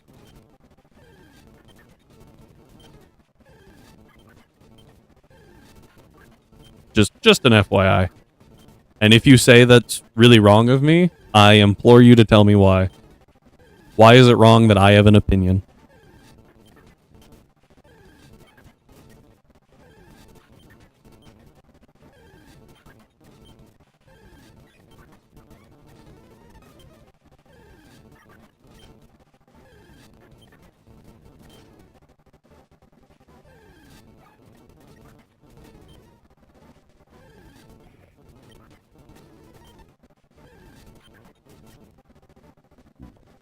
Excuse me.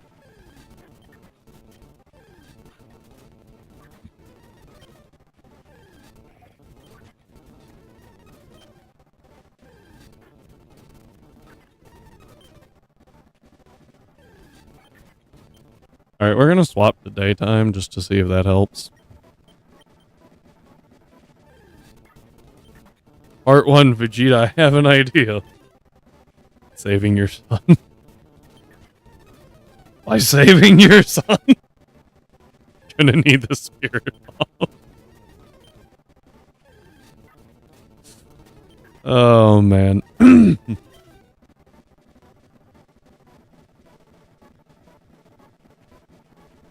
Just freaking.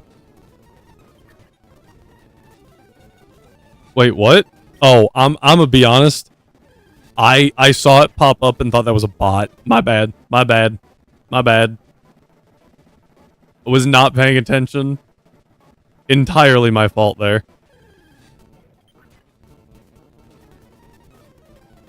I can't see what it is. Hello, Iron Hands. That's my bad, Cyber. Yeah, send it again. That's my bad. Force of habit.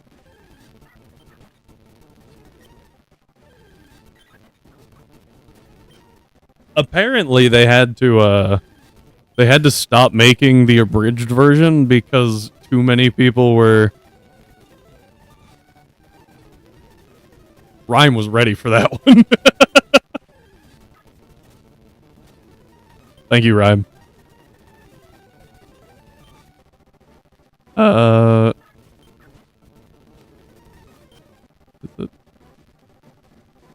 Me raising give you 3. Used it on Frieza. Didn't work. You didn't even bother using it on Cell.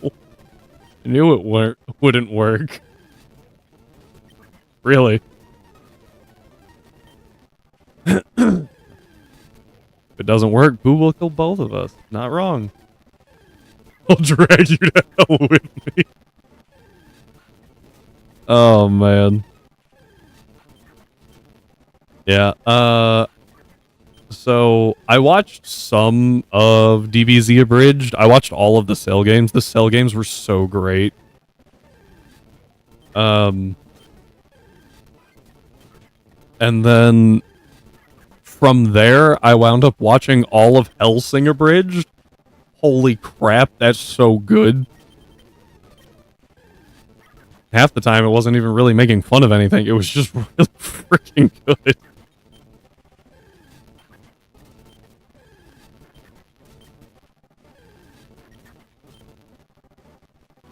I also, like, they did so well with it. Right out of the gate makes fun of Twilight.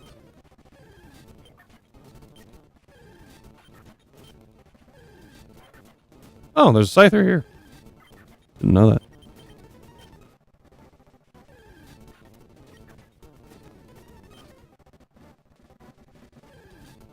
I see.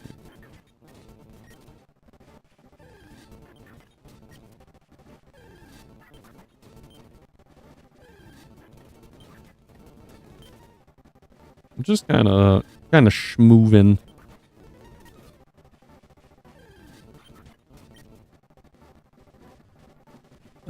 Pretty sure they stopped working on a bridge because of burnout lawsuits. And yeah.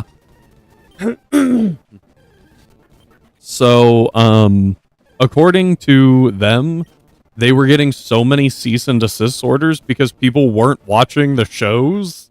They were just waiting for the abridged series, and they were like, guys, please, go watch that. Otherwise, we can't do this.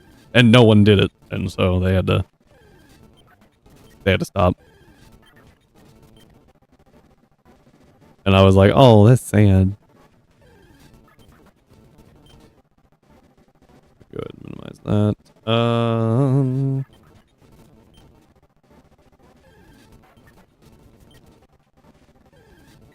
Could go for the 1% Milotic, shiny Milotic, just for fun.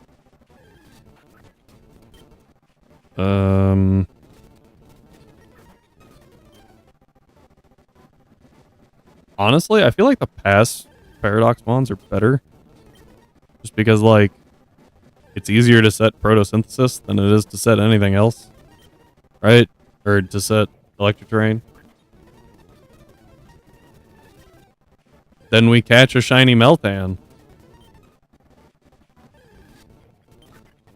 Iron Valiant is pretty good, but I meant, like, overall. Also, in this game specifically, I don't know why, but most of the past Paradox Mons have secondary abilities.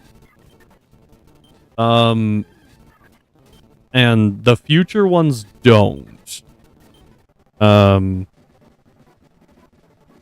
me look. Sandy Shocks. Oh, it's Porygon. I'll take the duck.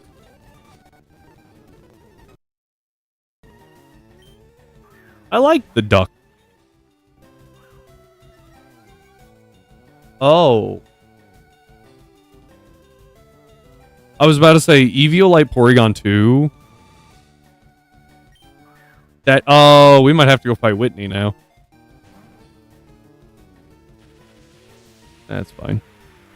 I don't know what this thing has. Anyway, reference about abilities. Sandy Shocks has photosynthesis or water compaction, with which, oh.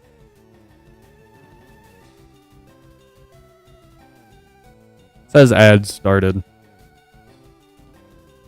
Yeah, ads are going. What a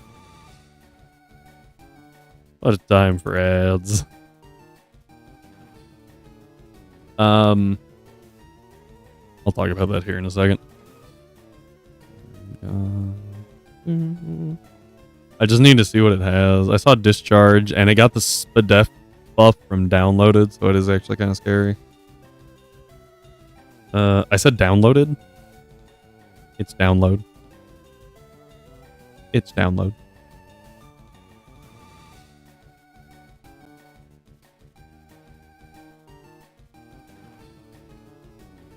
$51. Try attack, lock on, discharge, recycle. Okay.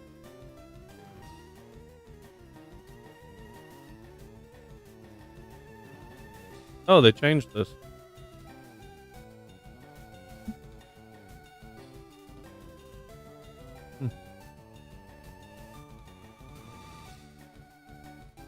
Didn't they change an item?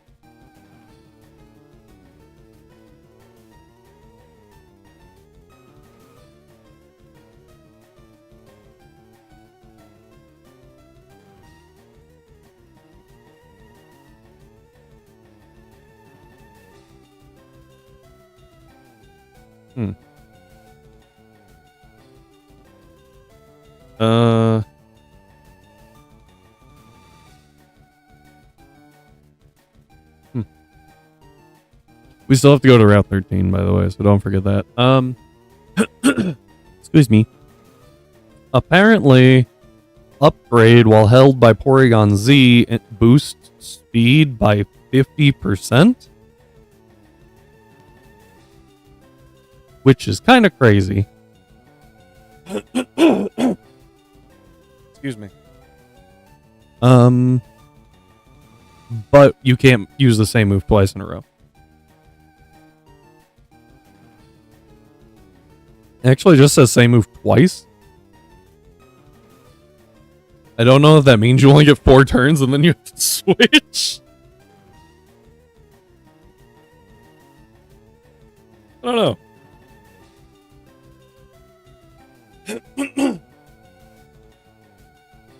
Okay. Hi. Welcome back, Cyber. I was looking up upgrade because I thought it would boost Porygon 2, but apparently it boosts Porygon Z by increasing speed by 50%, but prevents the use of the same move twice.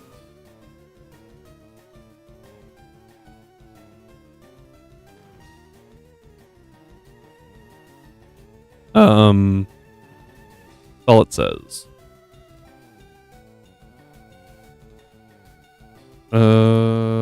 Acts like Torment. That's kind of what I figured. According to this, the dubious disc is just not in the game.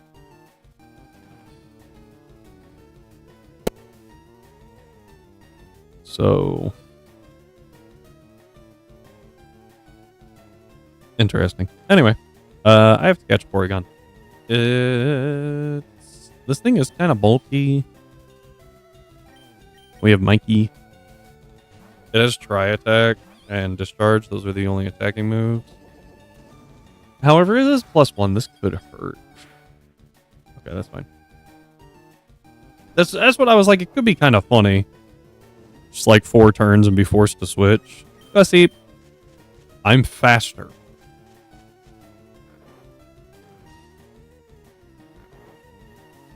Huh.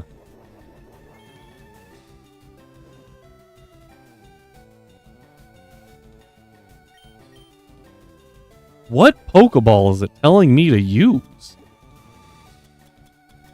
Was that the Love Ball? Oh, the Dream Ball.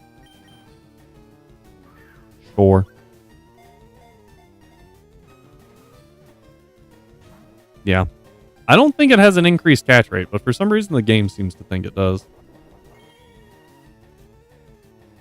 But, well, I don't know if it does or not. According to the thing, it just gives it the hidden ability, which I actually don't really want. Getting anyway. It thinks, yeah. That's what I was like, I don't know. What do you name a Porygon?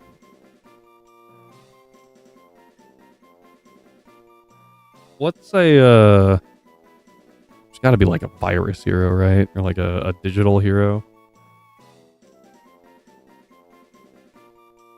I have no idea who that is.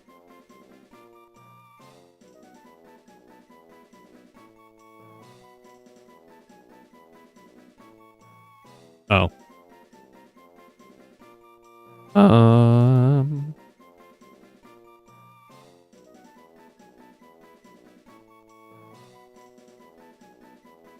That's not helpful.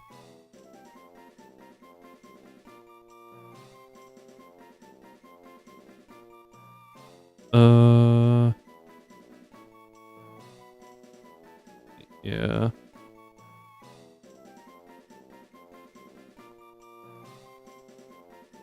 What on earth is happening?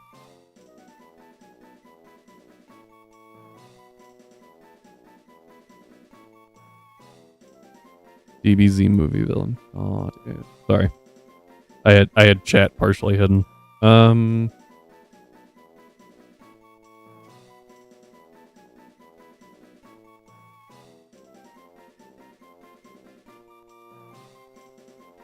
That would help.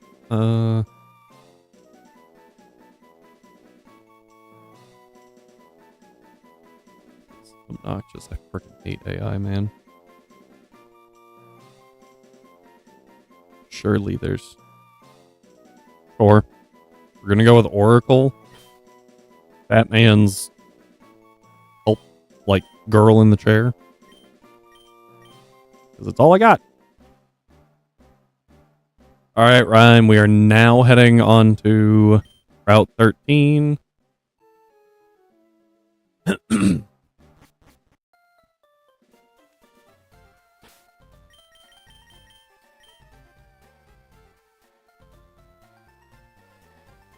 Ooh. Much better.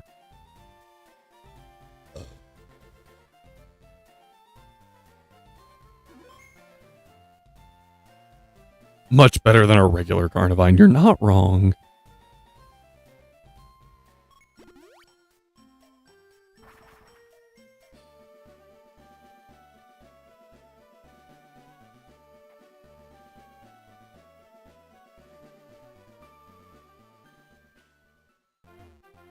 We kind of have to go in this way. I still parried. Did I heal? Nope. It's okay.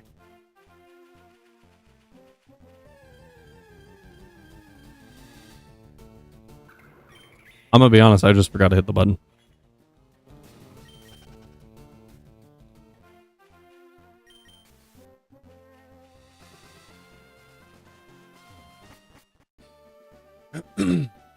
Honestly, that Porygon might just well, no. I was gonna say it might just replace Carnivine, Sevi Carnivine in the plan, but I think Sevi Carnivine still has a good job to do in the fact that it can bait fire type attacks into Typhlosion. I never did battle that girl. What's on this route?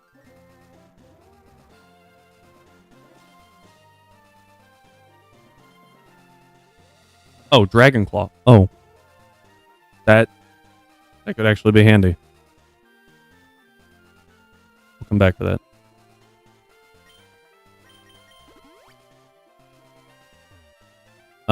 Big question now is, do I really want... I don't think we want Sinistcha here. I think Ninetales should be fast enough to outrun anything. Oh wait, is it already in the party? It is. Considering we're level 80.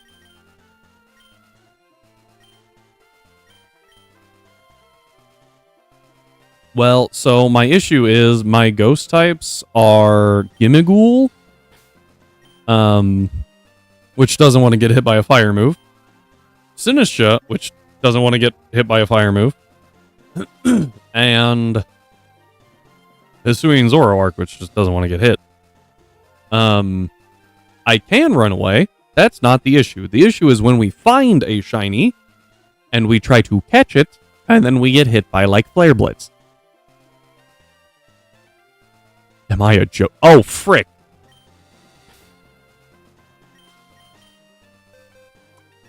I'm a level with you. I forgot that was a ghost type. It's my bad.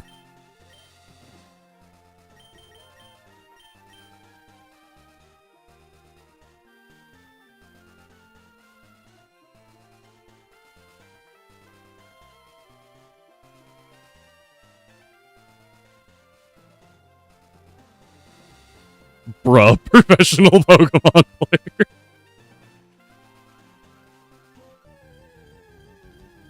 Because I don't ever think of it as Hisuian Typhlosion, I think of it just as Typhlosion. In the box. And so... Whoopsie.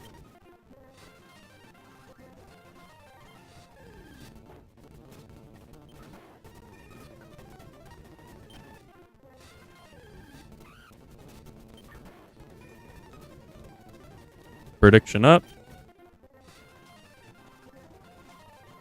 It won't let me... There, that was weird. It wasn't responding. We need to differentiate. Now on. Or Highflosion. My gosh, there. None of that time counted, by the way, because I don't have my stopwatch going. Now it's going. Don't know why. I was having a lot of issues starting it. What is happening? High flosion. I don't know why they... Yeah, I don't know why they did that with the eyes on this one. Just doesn't really make sense. You know, it just occurred to me. We could surf on Route 13. What even is here?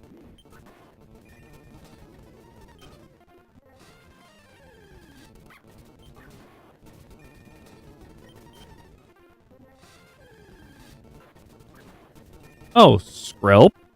Tatsugiri. Those are pretty good. Toxapex, Frigalgi, Veluza, Mantine, and Tentacool Weasel.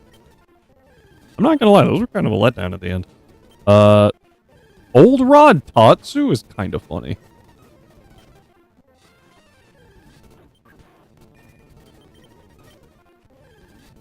Oh no, Mantine's always been pretty solid. You just have to use it correctly.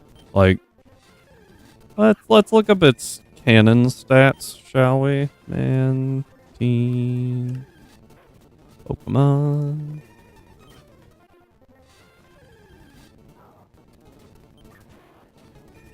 Yeah.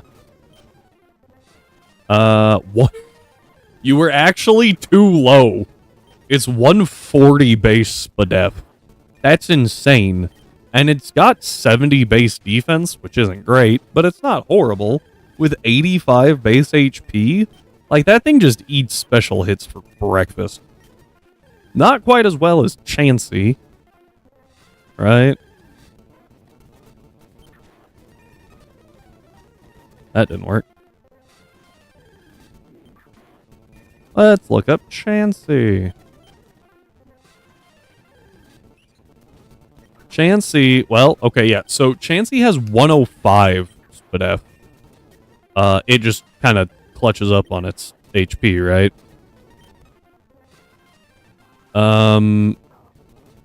Blissey has 135, so technically has a higher Spadef than Blissey. Nothing is going to eat special hits like Chansey and Blissey. Yeah, well, and that's what I was like, let's check it out, though. It does have a higher special defense stat than both of them. Realistically, you could just not build it in Spadef, build it in HP and defense, and it would be a menace to get off the field. But it only has 80 base special attack, so that's going to be a little hard to get other things off the field.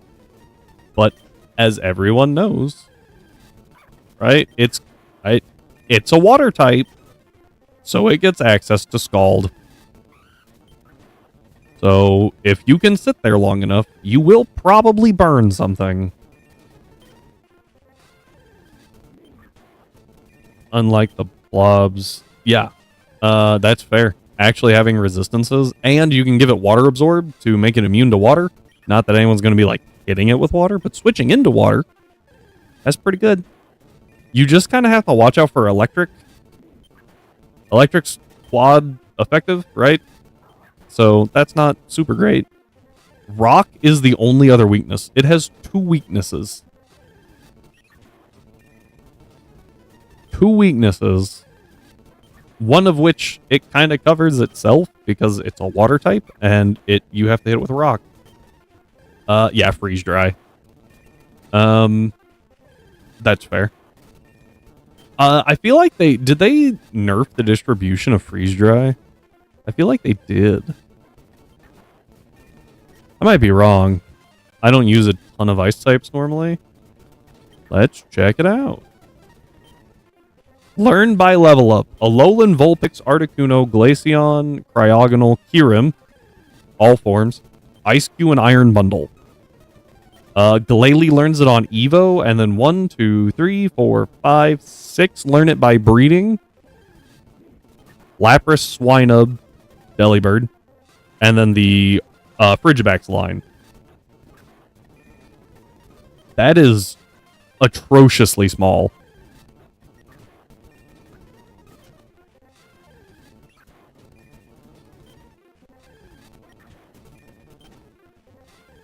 I'm going to double check because that's Pokemon database. Sometimes they are not up to date. I like the site. Freeze dry Pokemon. Smeargle. Yeah, we don't talk about Smeargle.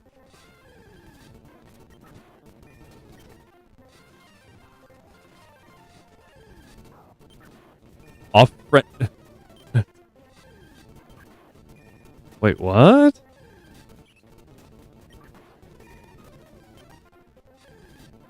I'm so confused. So fun fact, apparently freeze dry is always super effective to water types. That's just how it's coded. So even if you have normalize, it's still super effective, and I really hadn't considered that.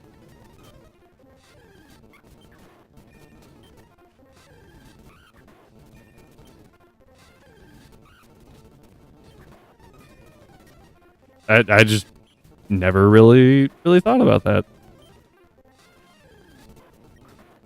Delcatty tech. Other fun little fact. Apparently in inverse battles, it just ignores the super effective part. So you're still super effective to water in an inverse battle, which I did not think would be the case. The more you learn. Okay, so there are a few more things, according to Bulbapedia. Mr. Mime, Galarian form, Mr. Rhyme, Amura line, Arctozolt, and Arctovish. Assist freeze dry into water type? Galarian Darumaka also learns it by breeding. And Swinub gets it as a special move in Island Scan.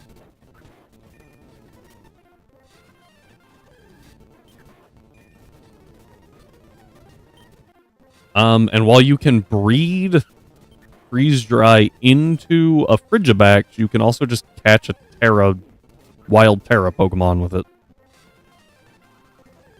But compared to Scald, that is a pitiful number. There you go. Freeze dry, one move, and I feel like if you have an ice type out against it, like if you see an ice type and you're a Mantine, you're like, I don't really do a whole lot here. I think it's U-turn, by the way. Does it? Oh, no, it looks like they took that away. I thought I got U-turn. Hear me out. Don't use freeze dry Excalibur. You're not wrong. Does it get flip turn? Trying to find it.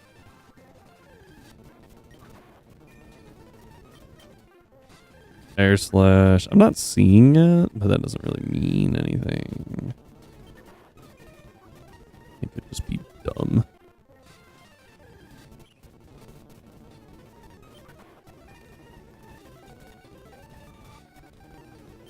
Oh, it's not in Scarvy. So that could be part of the reason. According to this, it's not in Scarvy.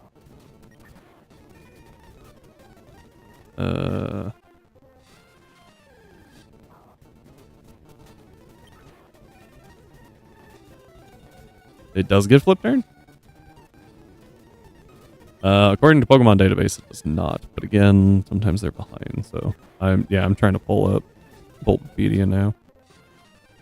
I think that the layout of Bulbapedia's, or of the other thing, is better. I do not see it. Wait. Oh, you're talking this one. Oh, I was like, hang on, what are we talking about? Yeah, because definitely does not get it normally. No. I was talking specifically about standard Pokemon stuff, because most of the time you're not using a Mantine here, right? Like, most of the time when I see a Mantine, I'm not using it in a Nuzlocke. Because Mantine, for some reason, is very rare.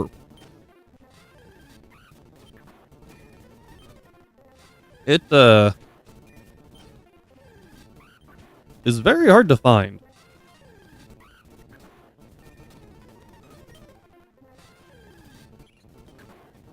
I was hoping to find some location data.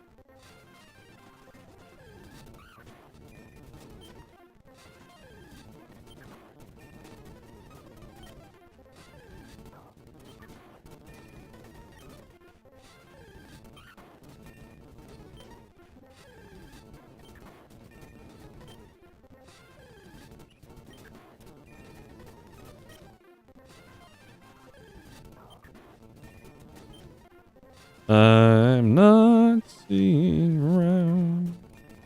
Oh, here we go. So... Oh, this is side games. Hang on. That doesn't matter. Ignore that. You get it on Route 41 in gold, a trade/event in crystal, and then in silver. Route 41 in crystal. The Gen 3 games were all trade event from Leaf Green. Coliseum, you can get it as a shadow Pokemon. Diamond and Pearl, you have to evolve a Mantike. Heart Gold, Route 41. Let's take a look at Route 41, shall we? To get a Mantine, it is a 10% chance while surfing in gold and crystal. It is not in silver. Pretty low chance considering you have to dodge a 60% Tentacool and a 30% Tentacruel. Right? So that's pretty low. I think crystal's probably going to be the same. It is. Trade event. I don't know what these ruins are. And oh wow, it is a 5% encounter in Leaf Green in what looks to be like 2 specific areas.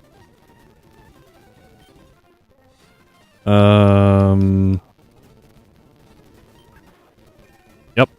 5% in each. Mantike is very rare in Diamond, Pearl, Platinum. Route 41 again in Heart Gold, so that's the same thing. Black and White, it's relegated to post game. Black and White 2 in 3 of the seasons. It is post game. Dream World, yay.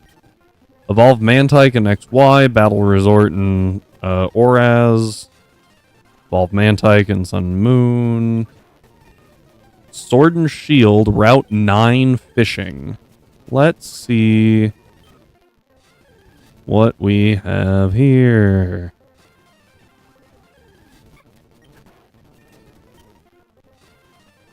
Mantine, 10% chance. Like, it is so rare. For some reason. It's not amazing.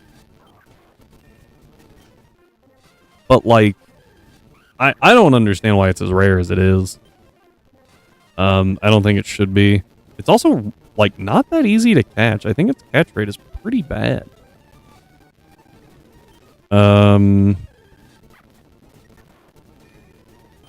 Yeah, its catch rate is 25. That's worse than most starters. Actually, all starters. All starters are 45, as I recall. So it's harder to catch a Mantine than a starter. And it only has a BST of 485. Almost as weird as Farfetch. Dude, Farfetch was impossible to find for the longest time for no reason. And it's not good enough to be that hard to find. Honestly. Farfetch just isn't a good Pokemon. Galarian Farfetch helped, but I still don't even think that's very good. Let's take a look. Mainly because, like, base stat total of 377. It's slow. It does hit pretty hard, but it has a lower base attack than Trapinch.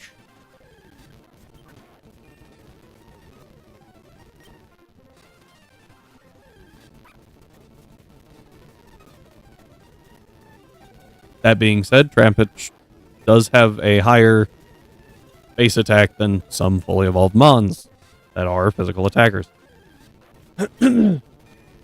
45 in both defenses and HP, and 10 in speed for Trapinch.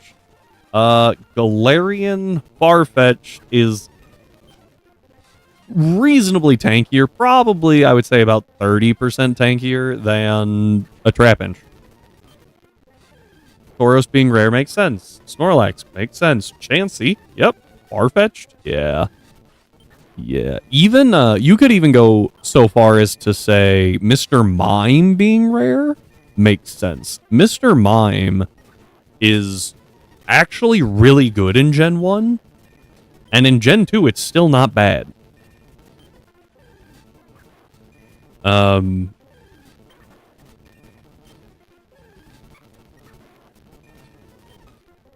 Excuse me, it kind of starts falling off around Gen 4, I feel like. I think Gen 3, it's more middle of the road, and then Gen 4, it's kind of like meh. Now, it is very frail. And I think they shouldn't have given it Screen Cleaner. Oh, I forgot it is soundproof. I forgot about soundproof.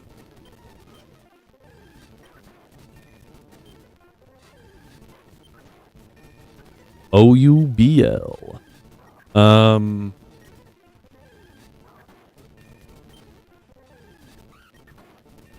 We've only been going for 16 minutes. I don't know, it felt longer than that.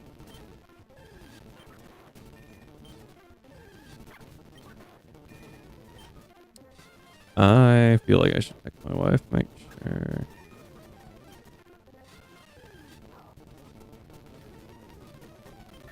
Oop. All right. Want to make sure she's moving. The ability is too stupid for OU, but the mon is too perfect for Hoopers. I don't know what Gen 3 OU was. Soundproof to me isn't a crazy ability, but like what Sonic Boom, Uproar, Hyper Voice wasn't introduced yet. Baton Pass chains. I feel like you should just ban Baton Pass. Done.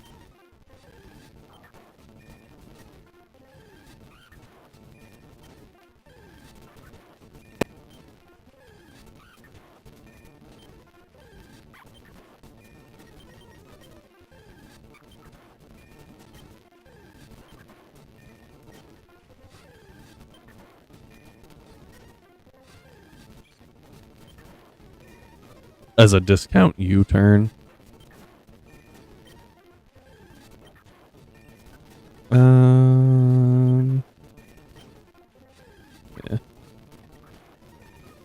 I can see that. Alright, so don't ban Baton Pass, but ban Setup Pass. Volteon's Armory. Is it? One of the cats probably hit the controller.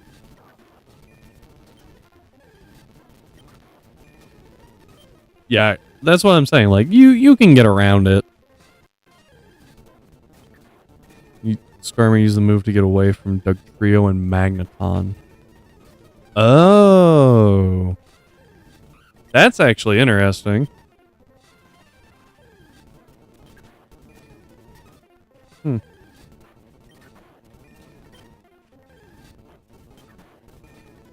For having Ingrain and Baton Pass. Can you Baton Pass Ingrain? That actually makes sense. I just never really thought about it.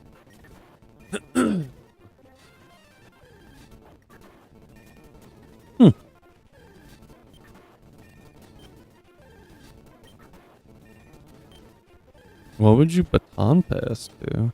Just a bulk. Something real bulky, like a Snorlax. Chansey.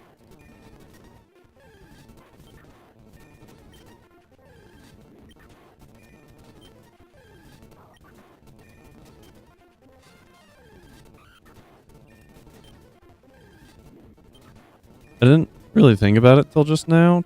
Does, Claire doesn't have a, choice item, does she?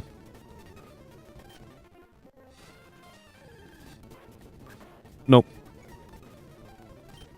Can't roar it away. Can't toxic because it's probably behind Ninjask's sub. Gross. And haze doesn't work because pond. Haze.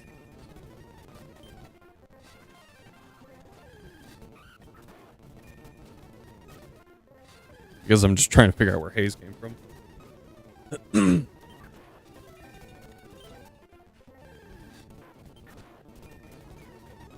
Oh. Well, yeah, but I feel like if you're... Oh, I see. So you would taunt, but taunt past... I see.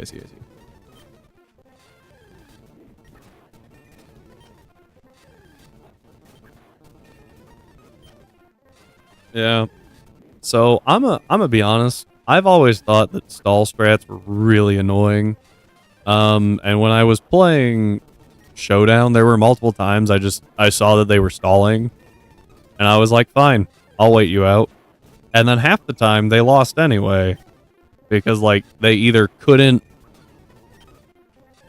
like it was going to be a close match, right? I couldn't necessarily get rid of all of their stuff, but I would win on time. Pass chains typically spam stat boost and give all to one mod, usually Metacham. Yep, that makes sense. When was Bullet Punch put in? Was that Gen 4? I was gonna say Bullet Punch Metagross. Yeah. And then I was like, hang on, I don't think that was a thing.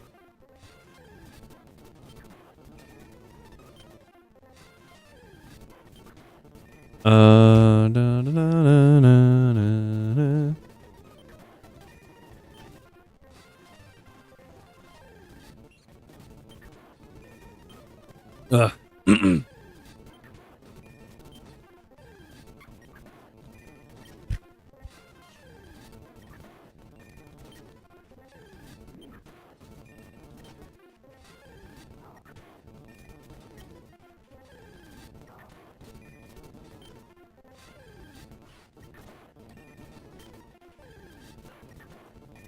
Okay.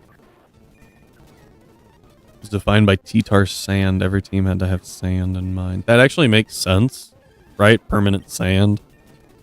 And that was the only weather setter, right? Well, I guess Kyogre, but Kyogre wasn't an OU. Oh, and Groudon, also not an OU. And looks like ads are going to be starting soon.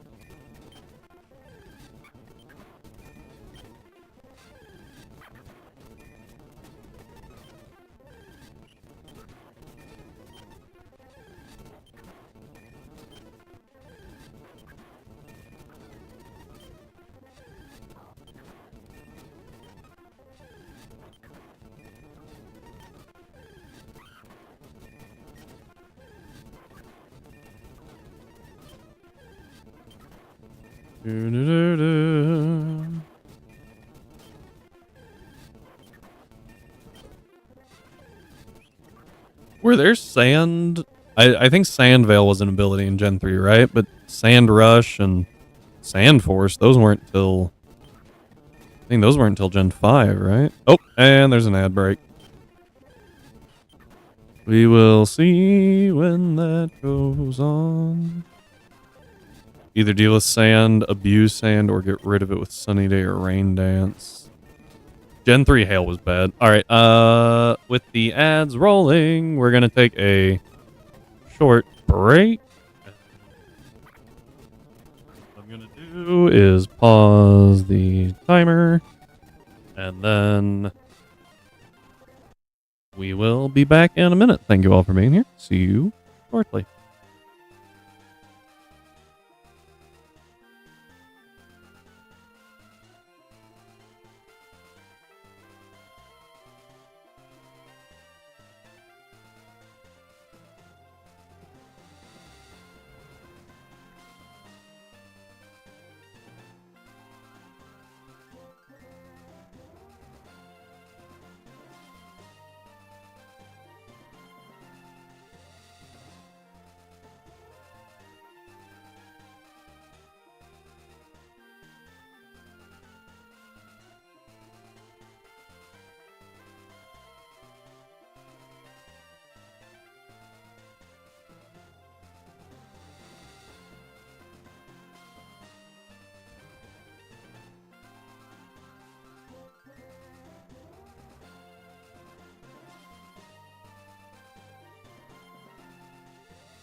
All right, we are back with shiny hunting. We will get Rhyme shiny. I hope everyone made their bets on how long it will take us. We are currently at about 25 minutes. Ahoy! Yeah, just had to step away and touch base. My wife has a little bakery business, right? And we have a farmer's market tomorrow. And so currently our kitchen is covered in bread. We've got zucchini bread. We're about to have zucchini bread. It's still being worked on. We've got cinnamon rolls, homemade sourdough cinnamon rolls, sourdough loaves. We've got jam braids.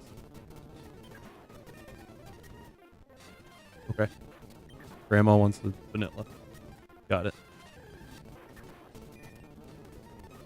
Can I order delivery? Yeah, what?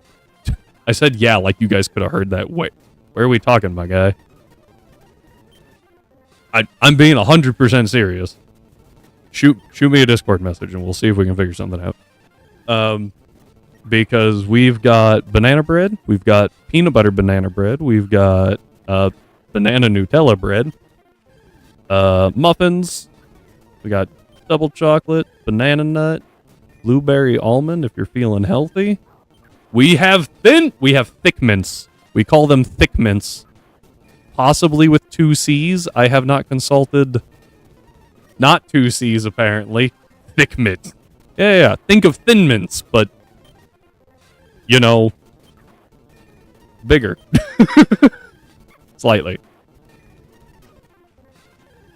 We be working on stuff. I feel like I'm missing. Oh, jam braids. I said, yeah, see?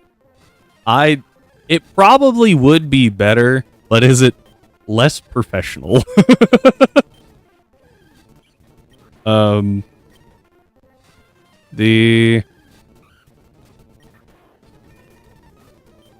had a direct message pop up just now, and I was like, oh, shoot. You can give them a little booty cheek. Unfortunately, I think those would get banned. We are in the South, so sometimes it's funny. Sometimes people don't think so. I'm also in the South. All right. Now the real question is, are you in the 12 hours of South or the 14 hours of South? It is hilarious to me when I hear people complain about how long it takes to drive somewhere in Europe and it's like 30 minutes. And I'm like, my work is 15 minutes away. Like from my house. I would be fine driving. I have to drive 30 minutes to get across town half the time. 5 minutes, but well, you work from home. I have also done that. I work from the same. Exactly. I've also done that. We can work remote. We can't like work remote permanently. We have to go into the office at some point. All right, but I've worked from home for like a week before. First off, after a while, I start hating these 4 walls. I just want to go. I need to talk to people, and then I talk to people, and I'm like, oh, right, I'm an introvert.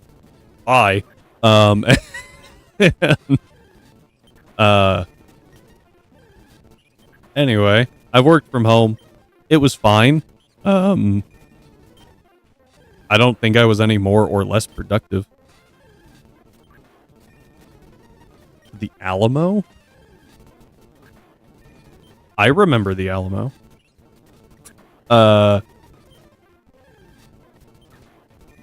Honestly? Technically, it would be a business expense to travel, right? So... yeah, you're definitely further south than we are.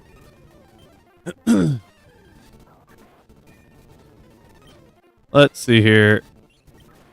Cyber has gifted us a Gen 3 tier list. T-Tar and Skarmory, that's fair. Metagross, A rank is Metagross, Swampert, Zapdos. I assume Bliss is Blissey. Gengar, Raichu, and Mence. Technically, that's his Ryan Mence. Raichi? Raiki? Wait, what are you actually going for there? Is that supposed to be Raichu? Jirachi. I never would have put together that with Jirachi. Thank you, Strive. Mence I've seen, right? I typically refer to it as Sally just because that's funny. B tier, Suicune, Celebi, Claydol, Doug, Trio, Arrow, Lax, Starmie. Yeah, okay. Zard, oh gosh. I was still reading that. Zard, Magneton, Moltres, Fortress? Oh, because hazards. Flygon, Milotic, Heracross, Jolteon, Metacham. Hello, JB. Yeah, JB, I got there. I almost called you bloke. It's been a minute. How are you? It hasn't been like super long, but awesome. I'm glad you're here. Twister, Garrett, Braylon, Raikou, Paramount, Red Ice, Red Steel, Tundra, Dinosaur, Pikachu, Ninja. I've been busy. No, man, you're good. You're good. You gotta get to that grind, the American dream, right? Where you work really, really hard so that you can pay a lot of taxes and never become a billionaire.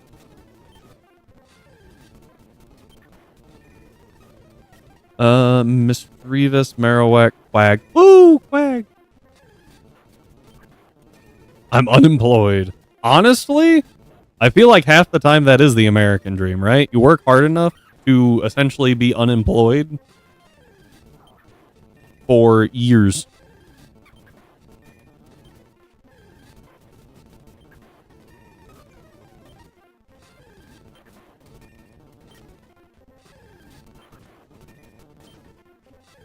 I mean, you know I'm not wrong.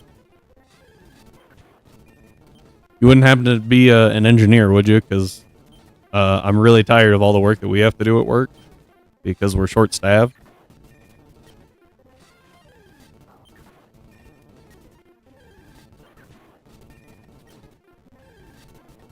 Isn't that what it's about?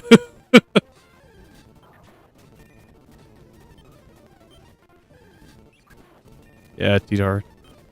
So, I will say that I'm really sad that T-Tar keeps showing up in VGC and, like, you know, any sort of tier list. It's always there, and I'm glad it is, because I really like T-Tar, but I'm sad it's never higher. Its typing is just really not good. Although, I think in Reg A VGC, for Scarvy, it was pretty high.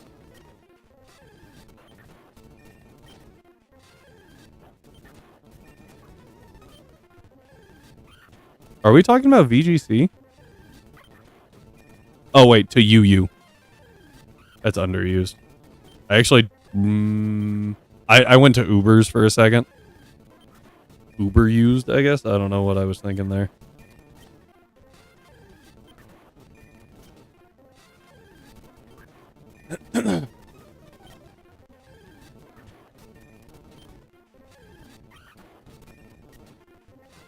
Guys, this is gonna sound really lame. I'm not kidding though, my hand's getting tired. I'm playing friggin' Pokemon and my hand's getting tired. T-Tar isn't really used much in VGC anymore on it. Yeah. Well, that's why. So in Scarvy, it got a really big boost in Reg A, where you couldn't use Paradox or any Legends. And even though I almost said Pelipper. I don't think Pelipper was in Reg A, was it? I know Torkoal was, but I can't remember if Pelipper was. So it was it was good at sand setting, obviously. And being able to tear a ghost. So you always had the threat of, yeah, you can try to close combat me, but I'm just gonna, like, ignore it. Was really, really big. And obviously, T-Tar is a really good special tank. And more importantly, sand broke sashes on a lot of stuff. Or even if you brought it down to sash, the things died to sand. So I feel like Reg A, it popped up quite a bit. I might be wrong. I might just be putting my own stuff, and then suddenly OP legendaries and parabolic. Yeah. Yep. I really liked Reg A. I really liked Reg B. Paradox with no legends. After that, it started falling off. And I think part of the reason why I didn't like it so much is because it was so fast.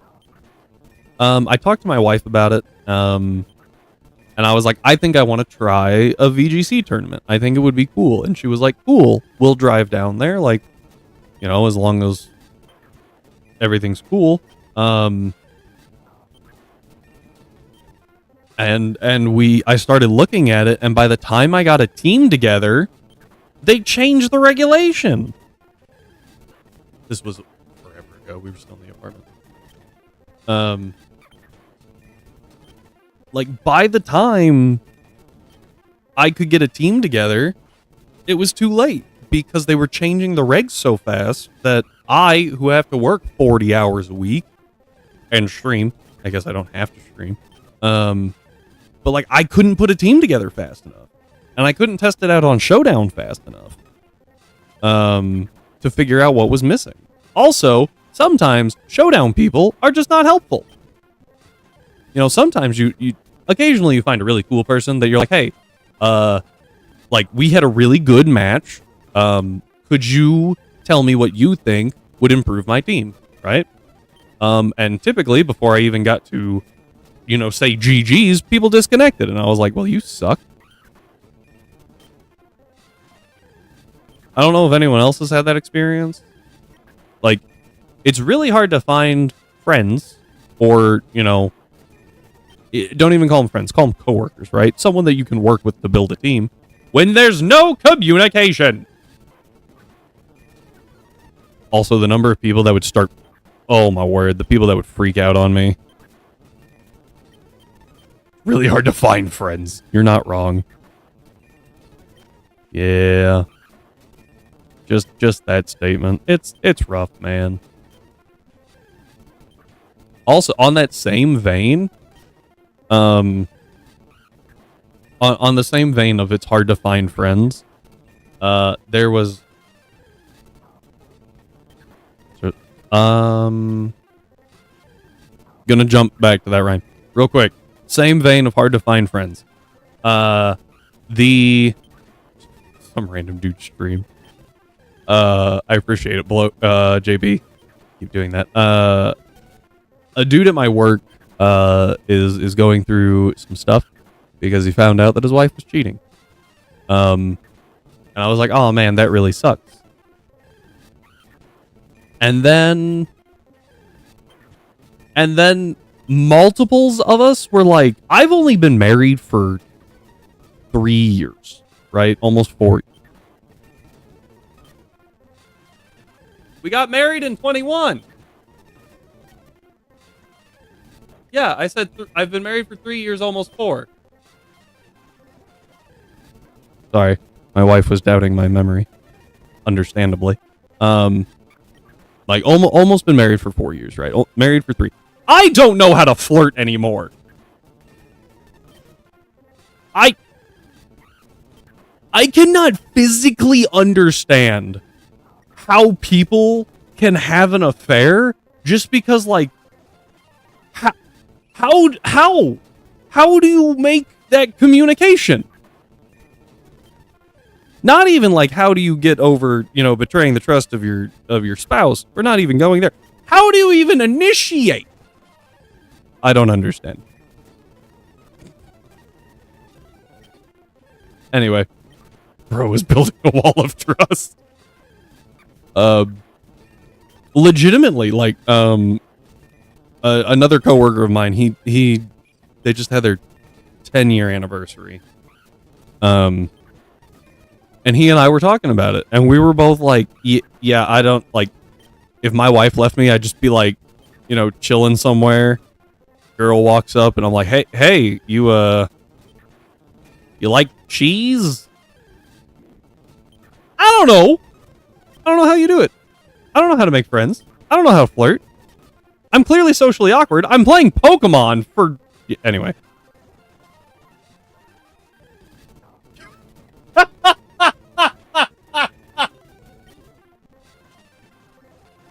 Rhyme. I guess that worked.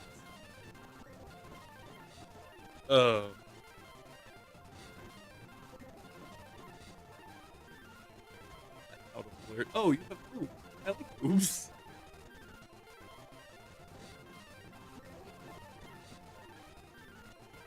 Well, obviously.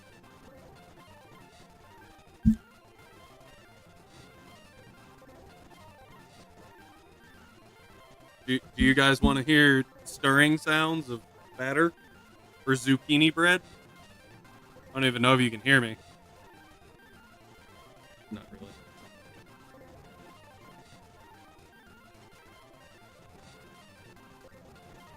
Doesn't really work. There you go. Stirring macaroni noises. That's how we increase viewer count here.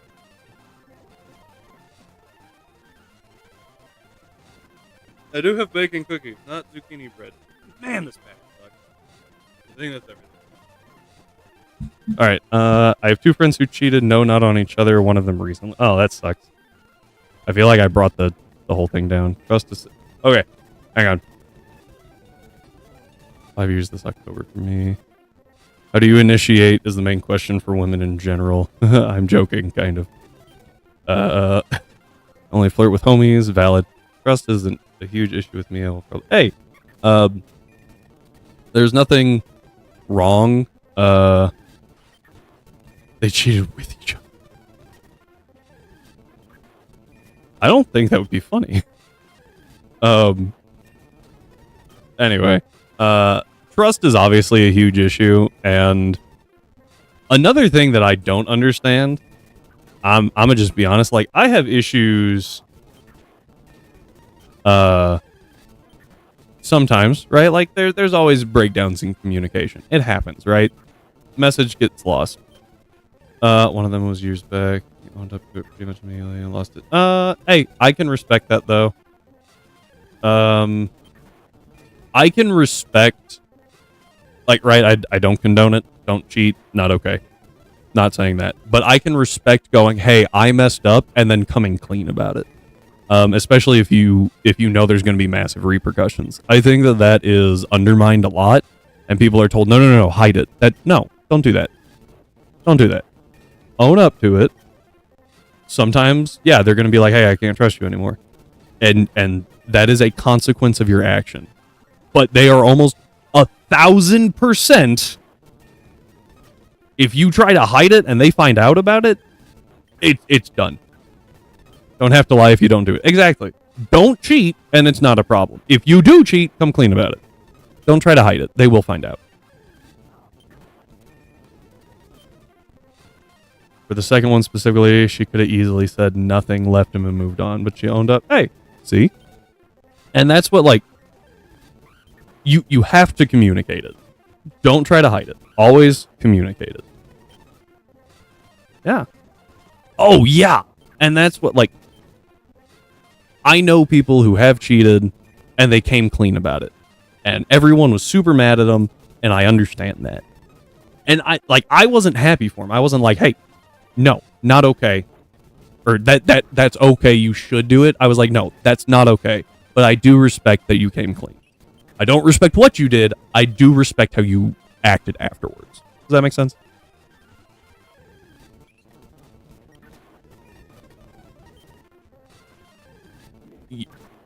None of my friends communicate. Let's see.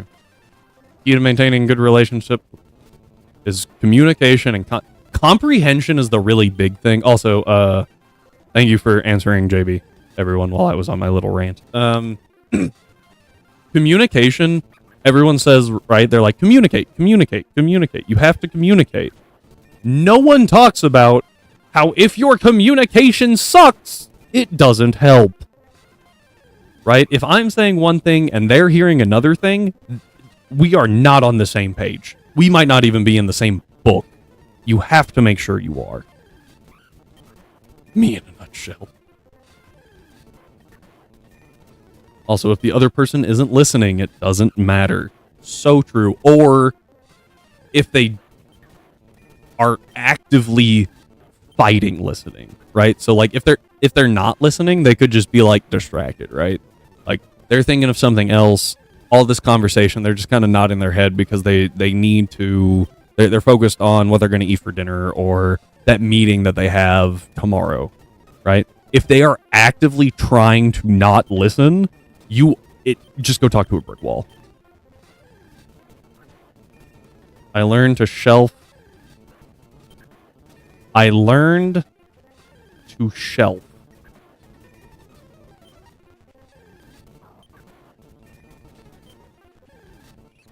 I'm sorry. I'm gonna, like, shelf your feelings?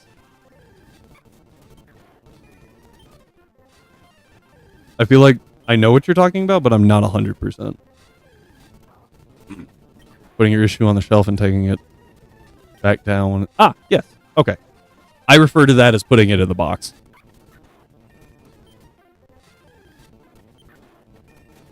The brick wall might genuinely be a better audience.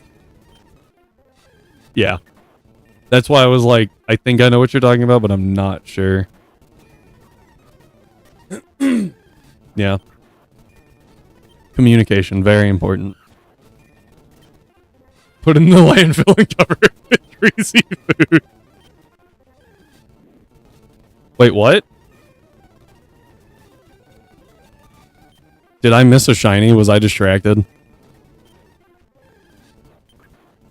Or are you saying I got lucky because I found a woman that's awesome?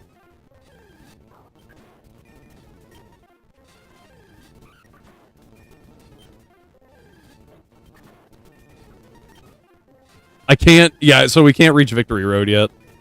So that's a problem. But are we... I'm impatient.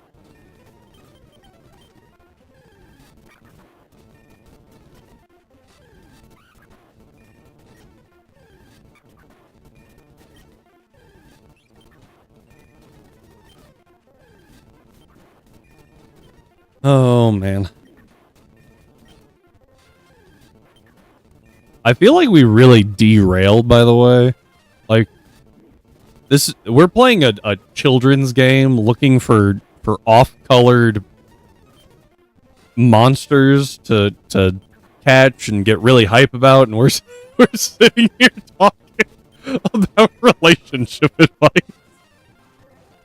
I mean, you're not wrong. If we were locked in the entire time, I imagine the stream would be super boring. So, I appreciate y'all for helping make decent content. I won't say good content. You have definitely improved the content, but I don't know if my content's good.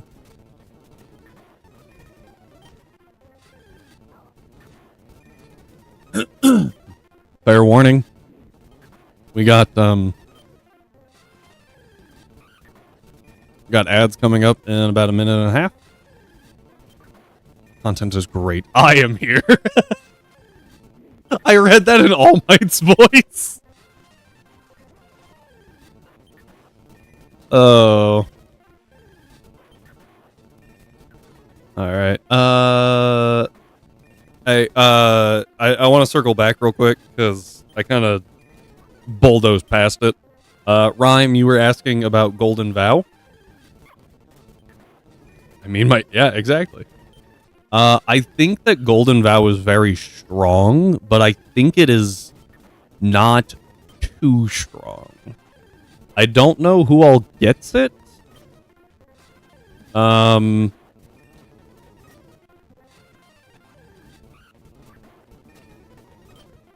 of you heard that. However, according to my wife, golden vow should be better than silver vow or bronze vow. And now I feel like you need to make 2 lesser vows.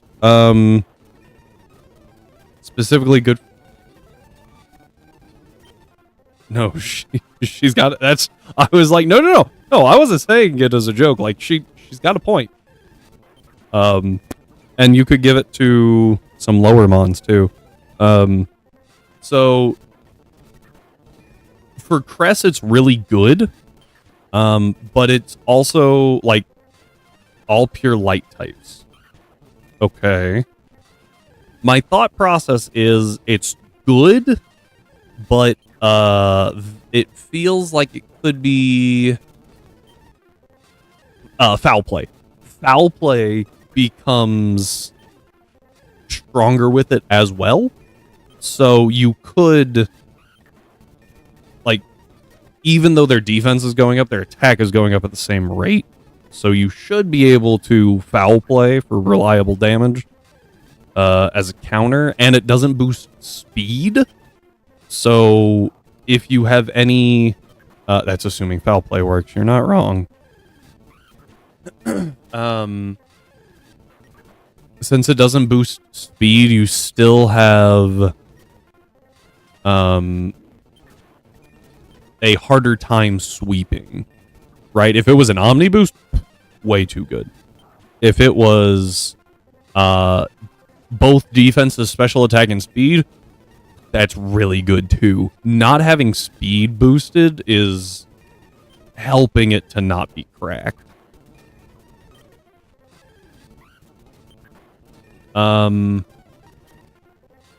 Apologies for everyone having to watch ads. I don't know who all has to watch ads. We are also at 41 minutes. What's an ad? Wait. Oh! I'm gonna be honest, Plug. I forgot that you were a sub. I feel bad for Cyber now. Cyber and OG. I think they're the only non-subs here. At least there's no specific light psychic type to abuse it. Well, you know, save for Crest, but... Yeah, I'm gonna be honest, I never hovered over that, so I didn't know what that meant. Because Rhyme doesn't have one, right? He's just got the little red purple star. Although that might be... I think he's gifted. Someone gifted a sub and he wound up getting it.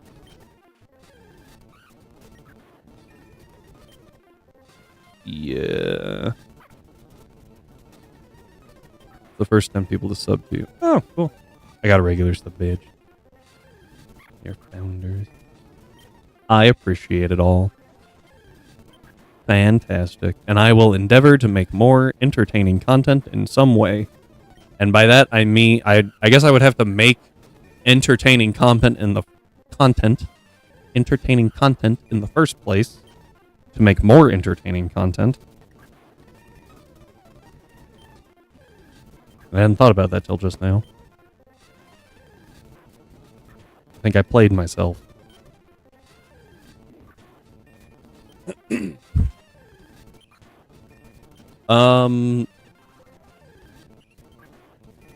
So since y'all are subs, little sneak peek behind the curtain of plans. This summer, it's not just going to be me here.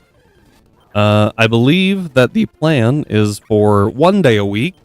We will not only have SirQuester, we will have LadyQuester, aka my wife. And we're going to be doing various sorts of games, from co-op to I'm going to teach her how to Nuzlocke. She does not know the type chart. To give you a reference on how that's going to go. Yes, actually, that is one we were already talking about, was It Takes Two and Portal 2. Um, because I think Portal 1 is only single player. Yeah.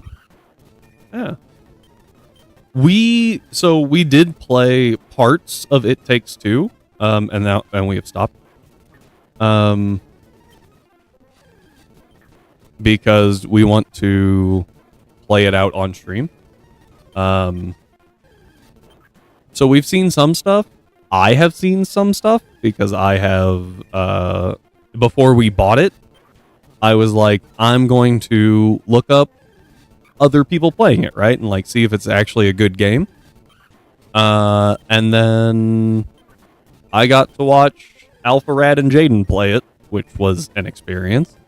And I have seen many things about that game. And I am very interested in seeing my wife respond. I have to... For half a second, I thought that was shiny. Because its color just looked weird to me. I think I'm losing my mind.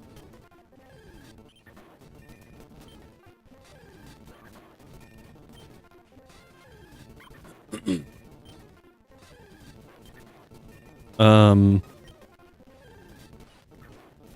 Did I miss a shiny earlier? Am I losing my mind? Did I actually miss one?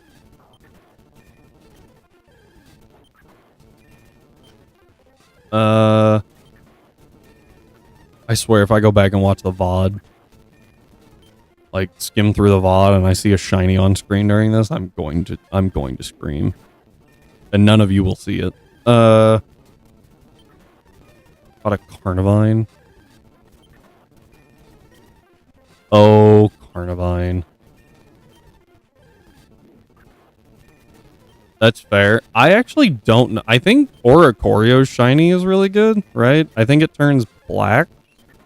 Like it inverts the colors. I might be wrong. Pyroar I have seen before. Simisear I've seen before. Those are kind of more aggressively yellow. I have no idea what Magmar's is. It's a Gen 1 shiny though, so it's probably like just slightly yellow.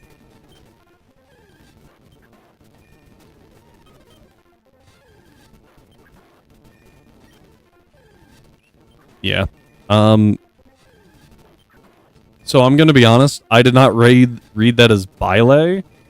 I read that as Bailey, and I was like, who the heck is Bailey? Oh wait. That's not what you meant. Honestly, I would even take I'd even take Shiny Charmander. Talonflame's a slightly redder body. What about the what's this other thing called? Centiskorch? I feel like Centiskorch is like greenish. We're gonna find out if I'm right.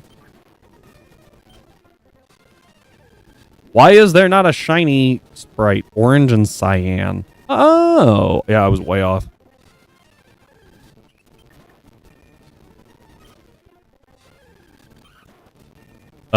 That's really stupid. Wait, what? Hang on. Is Centiskorch not from Sword and Shield?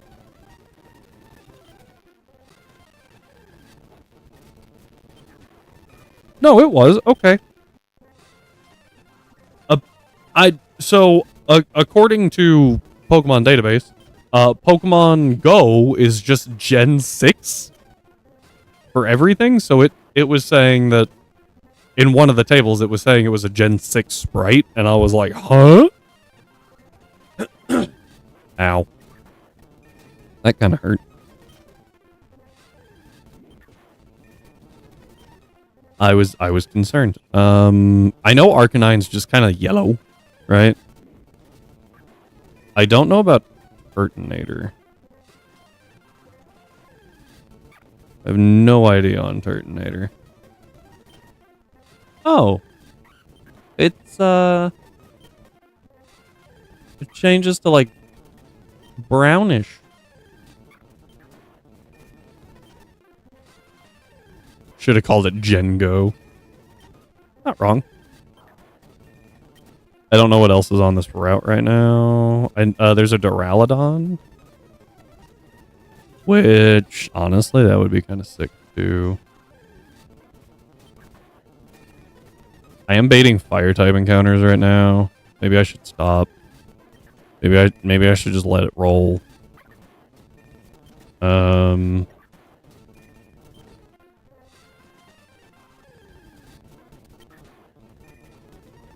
we go. Oh god. That's so hard to see. Duraludon shiny are cool, metaphorically. Yeah, the shiny sprite is like slightly more gray and slightly more blue. Except for the Gigantamax. The Gigantamax is actually different. It's got like warm, instead of the blue light coming from inside the skyscraper, it's like red light. Ooh. Massive difference.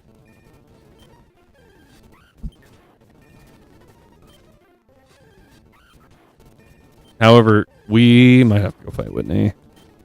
Well, no. We don't have to right now. Like, in general. Porygon 2 is kind of crazy. I wish I could get rid of the sun just so it would stop playing the animation. Hey, Rhyme, can I make a request that when I play Dark, I get a file that has increased shiny odds, so when you make me shiny hunt on every single route, it doesn't take 7 years? Because I know what you're gonna do.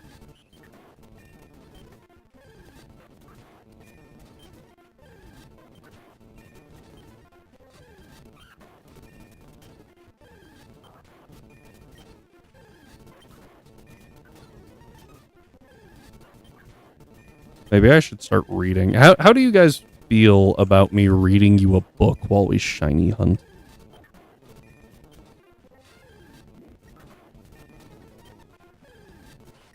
Say you... Honestly, though, Is it smut? Define smut. Because I've read some pretty weird short stories.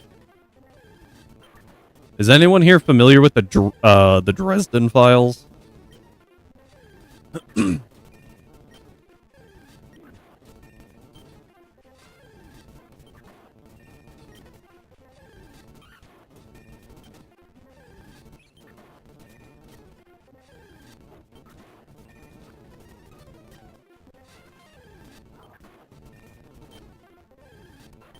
I'm going to take that as a no. Okay. Well, there went my story. The Dresden Files have some short stories that you're like, okay, I just read that, I guess.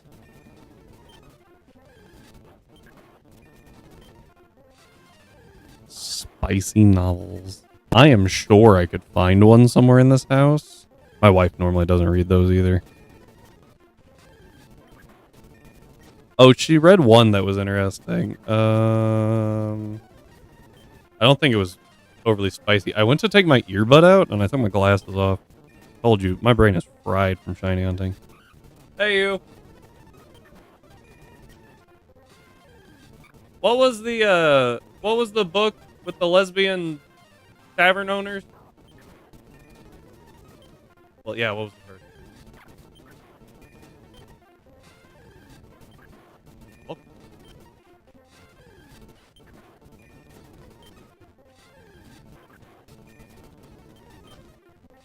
Yeah. Yes. One was like Books and Bone Dust, wasn't it? I don't know. Oh. But... Sure. Which one was Legends and Lattes? Was that spicy?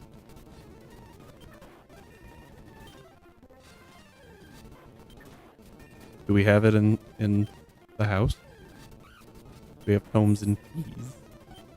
Spicy.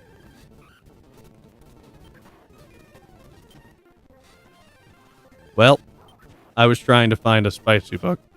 That was the first one I thought of for y'all. I said I might start reading them books while we shiny hunt, and JB requested spicy novels. I don't have spicy ones. That it's a oh my word, dude! It was. Do we want to read that? And no, I don't want to read it again. I skimmed it and I was. What? I still have so many questions. I'm sure everyone here can understand.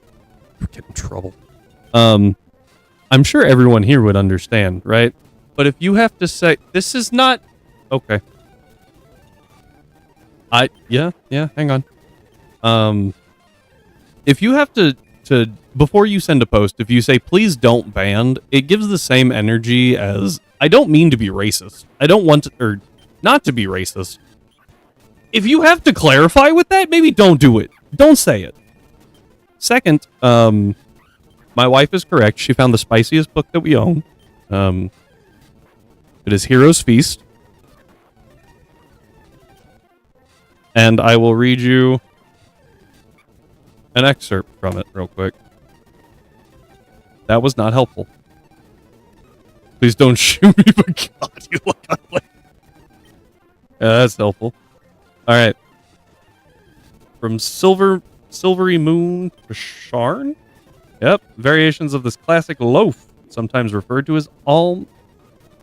There's no L in that. Alm Blackbeard. What? Are plentiful. But most agree that this baked treat is at its best when crafted with sweetness, the sweetest, strongest molasses. There you go. There's an excerpt. Preheat the oven to 350 degrees Fahrenheit. If you want to know non-freedom units, gonna say that that's about 150. With a rack in the middle of the oven, butter and flour, an 8.5-inch woohoo by 4.5-inch loaf fan, and tap out the excess. There you go.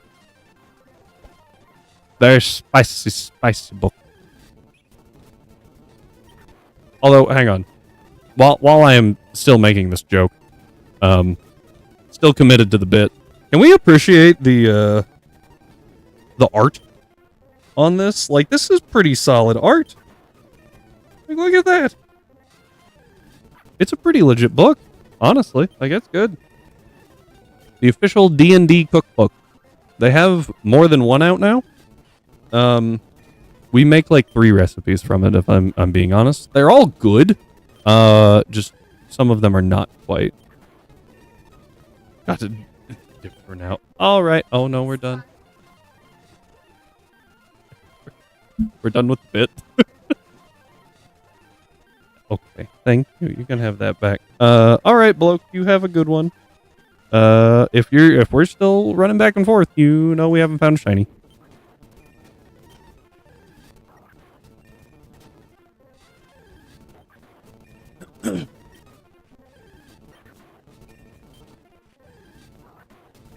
So I don't even have the friends to play D&D with, and even if I did, I would probably do.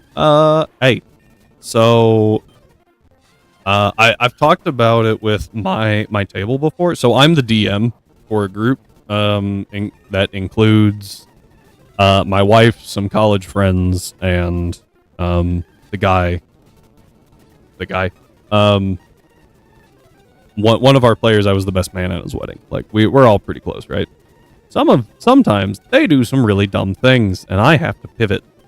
I have never learned to steer better than in the moment when they pick up the bomb And I have to figure out how not to kill them while still punishing them enough to where they don't do it again. So I feel you, but sometimes when you know they're gonna do something stupid, you just let them do it. You're like, here, I'm gonna let you. And occasionally you use that to further the plot. Furthering the plot, very helpful. We've got one player in particular that he comes up with the craziest ideas, but he also pushes the party to do more than they probably would without him. And that's very helpful for me, because I just have to dangle, like, it's not even a plot hook. It's barely a plot thread. It's like a breeze, right? Just a little whisper on the breeze, and he's like, boom, locked in, let's go. You know? Very helpful. Very helpful. Also, fun little story on that. You saying you would kick the bomb. I played in a game. I was not the DM, I was playing. And every time one of the characters touched something, it always went bad. It would cause, a spell would go off, or, oh, the item was cursed. And so he was like, my character, stop attuning to stuff before I identify it. Let me identify it, figure out what's going on with it, and then we'll figure out what to do with it. He was like, fine. So we walk into this room, and there is an orb, like a magic glass orb, sitting on the ground next to a turned over chair.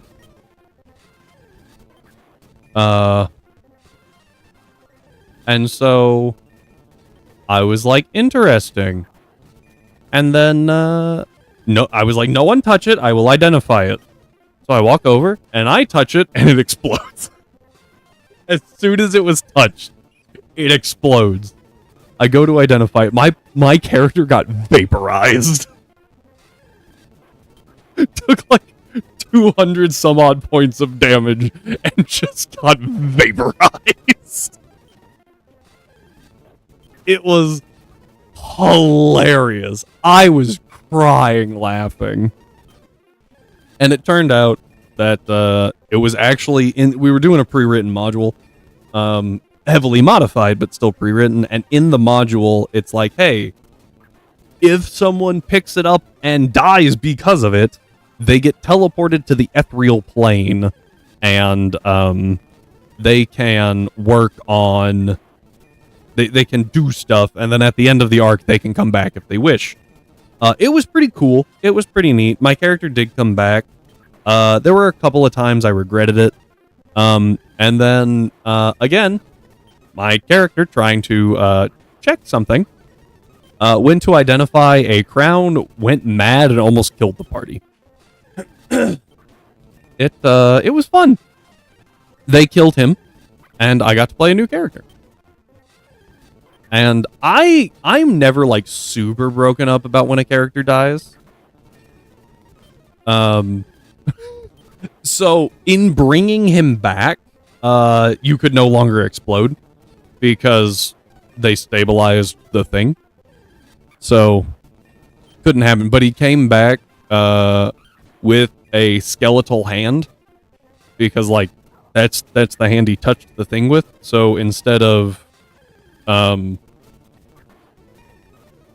like a normal hand, it was all like skeleton-y, which was pretty cool. And the DM let me change subclasses. Let me change. Yes. He let me change subclasses as like you experienced a traumatic event and want to not die next time, which was also pretty cool. DM was pretty awesome. I had to stop playing with them because it took me like 45 minutes to drive out there to play with them. I really liked the group, but yeah, having an hour and a half trip both ways, and one of those trips was at like 9 o'clock at night, driving wasn't the issue. It was getting up at 5, getting to work at 5:30 in the morning the day after, because that's what I do. I get to work at 5:30, and then my boss is cool. So as long as I put in my 8 hours and I get my work done, I can leave. So I get in at 5:30 and I leave at 1:30, which is why I can stream so early on Friday. Shout out to my boss. He doesn't watch these, but I'm shouting out to him anyway.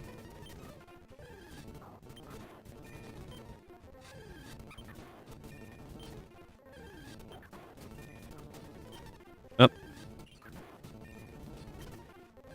Cyber, do you stream? I feel like you mentioned that you do.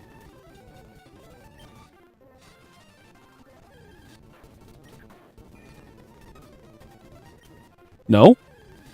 Am I crazy? I swore you mentioned that you do. Clearly I am crazy. Well, this is now an awkward conversation.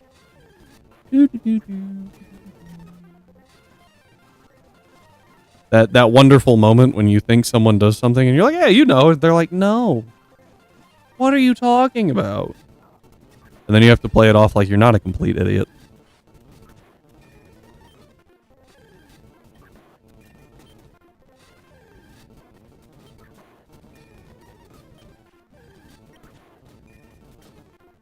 Very awkward, but still funny.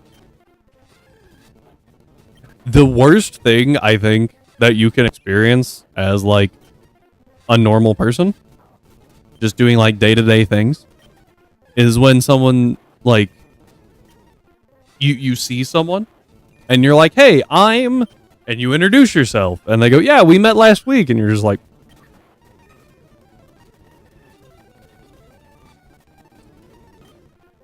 excuse me while I go clean out my desk and never come back to this office.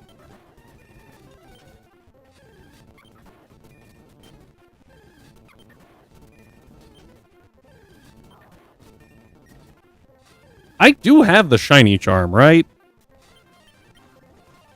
Also, we are over an hour, so...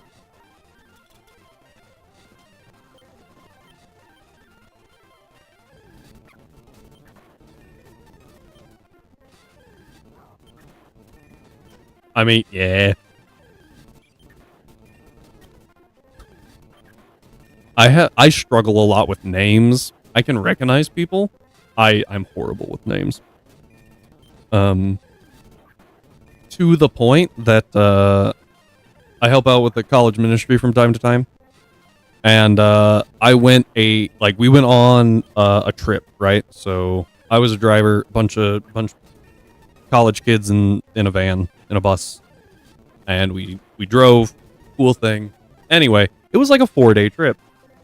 I could not remember one of the girls' name for the entire trip.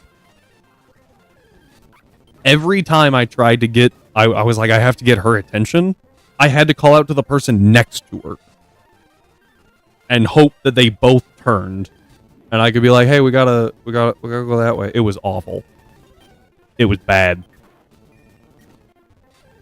I did it to one of the guys too, but that one wasn't as bad because you could be like, hey man. What am I supposed? Hey woman. It doesn't work as well, you know?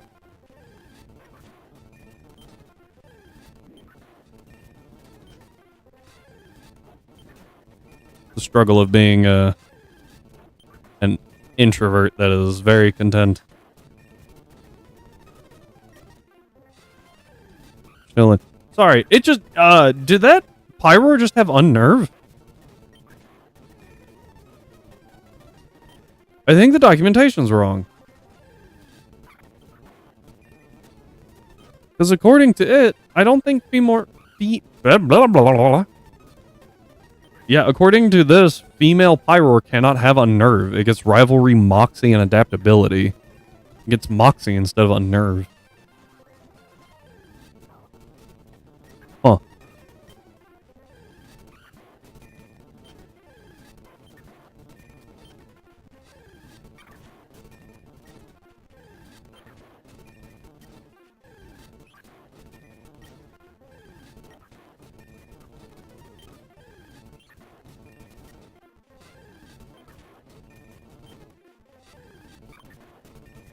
I don't even know what to do here now. Like, what do we... Alright, we're gonna take a break from the shiny hunt real quick. And we're gonna go get Dragon Claw. And then come back.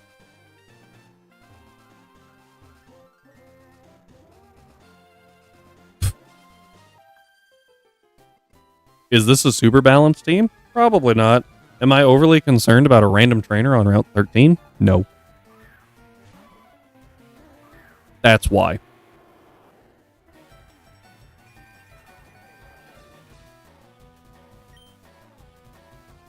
Huh. I didn't bring a flamethrower. That's embarrassing.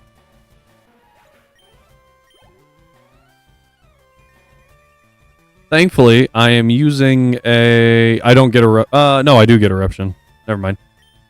Thankfully, I'm using Scorching Sands, which has a higher burn rate than Flamethrower, because...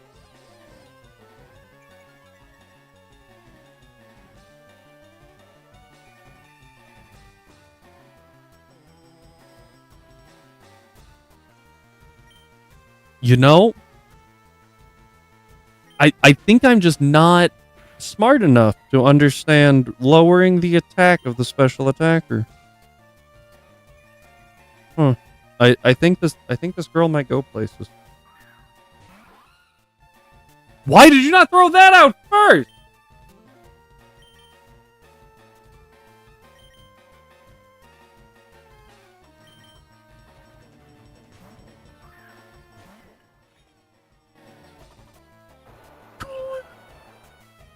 It's in the sun, so it probably wouldn't have done that much. It has Rock Tomb.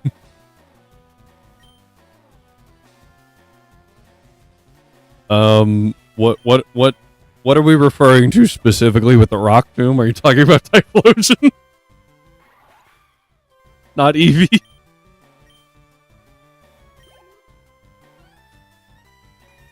Oh, you're saying it used Charm because it saw Rock Tomb, and it probably couldn't have hit anyway.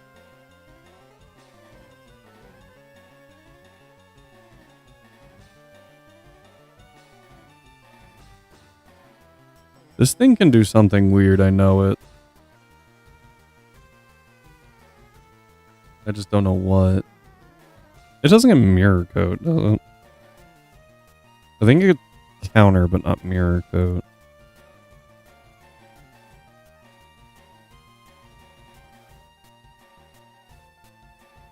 When the sun is always shining. Because it melts the steel. Also, it's at 57. Oh. I'm gonna be honest, I didn't realize they changed it to level 30 during the day. I thought it was just friendship during the day again.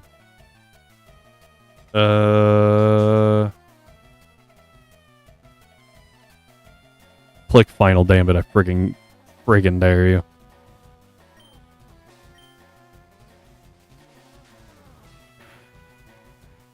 Yeah, I just had to scan to make sure. Because if it had like a sash, that could have been bad.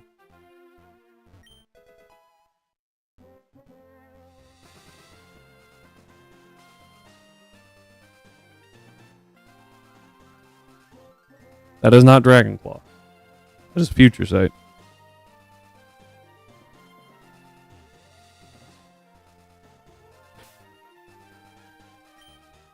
I am shook. I thought I was getting Dragon Claw. I already have Dragon Claw. I'm just stupid.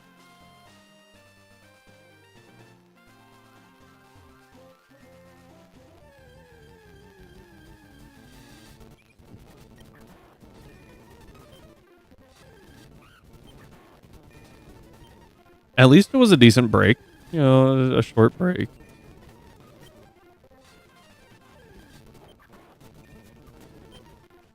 Yeah, Future Sight is still good, but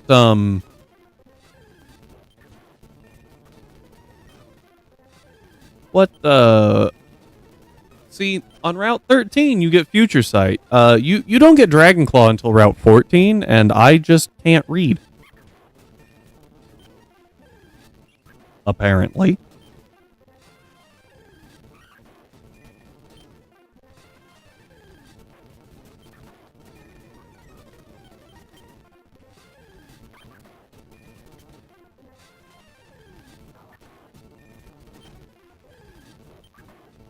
Yeah. I mean, I will say that so on Route 15, there is a boss trainer that protects a TM, and I was like, ooh, I bet that TM's really good. What is it? It's Hydro Pump. Why would I fight a boss trainer for Hydro Pump? No. No.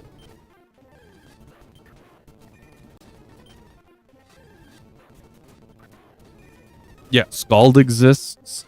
If you want higher damage than Scald, you have Surf.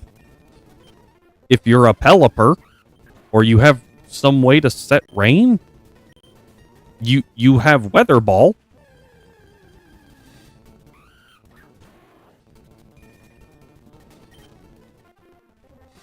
There we go. I was like, something happened to the speed up. I could tell it was lagging.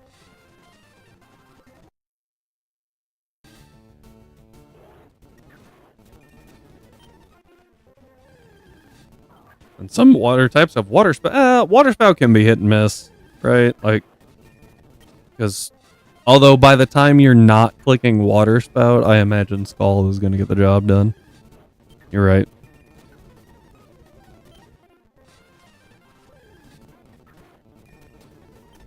Grassy Glide is really good to have. Did I pick up Rising Voltage?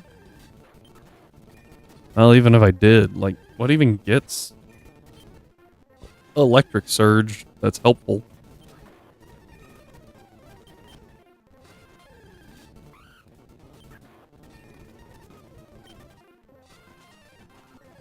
Dedenne, Pincurchin, and Tapu Koko. One of these things is not like the other. One of these things.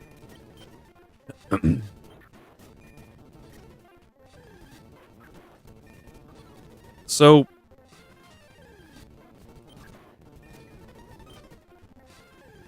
I really don't know which one's more helpful. Probably Dedenne. Is Dedenne better than Pincurchin?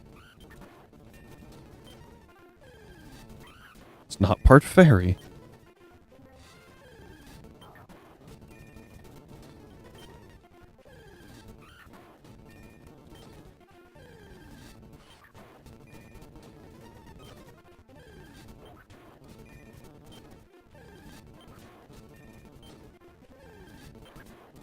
Guys, I think Rhyme is going for the longest shiny hunt record now. I'm gonna check to see if that is limited to twice.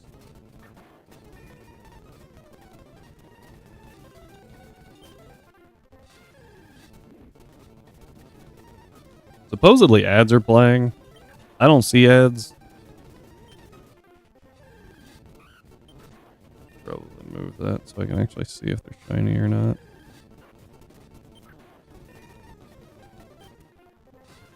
It's so hard to find shiny time now. Do I need to increase the cost of shiny time?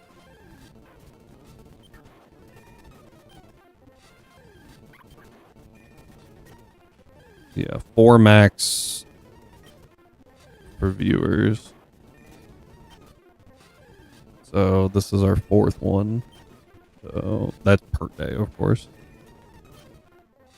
I might put a cooldown on it. Like, time-wise, like maybe once an hour. Although, to be fair, wouldn't really help right now.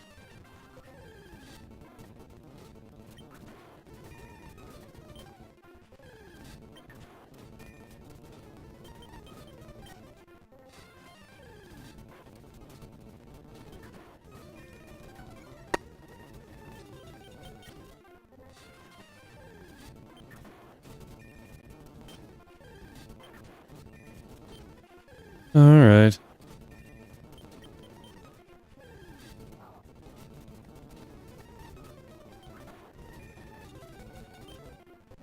Oh, I see. For half a second, I thought Rhyme started a prediction, and I was like, can he do that?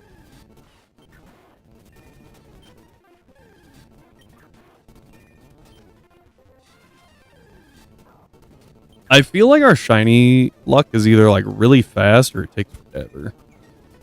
Like there's very little in between. Is there a alignment? Does the game put a limit on shinies per day? That'd be really annoying. I don't know how you would even do that. It'd be very strange.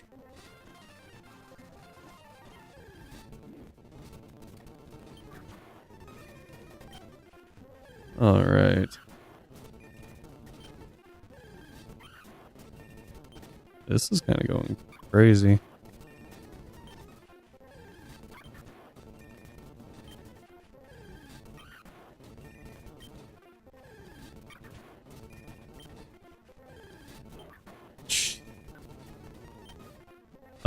I feel like I've looked it up before. What gets magnet pole?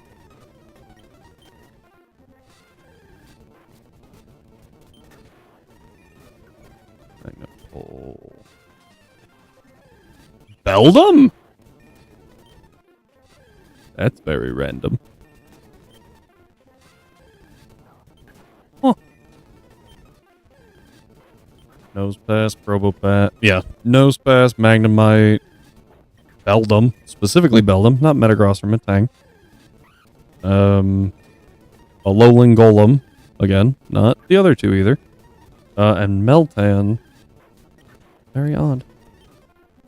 Okay, I'm actually gonna look this up. How does one evolve Meltan? Oh, just with a metal coat. Okay. Huh. I'm gonna be honest, it would be funny if I just hopped on Seaglass. See how many shinies I can hunt before you... Dude, it's crazy right now. Like, we are definitely over odds by a lot. Because, the odds are 6 in 4,096? Right? Like, we are way over odds right now. Because we have the shiny charm. I don't know what they are in sea glass. Find out.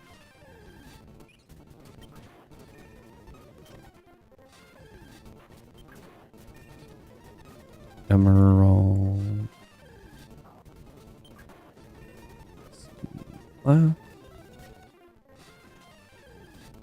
Shiny. Where did the shiny? What are the shiny odds? Standard, it looks like.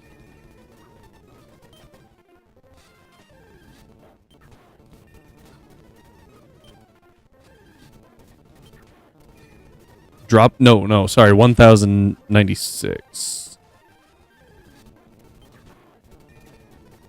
Oh, really?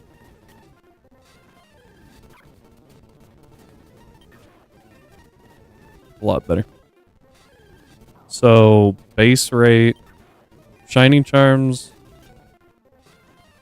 have the way higher odds boost. That was helpful. So, base odds are 4,096. One charm brings it down to 1 in 683. 2 drops it down to 1 in 372. That's a really weird number. Okay.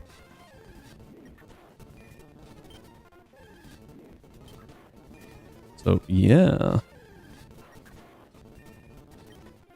Interesting. We re-roll the shiny chance 3 times. Interesting. You know what I haven't... Sorry, you saying sea glass and shinies for some reason just made me think... I haven't played Emerald Rogue in a while. That could be interesting. You could do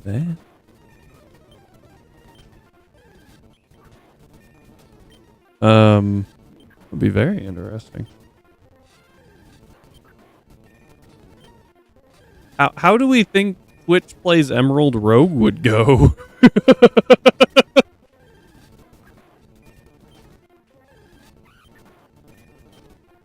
Could probably do it. Set it up Saturday through. I think it would be interesting, especially just because like everything changes, right? So like, how do you... Oh man, that would be hard. And just let you guys go through and play each run. I might get you into a run.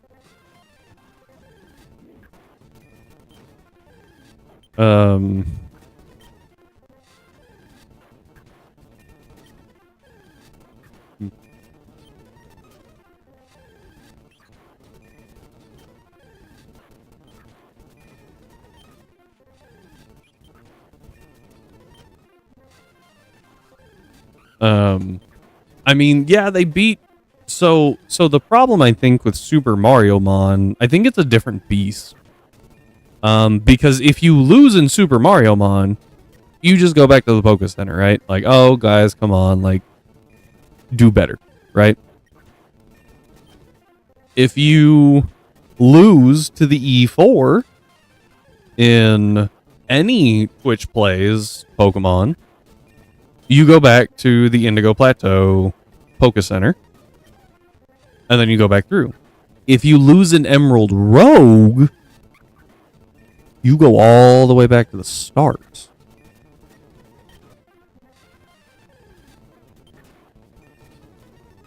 I'd be interested. Twitch.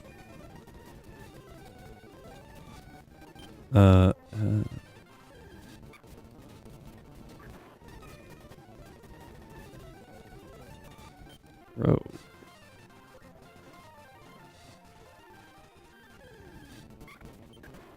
I'll be darned.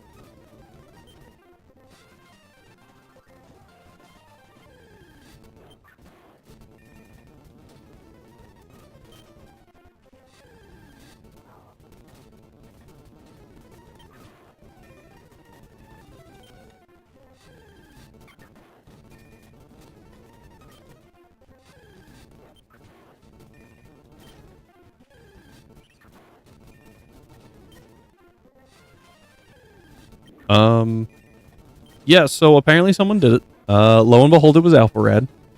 I thought it was an original. Oh, no! Sorry, for a split second. Yeah, so the thing that keeps getting me is the, like, I'll be like, oh, shiny. And then it's just the sun, or it's the sun plus Oricorio's Cry. That has happened a couple of times as well. I think that this is the wrong size. Is it? Something's not right here. Nope. Oh, hang on.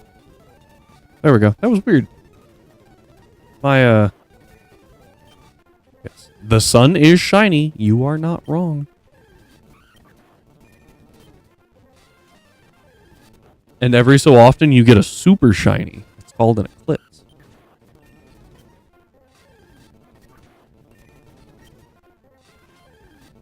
Or where it's like red when it's rising or falling. Setting. Sunrise or sunset. There we go. Rising or setting. Falling. What is this? Majora's Mask with a falling moon? Anyway, yeah, apparently Alpharad did a suddenly idiots suddenly have their vision turn shiny. Sorry, the two suddenlies really threw me off there.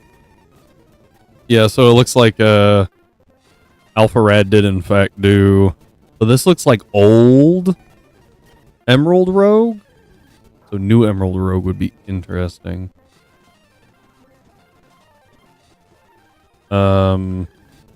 I think it would be interesting. Anyway, I might set that up. Twitch plays Pokemon Light would actually be hilarious. That would be funny. Anyway, Um, yeah, so I saw a thing about how, like, looking at an eclipse is really bad. Like, worse than just looking at the sun. Because it, like, your eye, your brain, I guess, registers that there is something in front of the sun. There's a dark object there. So it tries to see what that dark object is. So it, like, looks harder. And then, lo and behold, it's just letting more light into your eye and destroying your cornea. And I was like, oh, that's fun.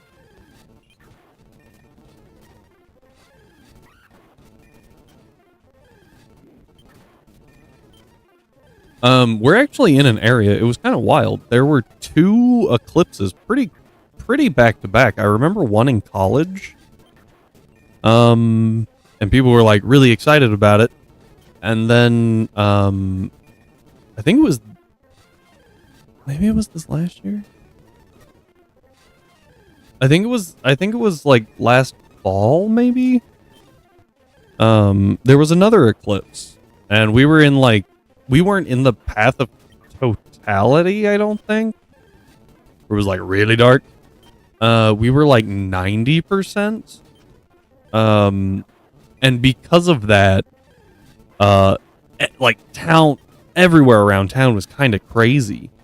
It, like hotels were booked up. All of the Airbnbs were booked solid. You could not find anywhere to stay during those couple of days. It was wild.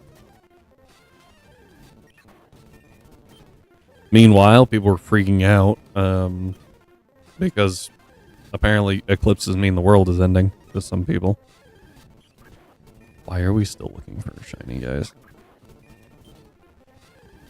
I'm gonna be honest, I might even take a Simisear at this point.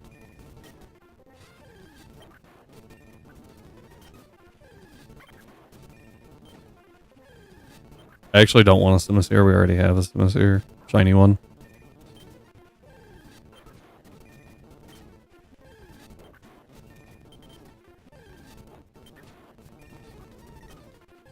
Do do do do do do do do do do do do do do do.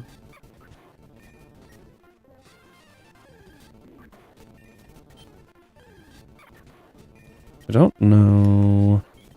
Oh! We got one. We got him, boys. Very pink. Is that the normal shiny?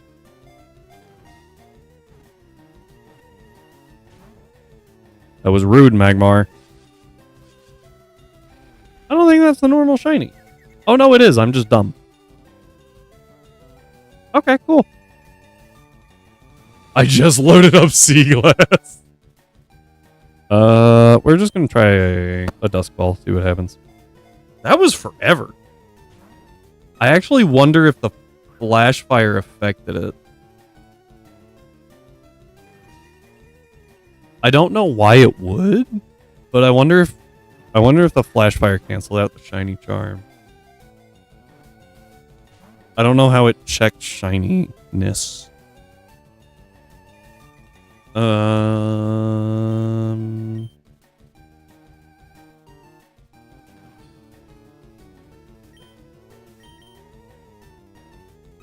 What does this thing have? I feel like Fire Punch hits like a freaking truck, right?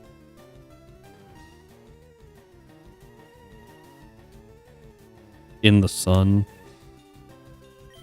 Magmar's catch rate is pretty bad. Sunny Day, Lava Plume, Fire Punch, Infuse Ray.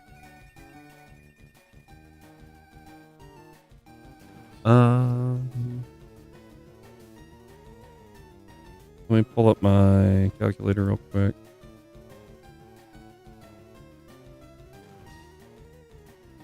Typhlosion, Hisui, Magmar. I am 76. You are 48. We are in Sun. I don't think I have an item on. I get like a useful one. I've got an expert belt. That's definitely going to affect things.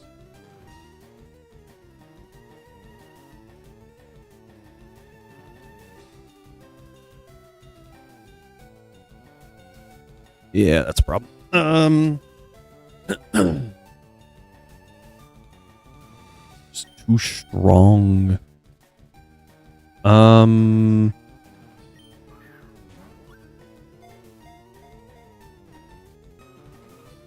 I don't know. Because it can't do anything. If I had a fire move, it might be worth trying. But I probably have flamethrower. And at this point, I've got flash fire boost too. Thank you. I'm just curious if it was cooked by a flamethrower. Oh yeah. Solid. I need a fire lady. I think Ember? Have I already used that one? Ember's one of the Justice League members. Not the founders, obviously, the ones that everyone cares about. Woo! We did it! We made it out! I don't know why I flew here. Don't need to be. Oh, yeah, I do. Ooh, hang on. Does that have flame body?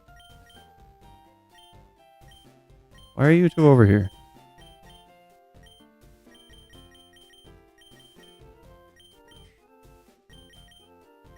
I never nicknamed that Charmander, apparently.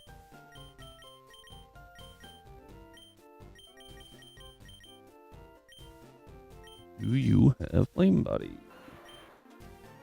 Perfect.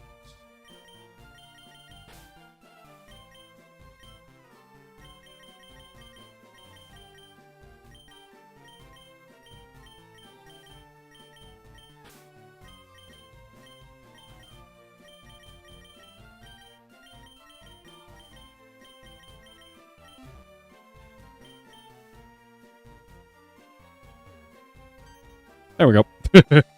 So much faster. Squirtle. Alright, I don't remember what I named this. I don't think I did. Boy. Frick. We'll go Aqualad. I tried to type on my keyboard.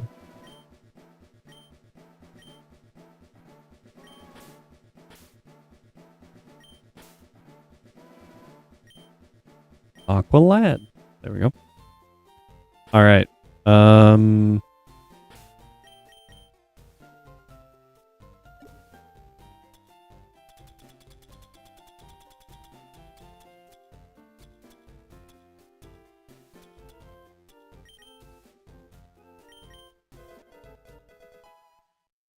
I need a Blastoise, right? So, do not need a Squirtle.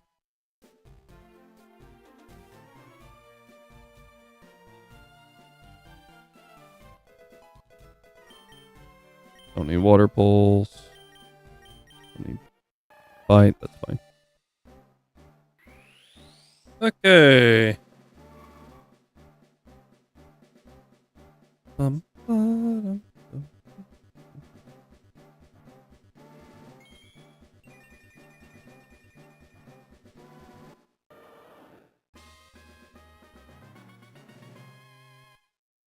Use all the shinies I have in the main file so far. Yon Mega, interesting.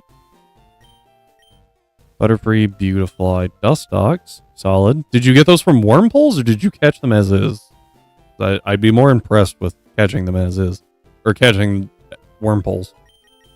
Dang it. Numel, Poliwhirl, Quillfish, Gligar, Magikarp, Magnezone. Swampert. Impressive.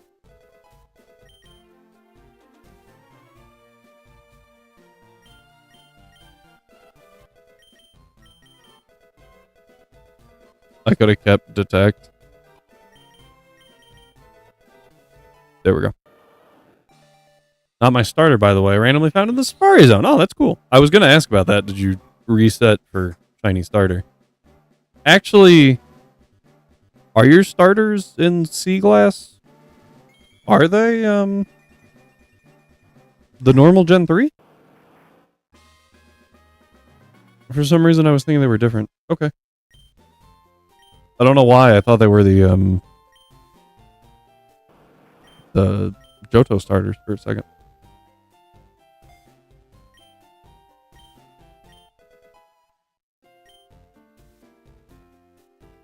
Okay. Now I can set the level cap. Blastoise, Arrow.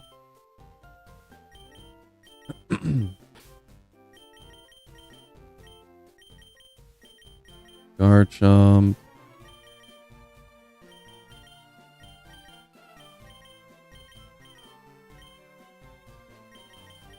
You. Oh, and Azu. Because my fairy types are Azu, I think. Do I have another fairy? I don't think so. Have I ever had another fairy? No. Oh, I could go Poplio. I could go Primarina.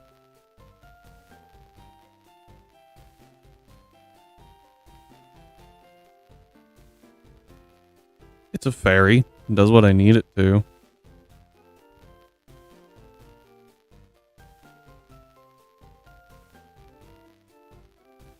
It's actually faster than... I'm going to be honest. I forgot Primarina was a fairy type. Does it get Moonblast? I'm sure it does. It's Liquid Voice too.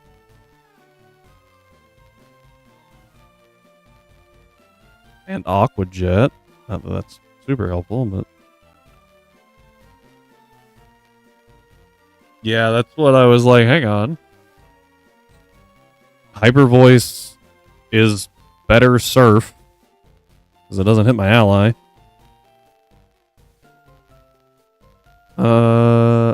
Play Rough. I'm sure it learns Ice Beam, right? Which is just better than... Yeah. Just better than Ice Punch. Question is it better against the it's a water type. Of course it gets Ice Beam. Is it its defense is actually better, isn't it? Hang on. No, its defense is slightly worse. Wait, that's Arrow. That's frick. There you are. Its defense is slightly worse, and its HP is lower, but it's faster. Hits considerably harder, even with doubling the stat. Well, yeah, I think even with doubling the stat. It's really close. I don't think speed matters. I'm gonna stick with the Azu for now, because that's what I planned around. And I just don't want to remap. Just don't want to do that. So there we go. We're just not doing that. But that is good to note that we have that option.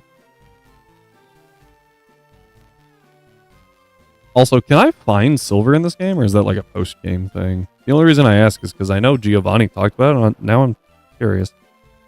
Blastoise is clean. Arrow. I'm gonna... Hang on, I'm gonna shuffle my party just a little bit so everything's in the order that it is in the counts. A little easier to move around then. Alright, Garchomp. Needs to drop speed a lot, like 200. I haven't played post-game. That's fair. Drop defense entirely. Attack actually needs to go up.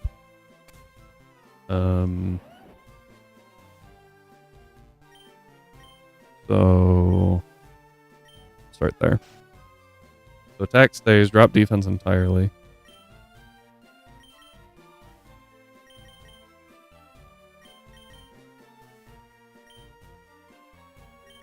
Speed needs to drop by like 200.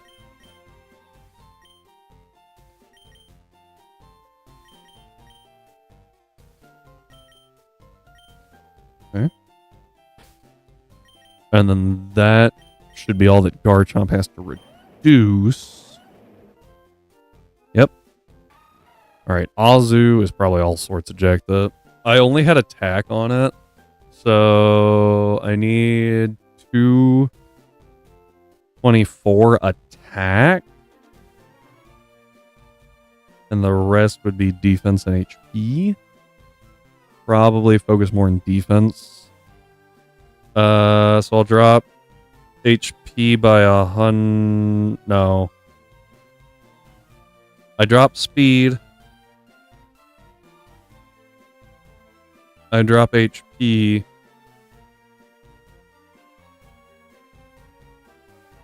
By I think 200, and then it might work out. I'll have to play around with it.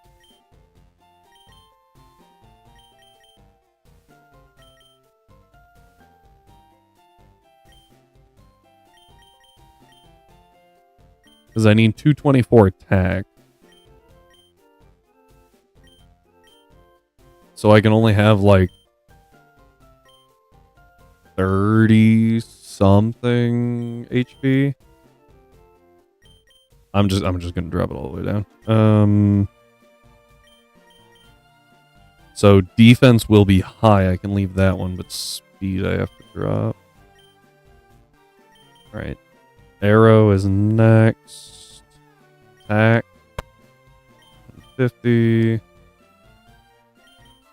Defense 0. Special attack 8. In normal mode? He has a rematch? Oh, is that post game? I was like, I don't know what you're talking about. It's in doubles. Oof. Speed's at 100. Okay, you're good. Explosion. Does need HP. Whatever the others are in, I need to drop 40. Does it have Aurora Veil?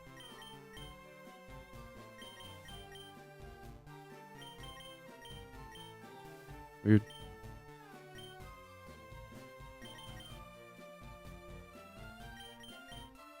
Yeah, that was... I don't think Mina had any. Just easier to guarantee. Alright, Carnivine's going full bolt. I think I have all the stuff for that. I will need more stuff.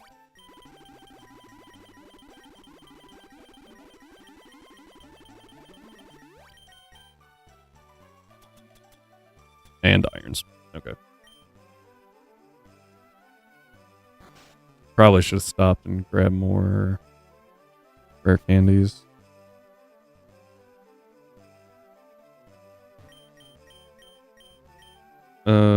You.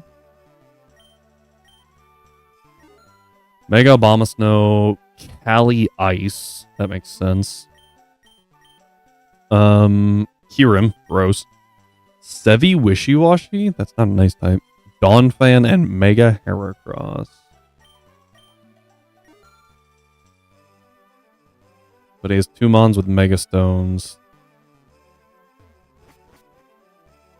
First 3 slots of your party get Frostbite. Oh, that's gross. Why? Oh, we got another ad warning. Why do the first 3 slots get Frostbite? I guess you can set them with physical attackers.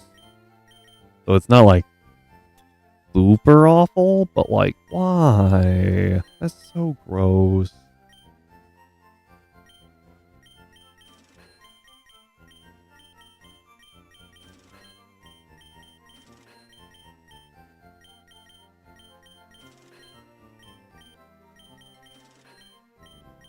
Guts goes burr, literally. Yeah, that's what I was like. I think that could work. But if it's in doubles, obviously Abomasnow is going to be spamming Blizzard, right? Does Cali Ice... it's as one, never mind. I was like, does it have Slush Rush? Oh, Mega Abomasnow has Slush Rush. So Abomasnow sets the snow and then Slush Rush goes out. After it Megas. That's gross. It is soundproof before Mega? Huh? Did I read that wrong? Oh, I guess it's in permanent snow anyway, right? I might have read that wrong. Oh, it can't... I see. Hidden abilities. Hidden abilities.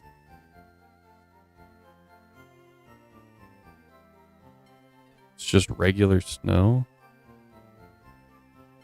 Yeah, okay. I forgot that it can be soundproof into snow warning instead of snow warning into slush rush. To be fair, the normal ability, those are hidden abilities. Hidden abilities are slush rush and or soundproof into the other thing. Normal abilities are the other way. Spadef HP up. I think you're already HP up. Yeah. Anyway, that's kind of gross. Also, for some reason, it has HP Ice and Blizzard. Just for when the snow goes down. Why not just run Ice? Oh. Yeah, okay. That's valid. I was like, obviously, it's for this.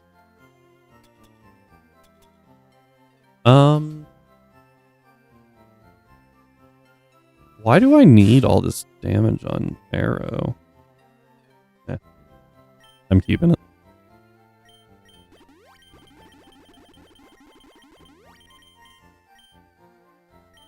Looks like ads might be starting up soon. Whoop, that was the wrong button. So I need 100 into speed, and then the rest can go into defense.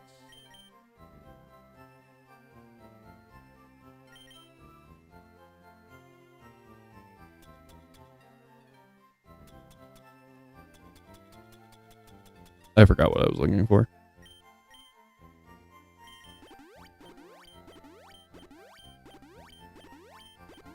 Eight, 9, 10. Okay. That's gross. No fairies. Dumb. I mean, I'm only using one fairy because she only has like one dragon move. Which is also dumb.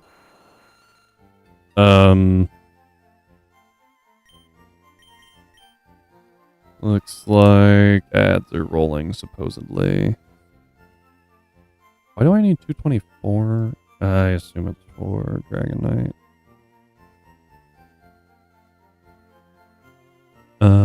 Yeah, so Aqua Jet into Ice Punch always kills. Got it.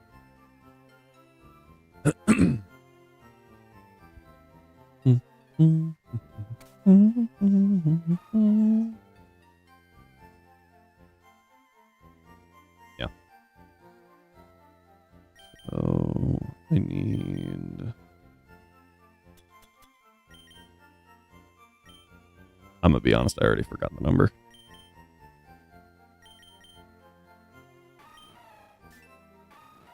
So it's at 60. So that's 6, right? I need 23. 6, 7, 8.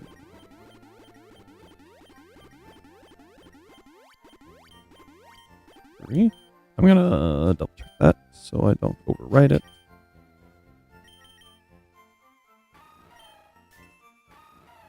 Yeah, I have it as careful in my calc. Doesn't make sense. Gonna leave it impish.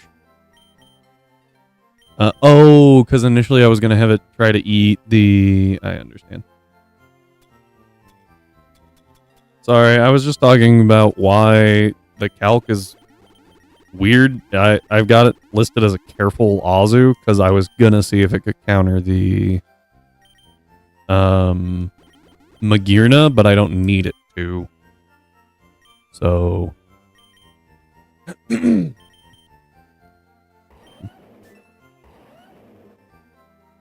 180. So I need 196. I think if I do the speed first and the SPDEF, I can then force the 196. Because Carbos brings me up to 40 flat, and then I think I've got 4 speed wings. Yeah, swift wings, whatever. And then SPDEF.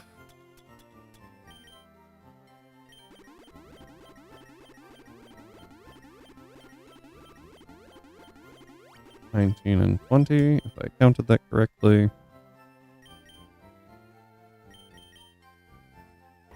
Bum.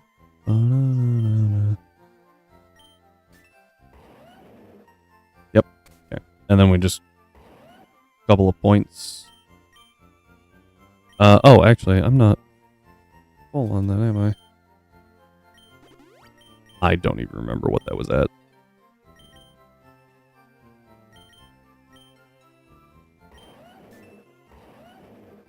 $190. I need 196.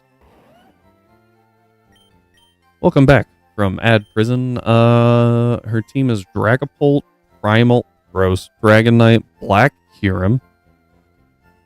Okay. Mega Flapple and Genesect. Can Genesect use a dragon type move? I honestly don't know. I think I just want HP. No, I'll just put it in defense. No, it.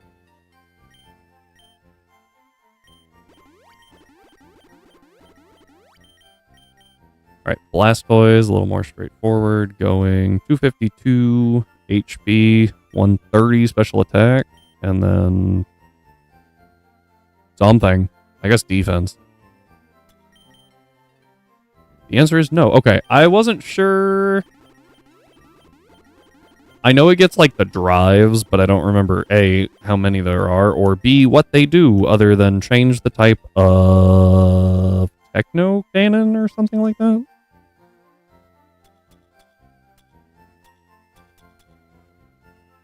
Special attack is Calcium.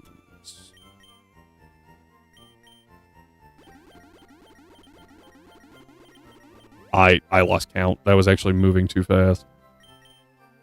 They also gave Kyurem Black Ice and Dragon. Ice Hammer and Dragon Hammer, I see. 120. So I need 11 more.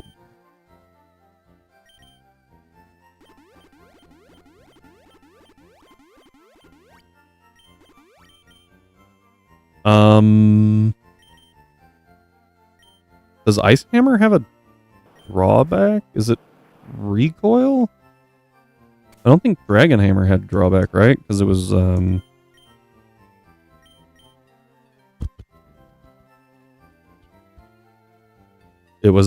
Executor exclusive.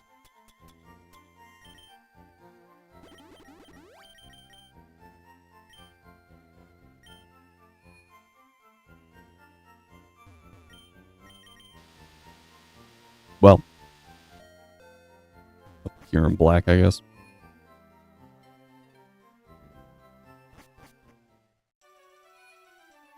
All right.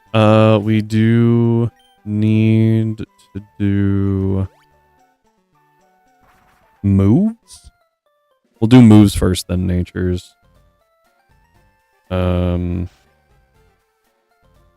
Starting with Blastoise, I think it's mostly just TMs.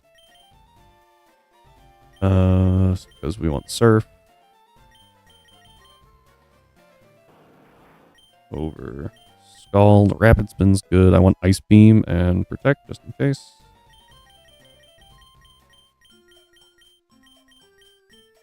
Let's see here. The first fight listed in the docs is a back-to-back fight with Professor Oak.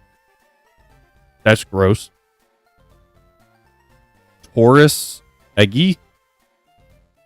Megazard X, Gyarados, Mew, and Jolteon. Second team is Pidgeot, Mega Blastoise. Again with the double megas. Flareon, Zapdos, Machamp, and Nidoking. That's gross. I wonder if they get to use both, or if it's just to force you to plan for two, because you don't know which one will come out first. The drawback is -1 speed. Got it. It's like Hammer Arm. Blastoise needs Ice Beam. I don't know where that is. I know it's in here. Also, needs is probably a strong word. I could give it Flip Turn, actually. Ice Beam was for, like, Dragonite. We'll keep it, just in case. Ice Punch. Did I miss it? What number am I looking for? There's a much higher than 0 chance that I just didn't see it.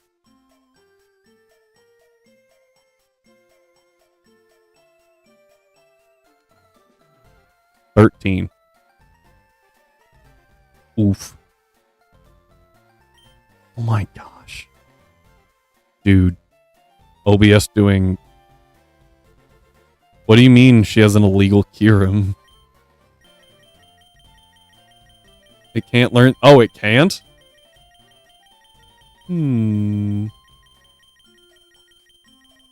So Blaine's not the only cheater.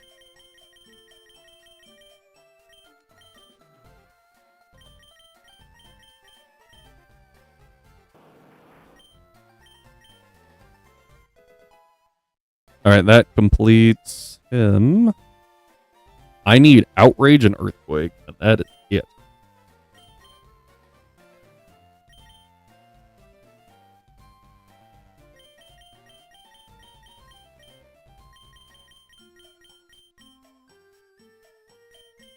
I know you have Earthquake. Do you not learn Outrage naturally?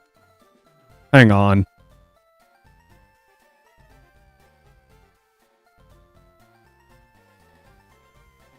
There's no freaking shot, right? Okay. It's only by breeding. The more you know.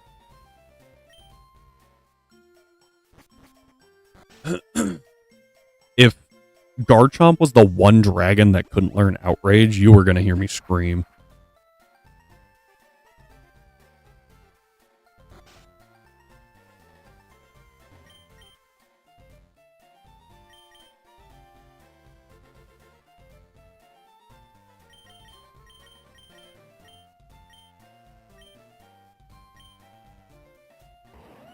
Yeah, no, I knew it didn't get D-Dance, and I still kind of think that they did that on purpose. They were like, oh, hang on. Huh. Maybe we shouldn't give it that. I think that was very calculated. Azu needs Ice Punch. Aqua Jet. I think I got rid of Aqua Jet.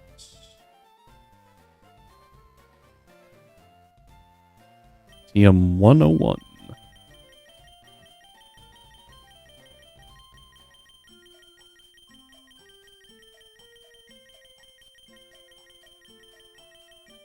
I mean, you could also just not give Cynthia's Garchomp D-Dance, but I would give them a lot more credit for that. Like, oh, they didn't give it, they didn't give it D-Dance. That's really smart of them. But then they made Zacian. So... And Urshifu. That just ignores a major factor of VGC. So...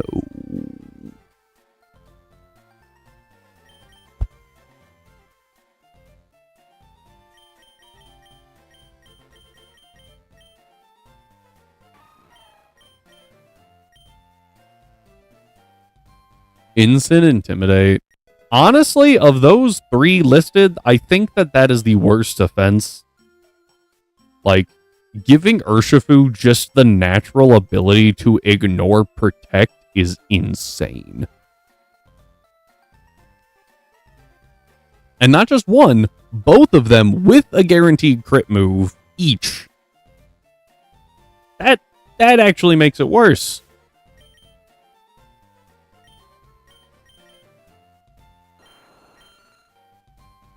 U-turn, dual wing beat, rock blast. I need to change out for slide. This is like TM 75 or something like that.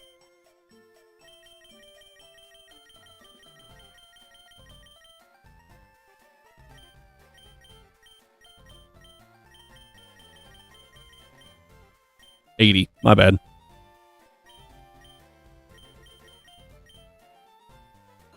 Is it as bad as... That's a good question. Giving a Pokemon essentially, right, Moxie essentially and Unnerve is really good. I don't know how many strats really got affected with that. I feel like a lot of people don't use berries in VGC. Faster than Zacian and the... Yeah. The 120 base spread 100% accurate stab move is insane. Right? Like, Glacial Link. Like, Kyogre and Groudon have a really... right? They have really strong... spread stab moves in Precipice Blades and Origin Pulse, but they can miss. They're like 90 accurate, I think. I might be wrong on the accuracy. I know they're not perfectly accurate. 85. Oh, even like that's even more to my point.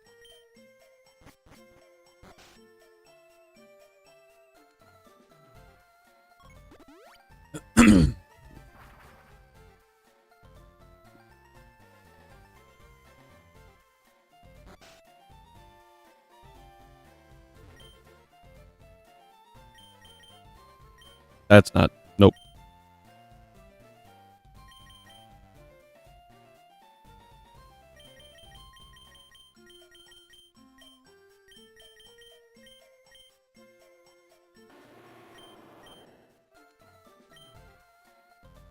Also, unlike Zacian... Well, yeah, so... Zacian... I think it was actually detrimental for them to Dynamax, wasn't it? Because then their moves were no longer spread, I think? I might be wrong on that. Might be wrong.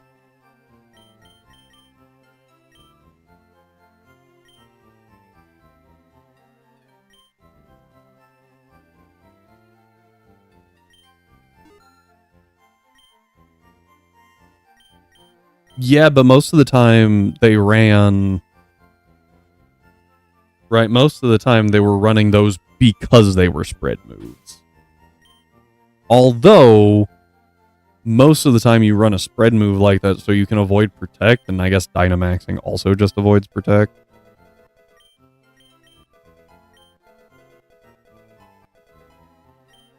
Giga Impact. No, thank you.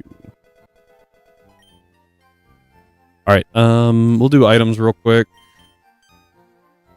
So...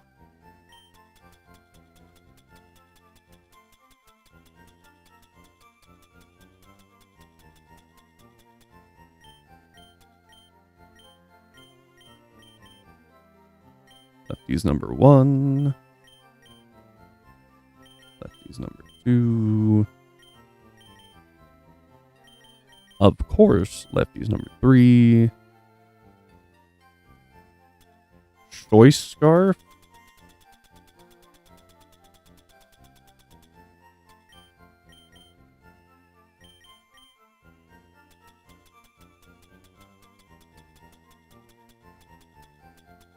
Aerodactylite. Okay.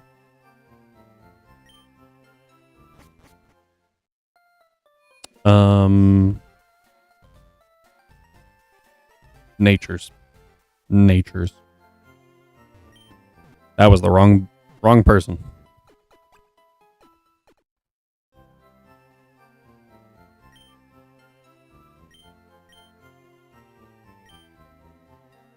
We went lax so that we bait specifically Naga Natal. Garchomp is adamant. That one's easy. Right there.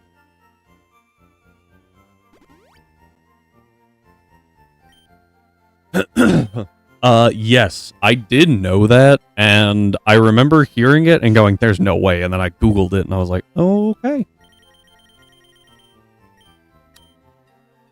I think that one's gonna get removed, kind of like how, what's the, LGM? Or was it BHM that could learn, TM51 Steel Wing? And then had it removed immediately in the next gen. Yeah, there it is. I forgot which mod I was changing.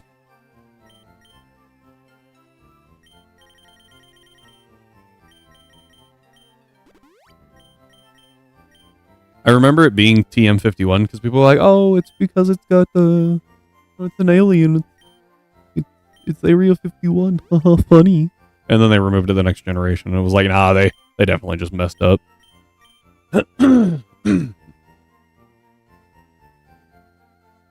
Oh, got it. I was like, why am I dropping my defense? So I always bait Earthquake.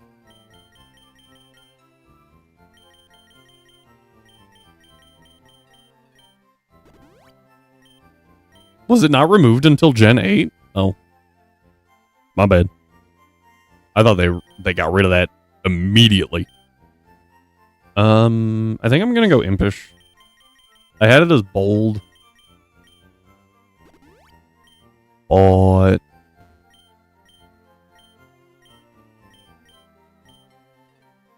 okay, I did set. Couldn't remember if I set Carnivine. Running here.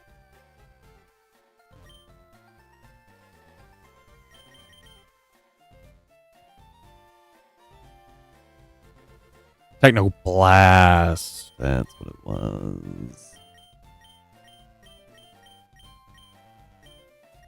We'll learn Toxic Spikes.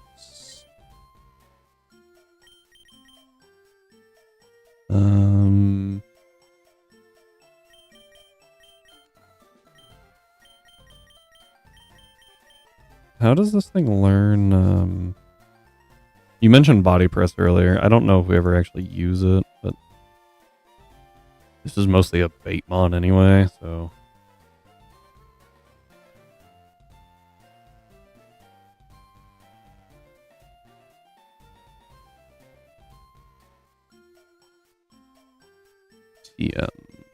TM number...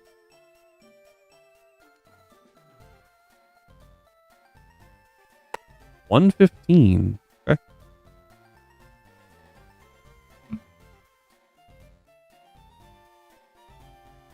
I mean, I'll teach it Stockpile.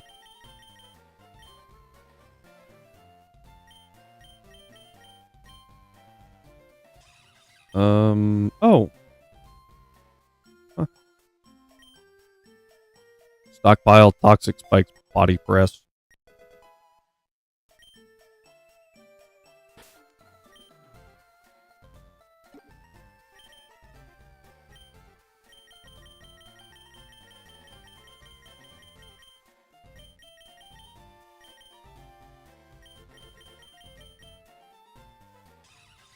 over bind. Because it's bind. Bind is such a bad move. Like, yeah, it traps, but 85 accuracy is so awful. Alright.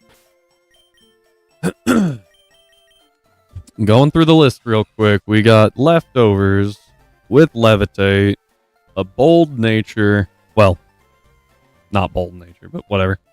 Really, one-time bind is semi-usable. Was 2. Gen 1 is awful. We don't talk about Gen 1 bind. Moves are good. Typhlosion, Protect, Scorching Sand, Shadow Ball, Flamethrower, great. We got Flash Fire, Gentle Nature. I actually forgot to confirm actual numbers here. Yeah, we're good. And even then, it was only you only use it because the mon, yeah, didn't get wrapped. Export, import, import.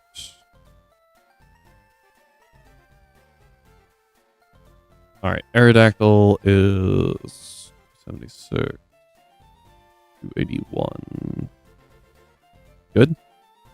And then I can swap it back to the Mega Arrow set that I just made that's identical. Okay, Azu to 157 is fine. Defense is significantly higher. Hang on.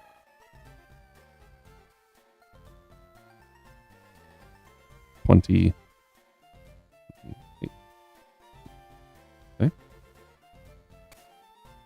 One's across the board.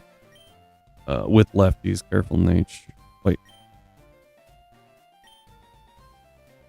Why did I make you careful? I should have made you impish.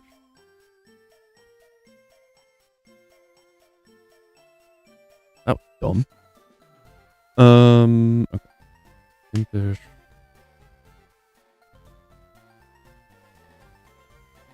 I do need to watch out for D-Knight E-Speed. Just got to keep that in mind. Probably do Aqua Jet first to break, and then Ice Punch. I will take 2 hits, potentially. But that's better than having to take a +3 E-Speed. Actually, we eat that too. So maybe I do Ice Punch and then Aqua Jet. Well, no. So initially my plan was Ice Punch and then Aqua Jet because Ice Punch does have a roll to kill. So if it kills, great. If not, we clean up with Aqua Jet. But then I thought, oh wait, that has E-Speed. So it's gonna depend. Do we switch in on a Dragon Dance, or do we switch in on a Fire Punch? You know, or an E-Speed itself is what's gonna really determine that. Assuming we even have to use Azu, because the real plan is to use this guy. With a Choice Scarf, he is fast. He has been EV trained to be faster than a +1 Dragonite.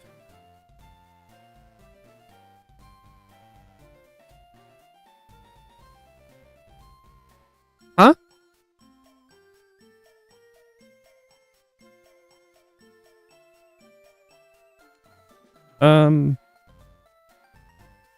Apparently I lied.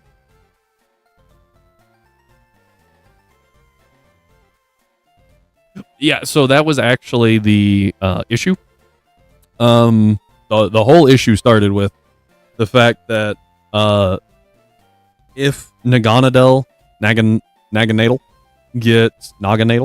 gets baited first, we can't click Outrage. So that's why we don't just have Outrage. We have Earthquake. So if it does switch to Magearna, it loses over half of its health. If it doesn't switch, it dies.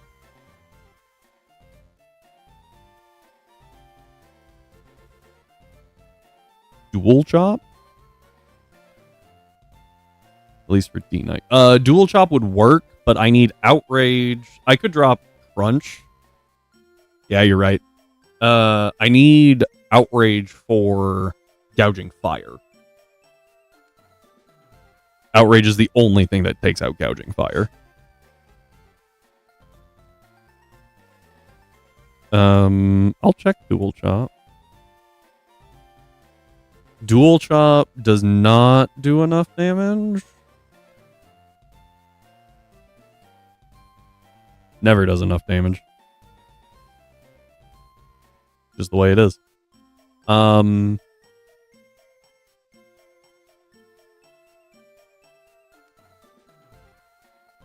Yeah. No, I agree. It was definitely worth a check. I think this is fine.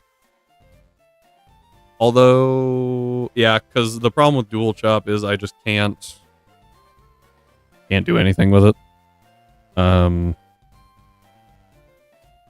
Like I can't cut through anything else, I don't think. I could bring it. It doesn't hurt, but I lied. It does take out Roaring Moon. So yeah, we'll swap out Crunch for Dual Chop. We'll see if we click it or not. Aqualad moveset is good, as is...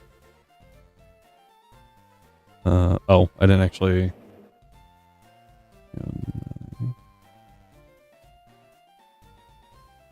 That matters so much.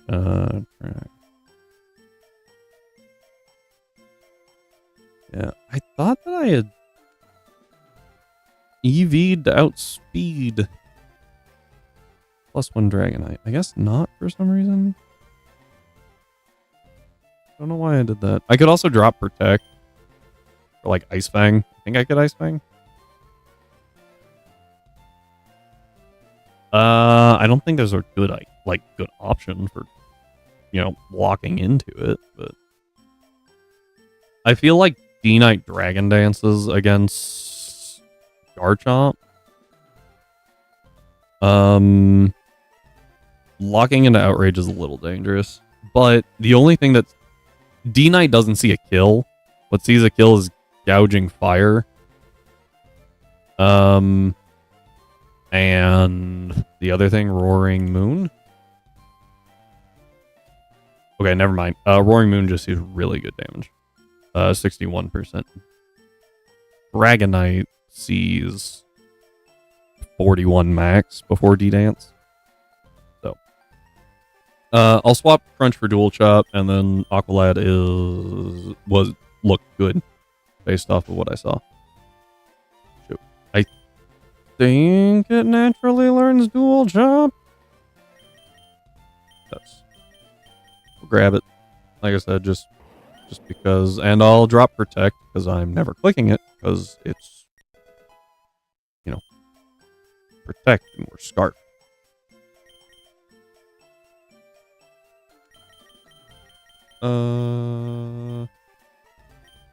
Yeah. Could go Dig.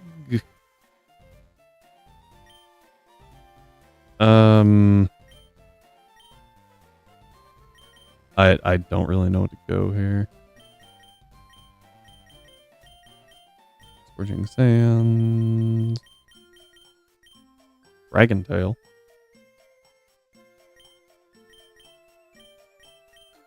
Okay. Oh. This was not expected.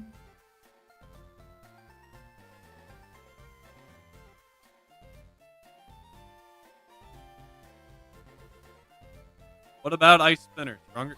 Is it?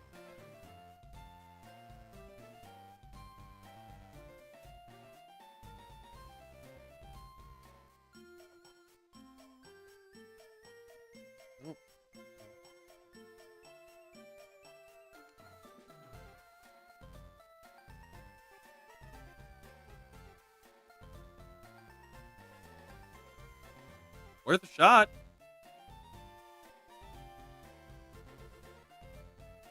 Does Azu learn it? Who's way down here, right? Oh, he does. I'm gonna be honest, I never think about Ice Spinner. That actually does make sense now. That might actually guarantee the kill. which would be kind of nice if it did, because that would force it to... It might swap then, because it sees that it dies and doesn't deal, like, any damage. Big brain. Poison jab's not very helpful.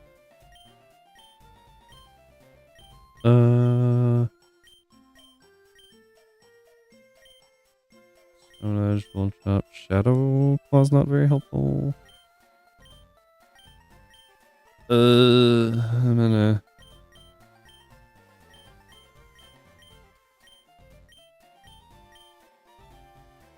I guess I could do Facade just in case we get burned.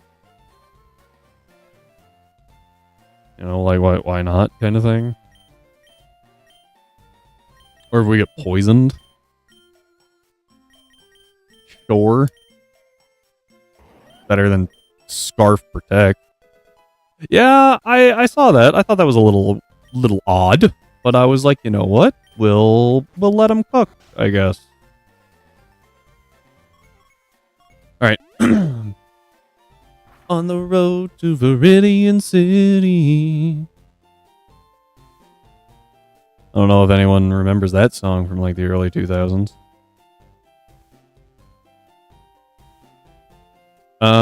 Will it? Assuming no burn? Yes. I assume with burn that changes. We shouldn't get burned. But all right. Here we go.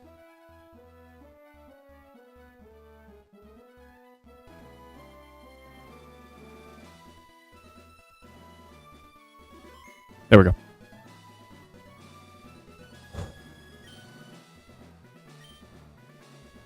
I was about to take a nap. Interesting.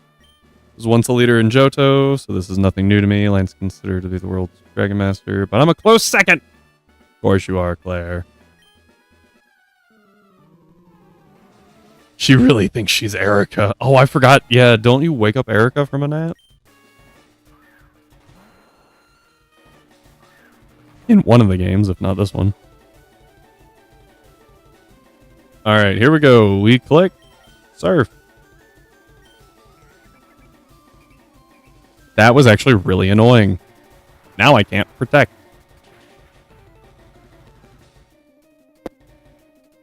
Yay.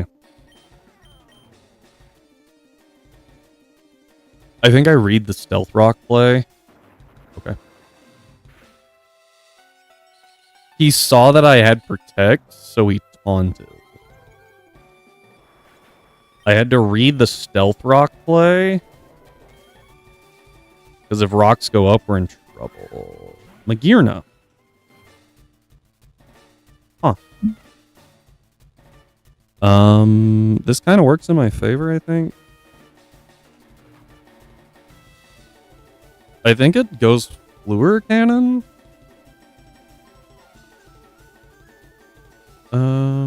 It knows I'm faster. Yeah, this should be Fluor Cannon. Yeah.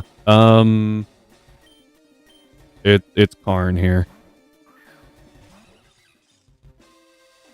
Shift here. That's fine.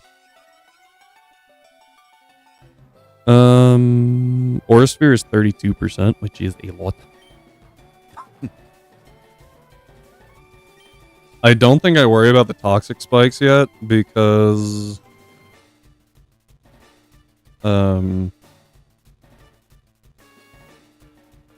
just gonna throw out, yeah, nag.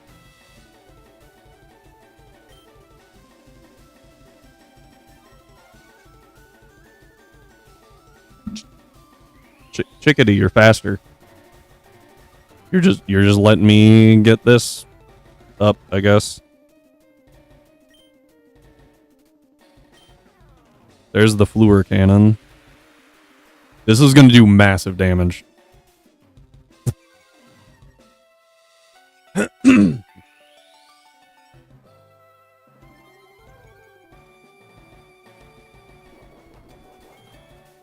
Right now, +2. What could you go into here? I think this is fire.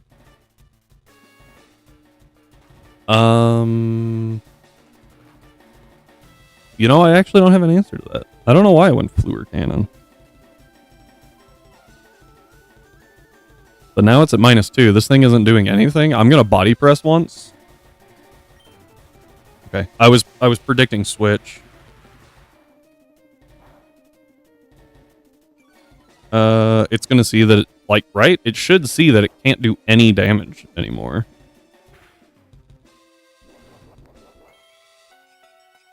That's fine.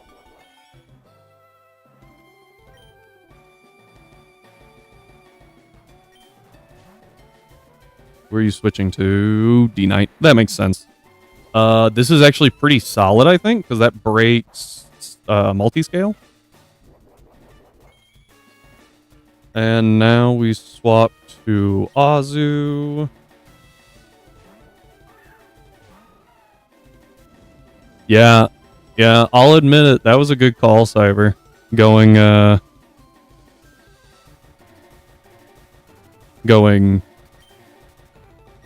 whatever. Darn, I forgot what we were talking about. Yeah, so Ice Spinner always kills here.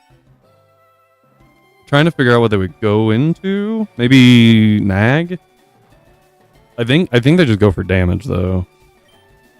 Yep. Show me Nag. Okay.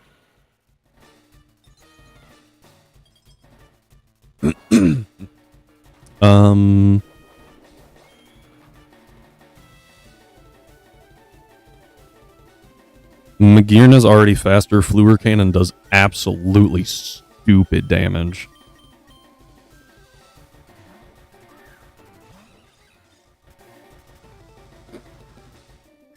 I can do this all day. Like, you physically can't stop me.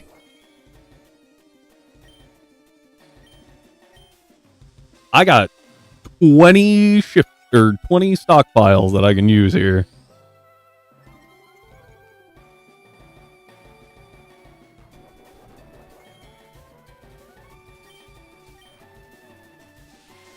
Fluor Cannon number 1.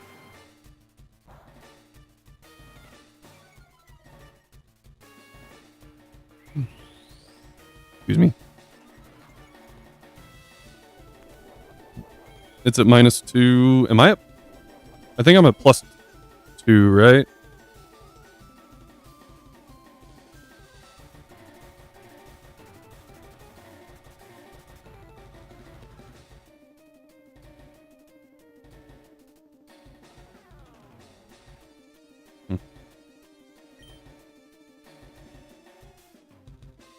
I'm at +2. I'm just going to body press. Oh no, I think I forgot to snooze the ads. There's another Fluor Cannon. It's at -4. We're going to make a little read here. Gonna make a little read.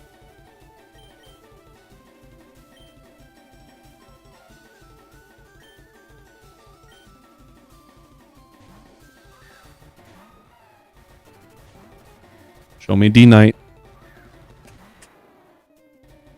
Get red. We Ice Spinner. Dual Wing Beat for chip.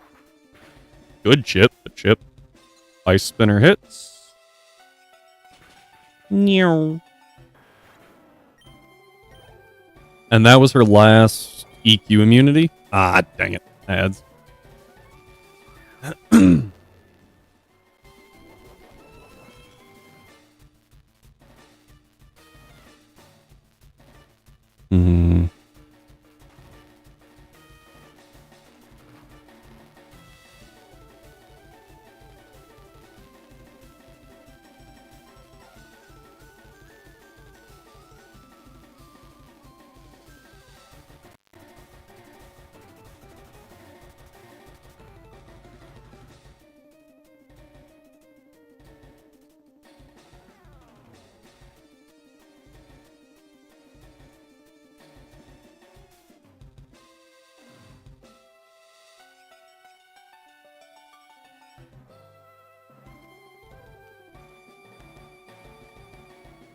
Sorry, I'm having to look at this because, yeah, the attack got boosted by photosynthesis, not the speed. So if it gets to +1... Where's my arrow?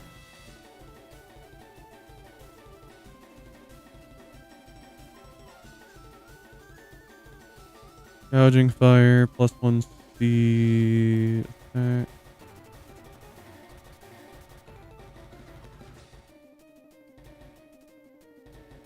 This thing could be a problem. Like, legitimately.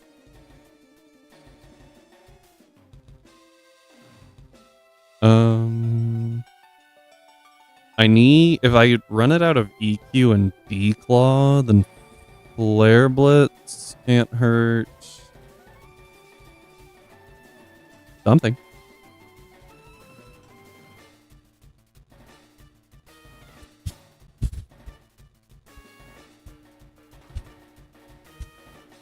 Oh, why is Azu at +2? That's not right. What the heck?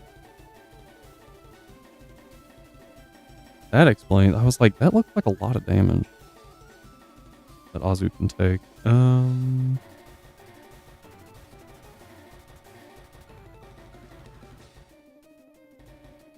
Waiting for these ads to be over. Sorry, everyone.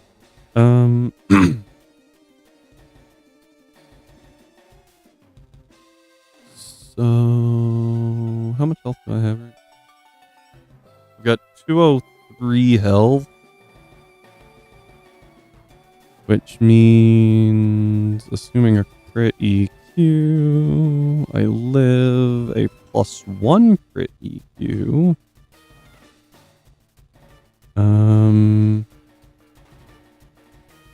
Where's my calculator? 283 divided by 16. 17 health back a turn. So I would have 34. We do live crit EQ follow-up. Alright, so I think this gouging fire wants to D-dance, which is annoying. What I can do is I can play rough first so that I punish the D-dance, and then it has Declaw, Earthquake, and Flare Blitz. Between those three moves, I have 1 mon immune to Declaw, 1 mon immune to Earthquake, and 1 mon immune to Flare Blitz.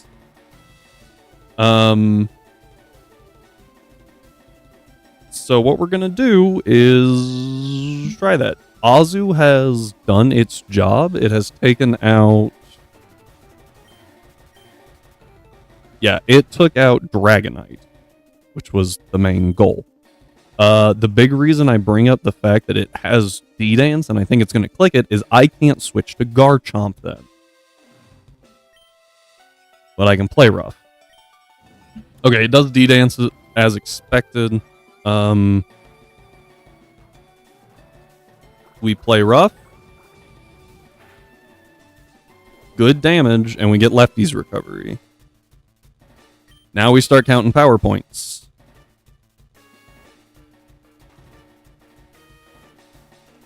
I am trying to grab paper so I can count power points.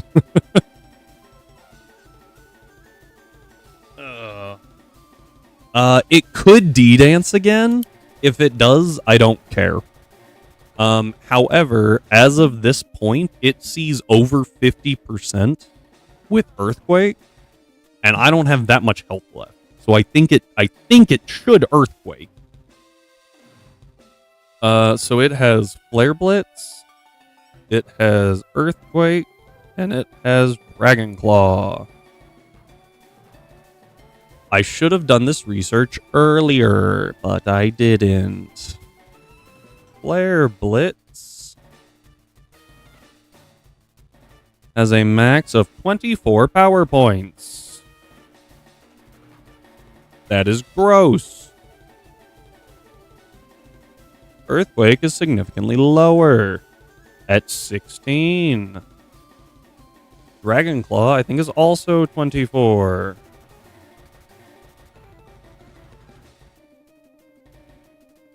Yep. So stalling it out of EQ isn't bad, but Flare Blitz and D-Claw is going to take a while. Just a fact. Well, so here's the problem, right? Well, hang on, let me check my crit situation here.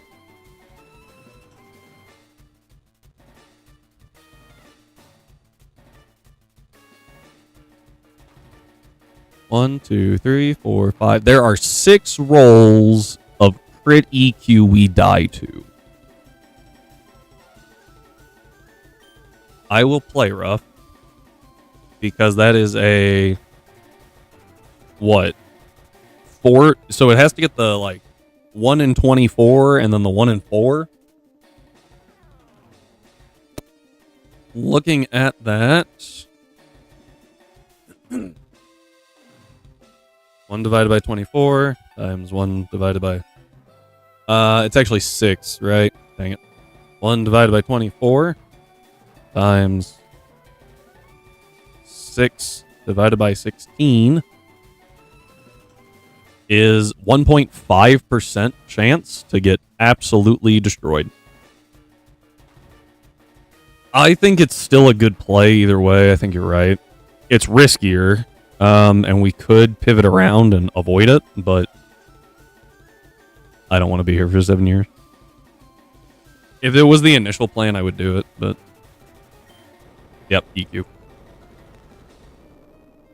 Don't crit? It did. Wow! That's... Oh, that's bad.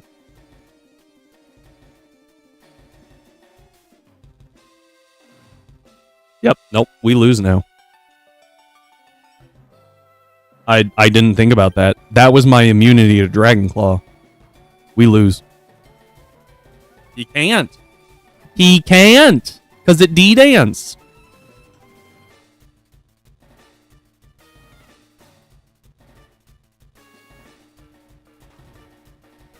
Yeah. +1 Dragon Claw, Protosynthesis attack. There is a very small margin that we live on. Very, very small. I shouldn't have listened. I should have said, no, we're doing it safe and clicking protect. Because after protect, we didn't die.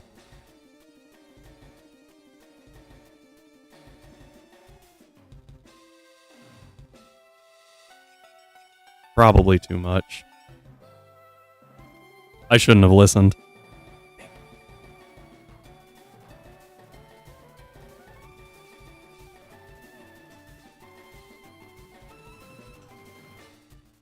Top range of Dragon Claw is 204. The only play we have is to go to Romulus and Rock Slide and pray we don't get crit. If we get crit, we wipe, and I blame you for everything, Cyber.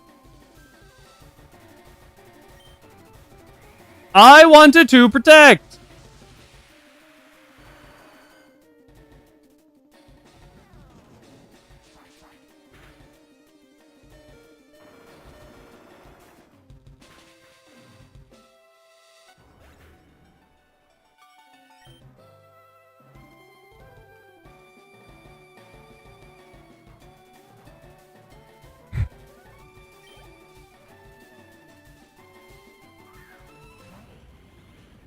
There's only so much to be thankful for, though, because this was random move, and I can't bait, I can't bait Sludge Wave. What? No, I can't.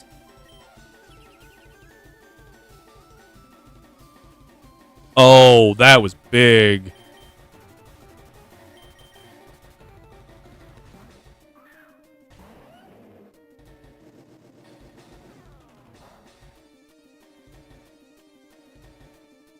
No burn. Okay. Outrage.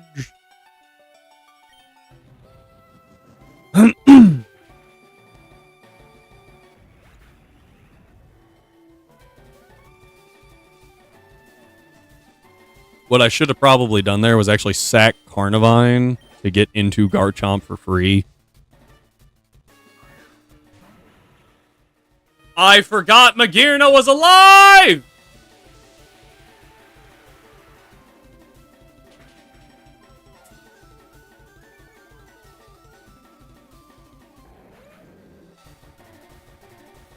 Oh. Cyber, I blame you.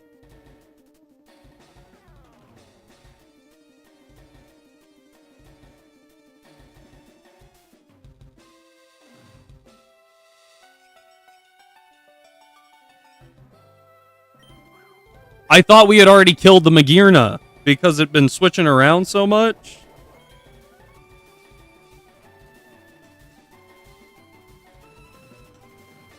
Yeah, it's not fine.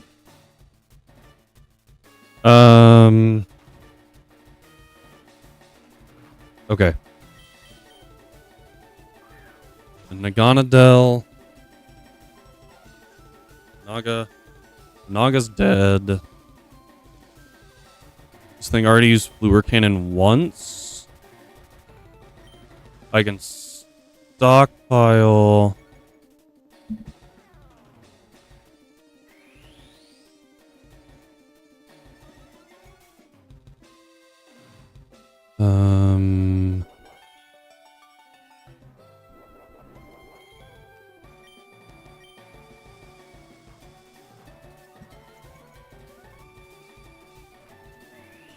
This should have been deathless. It could have been deathless.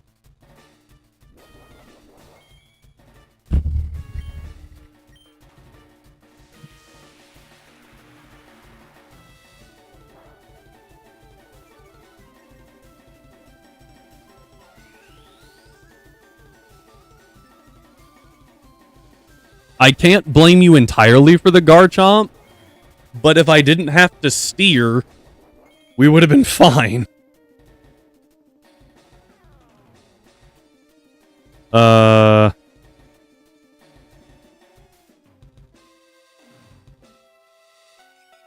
Because what would have happened is Magearna would have gotten baited out against whatever it was, because all three Mons bait Magearna.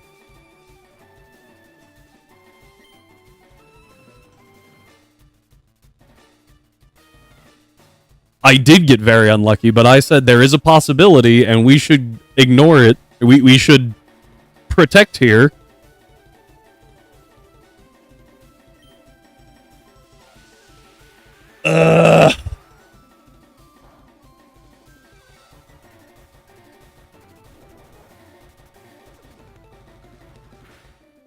Always play around the crit. I have said it 1,000 times. I have always done it. Why did I not do it now?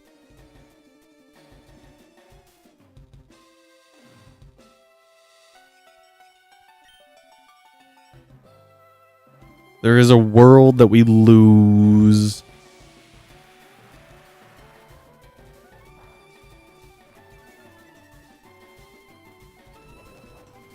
To be clear, I have risk crits, but that's because I couldn't play around them in some way, shape, or form.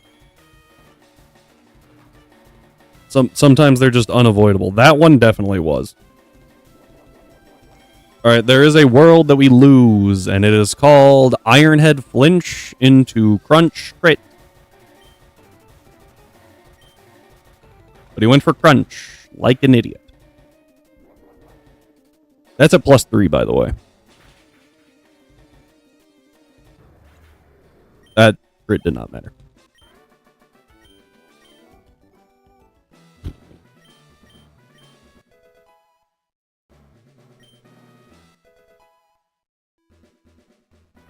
Oh, because the roaming legends, right?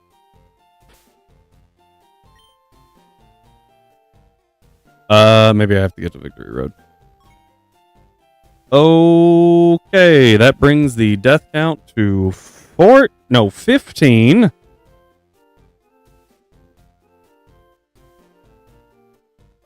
Oh, are they? And the badge count up to 8. We're doing not horrible. We have less than 2 deaths per badge. But dang it, that sucks. Azu was really, really good. And, Garchomp, that really sucks. All I can say.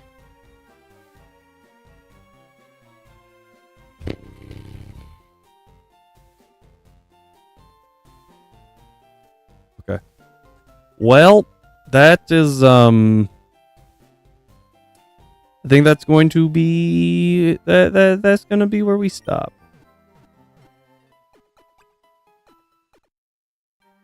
Azu hurts because it was one of my few physical attackers. I have a bunch of special attackers and not a lot of physical. It was also like our third encounter that we got. The Garchomp I could have played better, but I went. Obviously, the Magearna died already. I should have Earthquake. But I thought it died.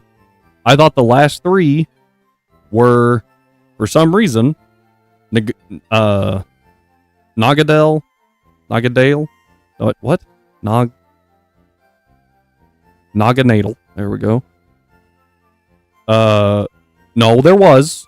Because I thought the last 3 thought they were the Poison Dragon, Roaring Moon, and Dragonite. And there was a high likelihood that it just swapped to Dragonite on EQ. No, actually, that's a lie. I knew Dragonite died. I thought Magearna died. And that was very bad. That was very bad. I don't know why it sent out Gouging Fire. That doesn't make sense to me. I kind of wish I had made another state, because Gouging Fire made 0 sense. And this isn't the first time that it's done that. Like, it should have been Naganadal. Right? Naganadal saw kill 100% of the time and outsped. I don't know why it went to Gouging Fire. It makes no sense. It didn't see a kill with any of its moves. What it actually saw was, oh, I have one neutral move, one move it's immune to, and a resisted move. I don't know why it did that. Well, it did it once with Chuck, and when I went back, the game glitched, and it used way too many Night Slashes. It wasn't taking away power points. Apparently, this is a thing that happens sometimes with boss trainers. It used like 26 Night Slashes or something like that. Like, a number that it physically cannot use. And so we ran it back, and when we ran it back, it baited correctly. There's something with the AI logic that sometimes it just baits wrong. Made 0 sense. 0 sense.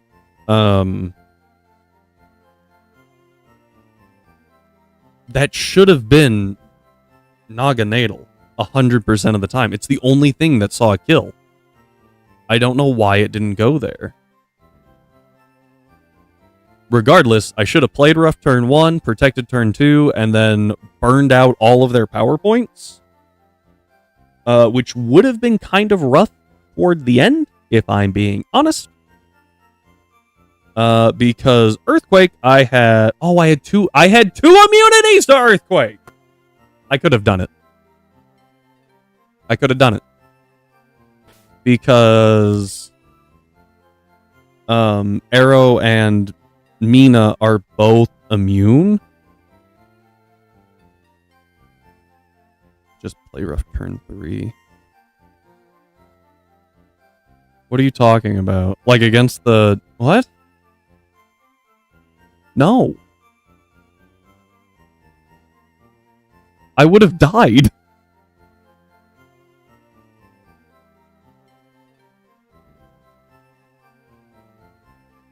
A +2?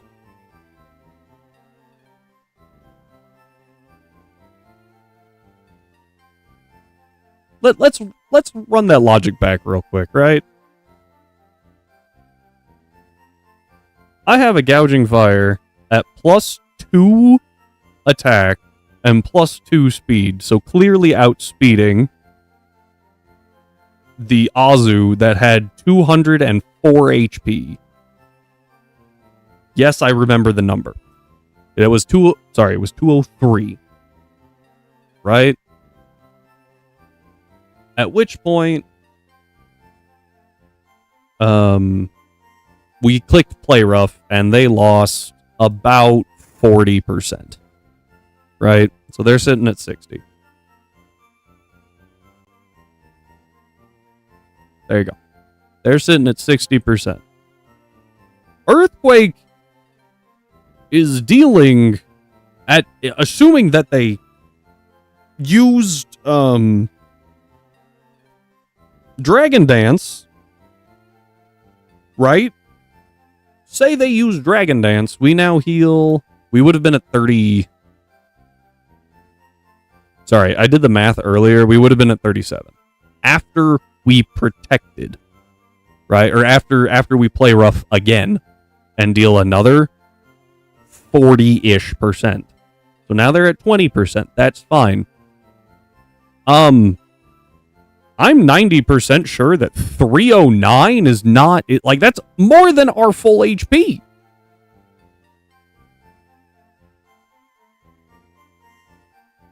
We always die to crit.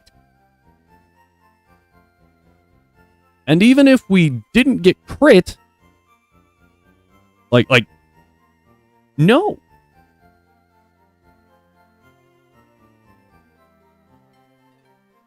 Even if I get 2 max rolls, I'm only at 90%.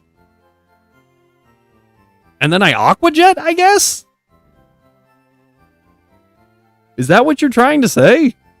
But you said play rough turn 3. Like, Azu dies against the gouging fire.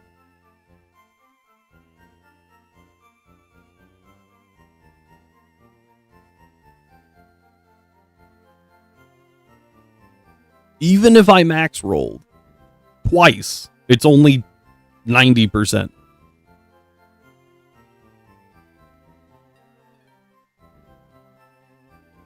You wouldn't die to crit. Got it. What I was understanding was not... It was only +1 when it EQ'd. Yeah.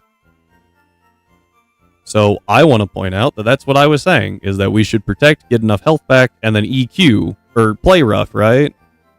But now, it's still sitting at 10%, and we still have to stall.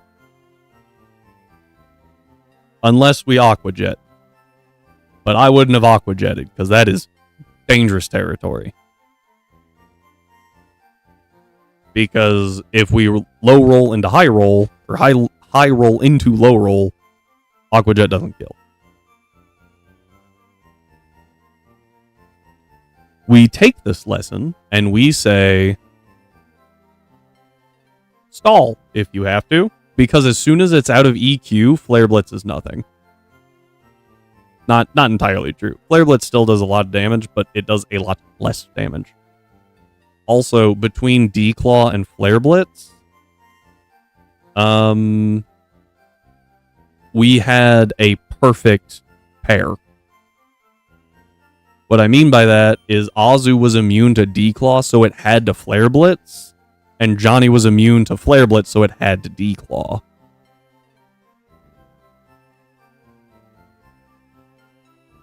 Yes, you are correct. I would have to high roll both of them.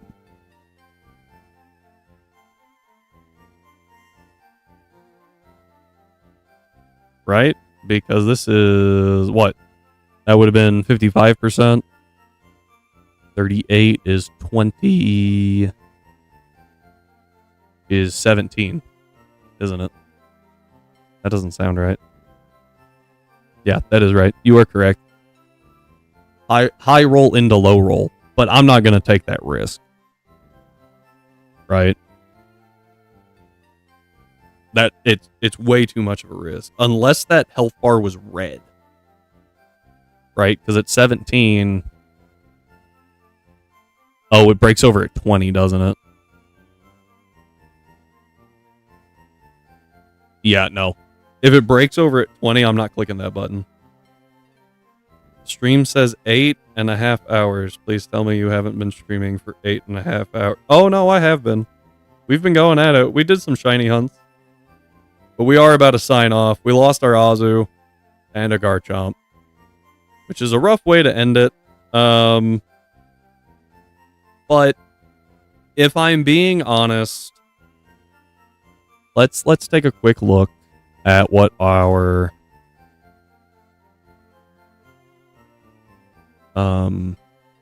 let's take a quick look at what our rival has.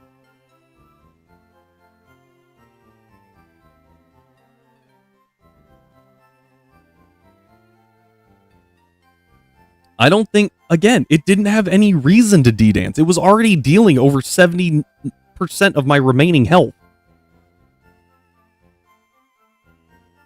There was no reason to, and I knew that.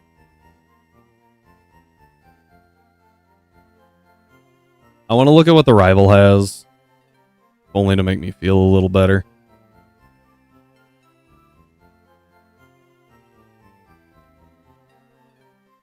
Nope, this game seems very aggressive. If it's dealing like 70 to 80% of your remaining health, it doesn't care and it just fires. It almost never solely goes for guaranteed kill. At least in my experience. Except for that one Excadrill. I don't know what was going on with that one. Because it didn't have a good move. So it saw set up, and yeah, no, that was dumb. I will admit that one. So our rival has Staraptor, Kingambit, Sandy Shocks, Azumarill, Sneasler, and Megazard. So I don't think Azu was coming to this fight anyway. Garchomp might have, because it outspeeds Gambit, Sandy Shocks, and Zard. Yeah, I don't know why it was doing that either. That was really strange. I got nothing on that one. That was really weird.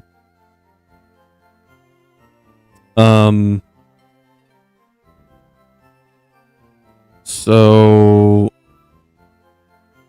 yeah, I don't think Azu is coming to the rival fight, and Azu requires so much shifting in EVs that it wasn't coming to the E4. There's also a rival fight with Brendan on 23. That Azu's not great for.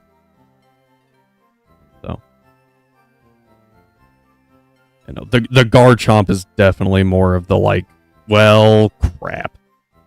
The Garchomp hurts a lot more, and that one was more my fault. I will admit that one. I was so tilted though, and I acknowledge that I shouldn't have been as tilted as I was. Patience, everyone. Patience is your number one value as a Nuzlocker, along with knowledge and information, and going, hey, I'm immune to a move. Let's go that way. Yeah. We both made mistakes. That sucks. Oh well, time to ban you. Alright, everyone. Well, that's going to be a wrap for us. Thanks for stopping in, Broke. Cyber, thank you for the commentary. JB, appreciate the talk. Same with Strive and Rhyme as always. Hope you all have a great weekend. We will be back on Wednesday, probably doing this, and then probably going to take a short break while I cook on the Elite Four, and you don't have to see me search showdown calcs for 7 hours while I try to figure out how to beat that. We'll do some more fun stuff. I will fully unleash the channel points stuff, and you guys can just rain chaos down on me as you will. Beyond that, I don't think we have any announcements for next week, so thank you all for being here. Have a good weekend. It's Mother's Day on Sunday, so remember, if you like your mother, to say, Happy Mother's Day to her, get her a present or something.